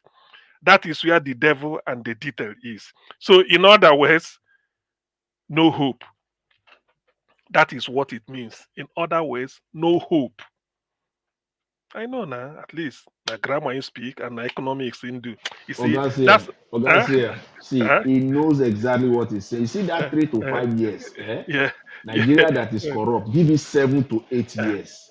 Wait, that is it. That is if there is success. Because he said whatever, regardless of whatever short-term measures that are taken, and the success those measures will bring.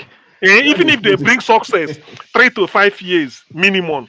Even if they no bring success, your guess is as good as mine. So you see, that is the sentence. That means the suffering continues. Anyway, that's what you mean. That's why when you come to Niger Watch, please listen, try and learn. You know this news they've about it don't discuss and bet. We are bringing it out line by line now, so people should know where the man is saying. But it's not that he says something new. I know it's deeper than this. Some of us know. But the thing, why my beef with Kingsley Moghalu is this. First, if you are patriotic, you love your country. That is patriotism. Strong devotion to one's own country. You love your country. You are patriotic. You want it to be good. That's okay. In fact, I salute that disposition. But in trying to get your country to work, remember you are not alone. No man is an island. You tried. And on your own, say they rig you at 2019. 2023, you couldn't get it past party primaries. Yet, you have a formula on how to do it. What you do is you sit back. That's what they call the majority. You ask yourself, why is P2B trending? Why?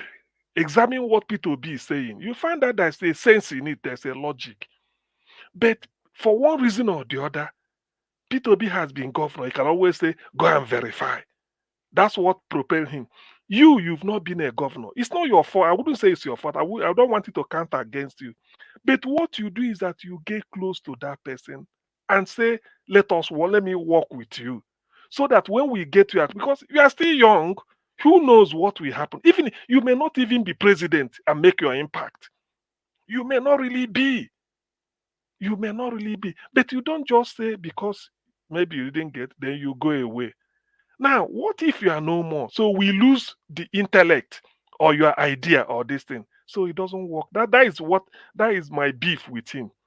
It doesn't mean you couldn't get elected. Dr. Sien, yes. You know what is wrong with all these guys like Kisimogalo? Superiority complex. So probably Same thing with Shore, superiority complex. A lot of all this humanism in Nigeria. That's why we cannot forge ahead. So because I remember in UK when my manager once told me, I said something, he said, no, go and change it. It's what they call standard operating procedure, which is a system, sort of like a documented procedure where you follow to do something. It happens that there's something I did. It wasn't quite through the SOP, but we got and it worked. We laughed after. He said, no, go and bring it. Let's change it. I said, why now? Why? He said, no, let's put it there. This your idea is good. What if you are not here? We would have been beating around the bush. He said, nobody knows it all. That thing taught me a lesson. The white man believes that when you say, he said, put it down, because anybody can drop dead. Anybody can die any day. Look at the way Wigwe died. It's not because he's sick. It's not because he has cancer. What if we are not around? So we can't benefit from your idea unless you're on top. No, it doesn't work now. It's not the best. It's not. That is the way I put it, That is my beef with him. You know all these things you did. You tried. P2B is trending. Why not all of you will gather? Say, well, since I couldn't get it from my party, Peter, let's join hands. Not because you want a position, but because a strong devotion to your country. P2B said, I'm not desperate to be president, but I'm desperate that Nigeria must work. That is all that concerns him. So that is my beef with Kingsley Morgan. After what he said here, this is catch-22. Nigerians better watch it. Let me repeat it again for the last time. We are in a crisis. Full stop. Regardless of whatever short-term measures that are taken and the success of those measures or lack of it, this crisis and its effect will be with us for a minimum of 3 to 5 years. Jesus Christ.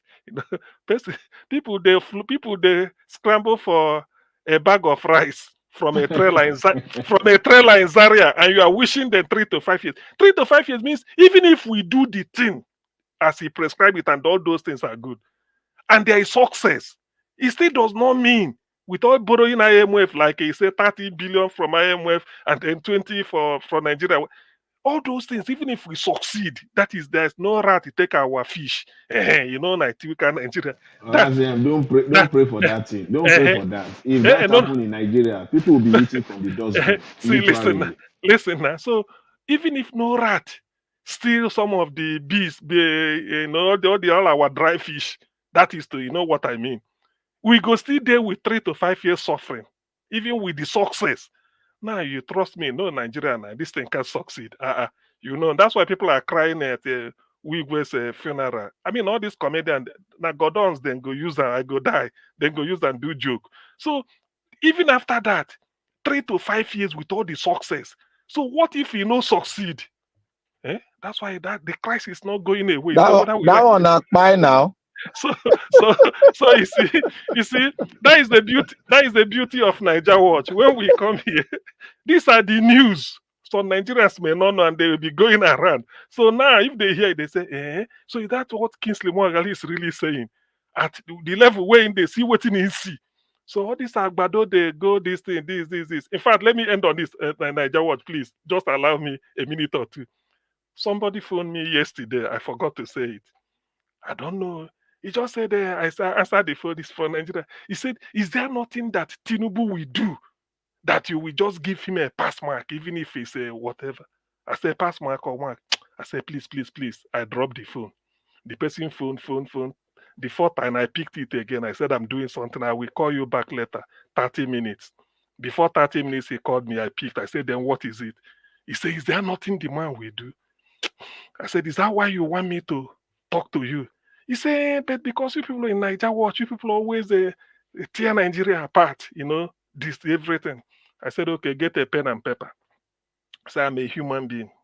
I said, number one, tell Tinubu to come back from his junketing all over the world. Number one.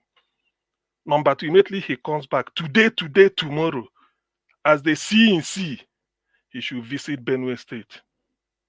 When he gets to Benue State, let them take him straight to refugee camp. When he gets to the refugee camp, you know that something like podium, like all these Pentecostal churches put, where you prove your Bible, all those put the hand, that type of something. I said they should put it with the insignia, President and Commander-in-Chief of the Armed Forces and all those things, they put it there so that he's speaking. Say what he will say there will be equivalent in significance and whatever, even in context, to the great the Emancipation Proclamation by President Abraham Lincoln, the 16th President of the United States of America from 1861 to 1865, but he delivered the lecture, I think, in November 1863, the Gettysburg Address in the state of Pennsylvania, United States. Said when he stood there, he would stand there and say, as the Commander-in-Chief, you are today closing down this refugee camp. Tell the Chief of Army Staff that will flank you left and right, Chief of Army Staff, Navy, Air Force, all your security, you put them at alert. Say, look, within 1 week, these people should return back to their homes in Benue. What this means is that when they get back, whoever that displaced them should be flushed out. I say, if he does that, I will give him a mark. That is not about economy, but let us end that shame of in a peaceful, that is in a peacetime. Some people are in the refugee camp for at least more than two Christmas now. They've been there.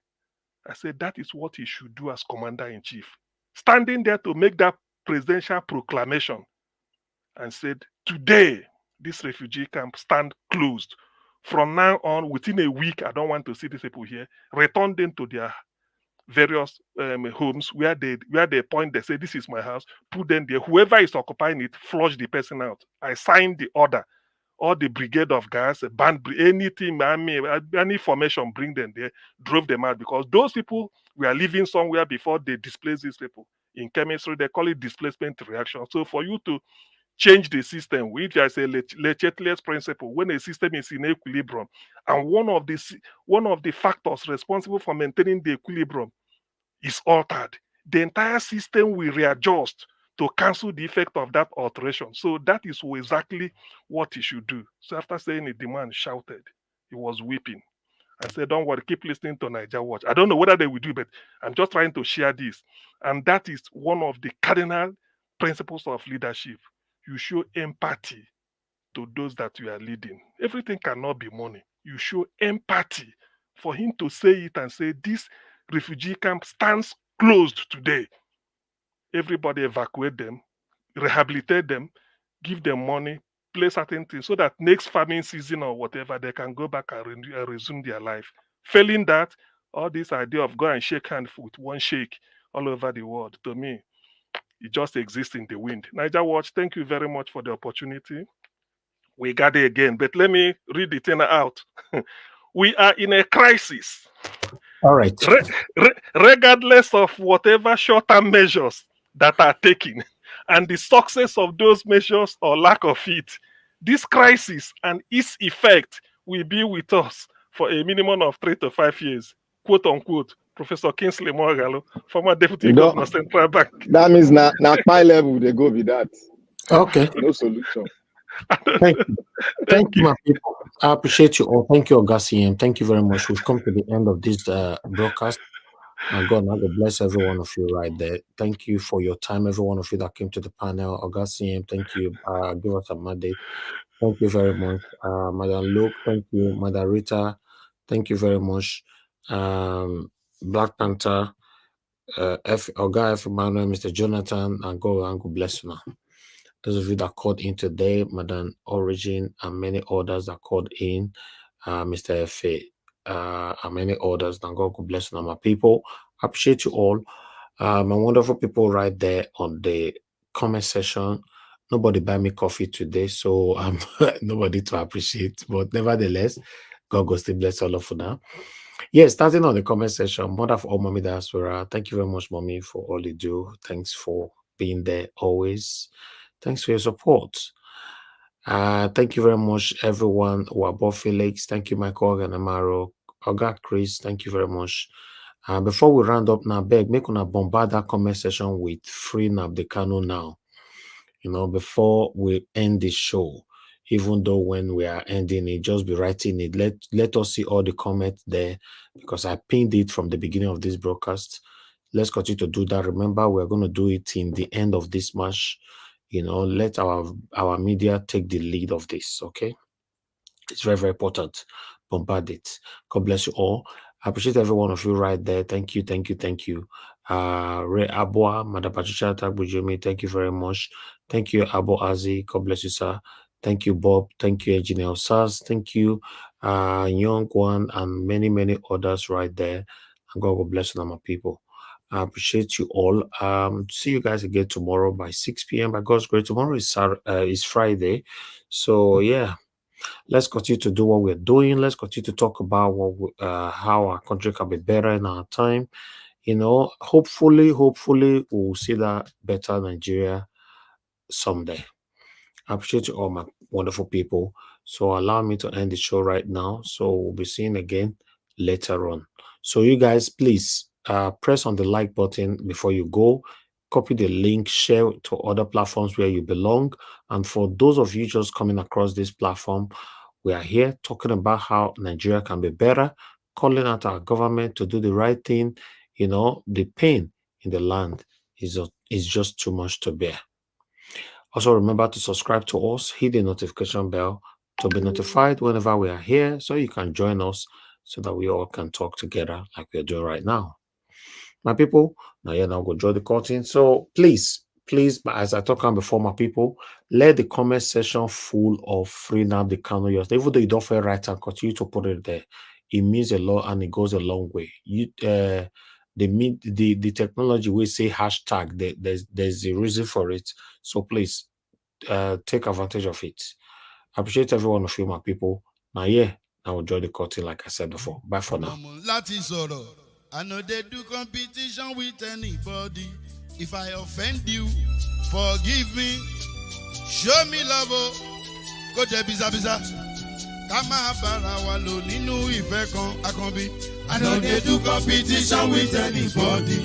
If I offend you, forgive me. Show me love, I go show you love. Kama bara walo ninu ife kan.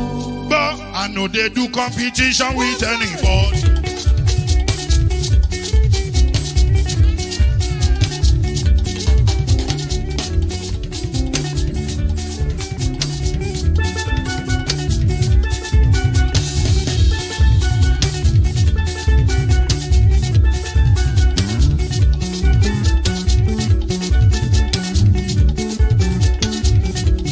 If I offend you, forgive me.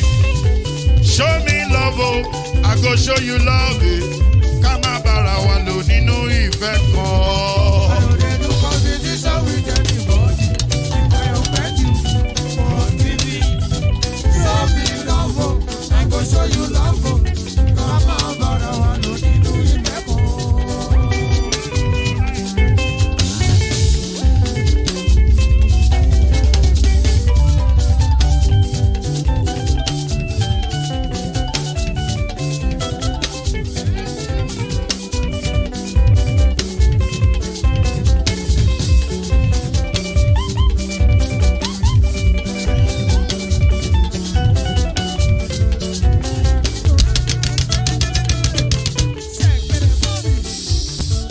Come on, Naija, watch family and friends. Let's do this together. Anything you put your hands is blessed. As you press thumbs up. Anything you put your hands is blessed. As you do thumbs up. Amen. Favor will locate you. Amen. Praises will locate you. Amen. Anything you put your hands is blessed. Is blessed. Is blessed. Come on, Naija, watch family and friends. Let's do this together. Anything you put your hands is blessed. Before we run away from you, as you press thumbs up, amen. God will favor you. Amen. This week we favor you. Amen. Every day we favor you. Amen. God will do new things in your life as you press thumbs up. Amen. Amen. Amen. Amen. Come on, Naija, watch family and friends. Let's do this together. Anything you put your hands is blessed. Amen. Amen. Amen. Amen. As you press thumbs up. Amen. Amen. Amen. Amen.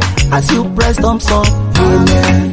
Amen. Amen. Amen. Your wife go dey gbadu you. Amen. Friends go look up to you. Amen. Every blessing go dey follow you. Amen. Oh yes, as you press thumbs up. Amen. The calamity go run away. Oh. Amen. Bad thing go run from you. Oh. Amen. Everything go come better, better, better. Amen. So far make you just do thumbs up. Oh, oh yeah, do thumbs up. Amen. No, no, no, no, no, no. Amen. Amen. Amen. Amen. Amen. Amen. Amen. Amen. Anything you put your hands is blessed. As you do thumbs up, amen. Favor will locate you. Amen. Praises will